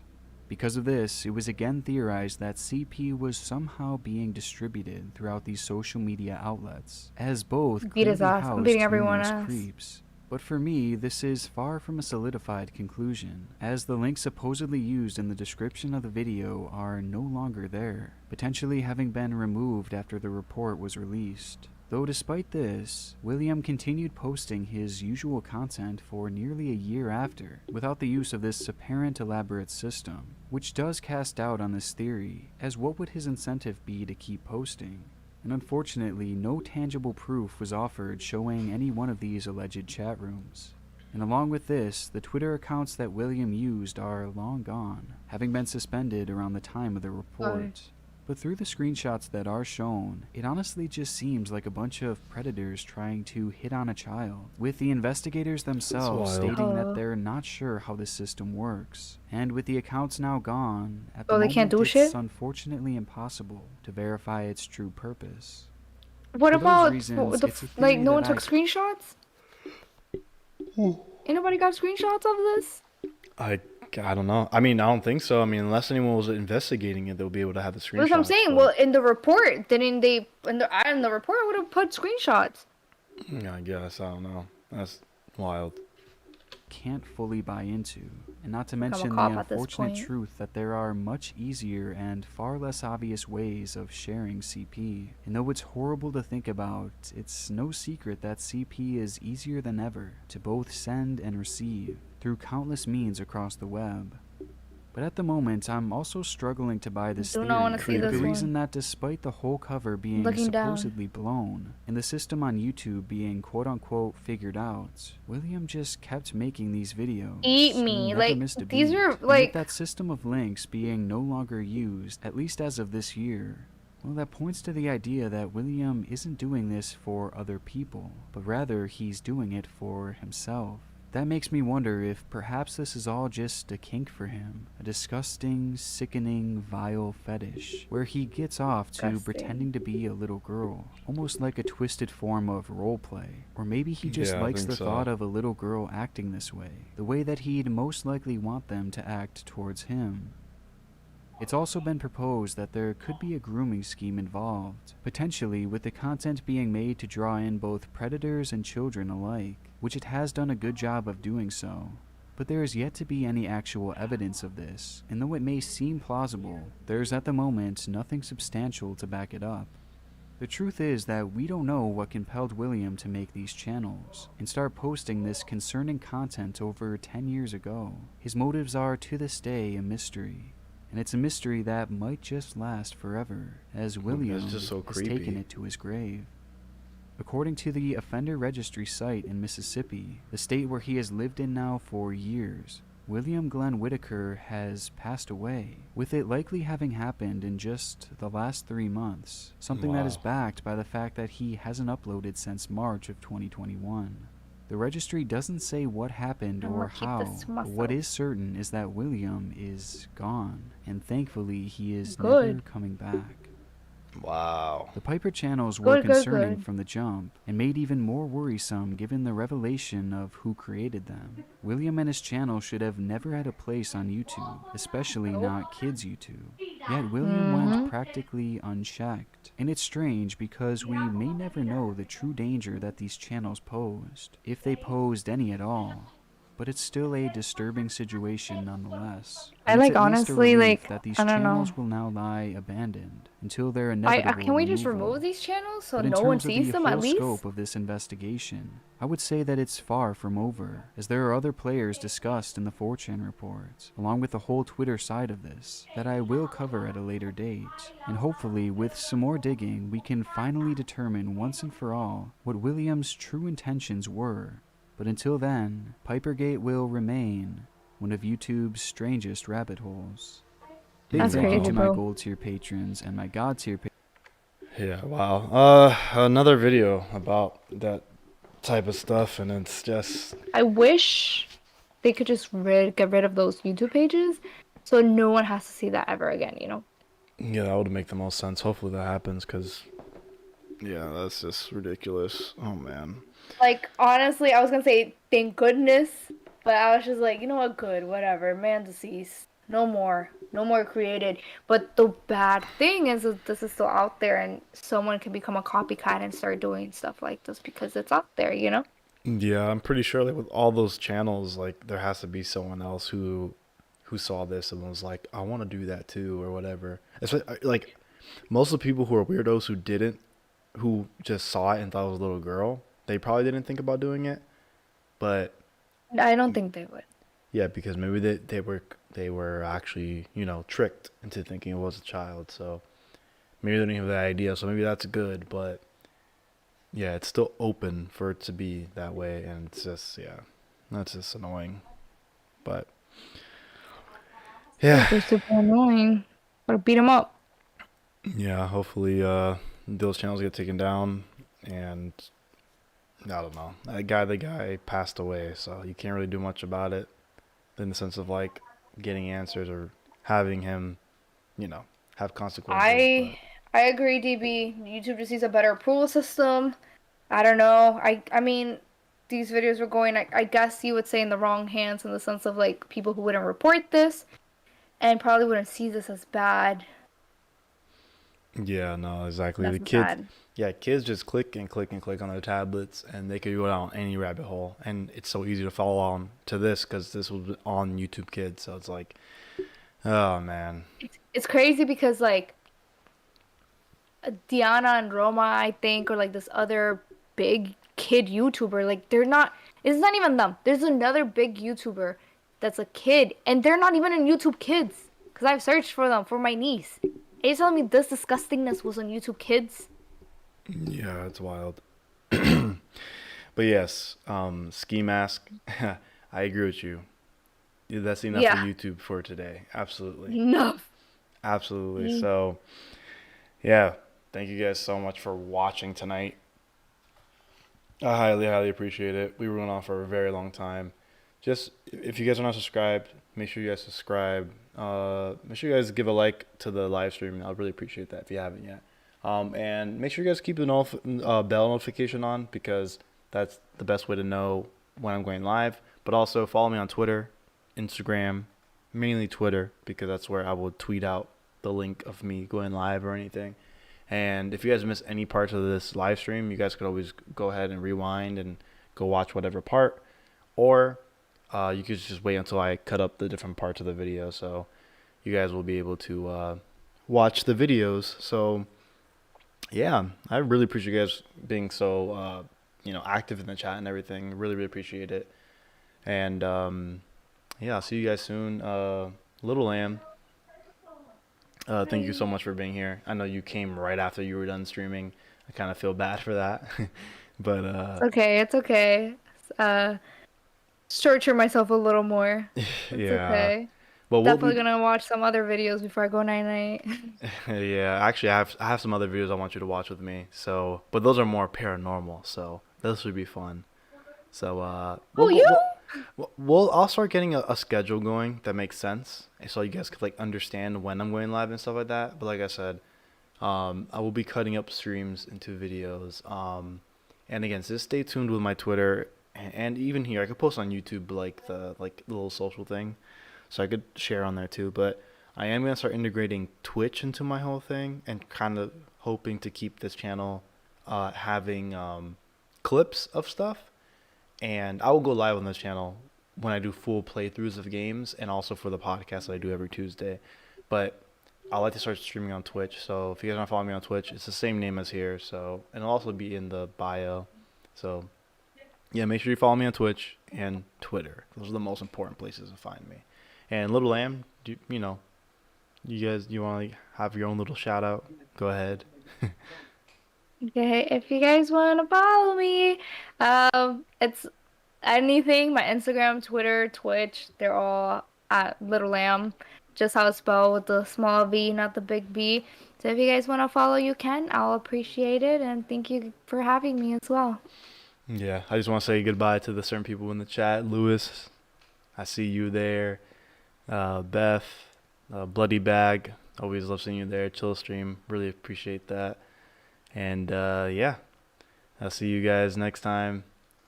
Highly Good appreciate night, guys. you guys. Have a great or good night. morning to anyone. Yeah. I'm super tired, as you can tell. My energy is really low right now, but yeah, I'm going to go to sleep. All right, guys. I'll see you. Bye. Good night.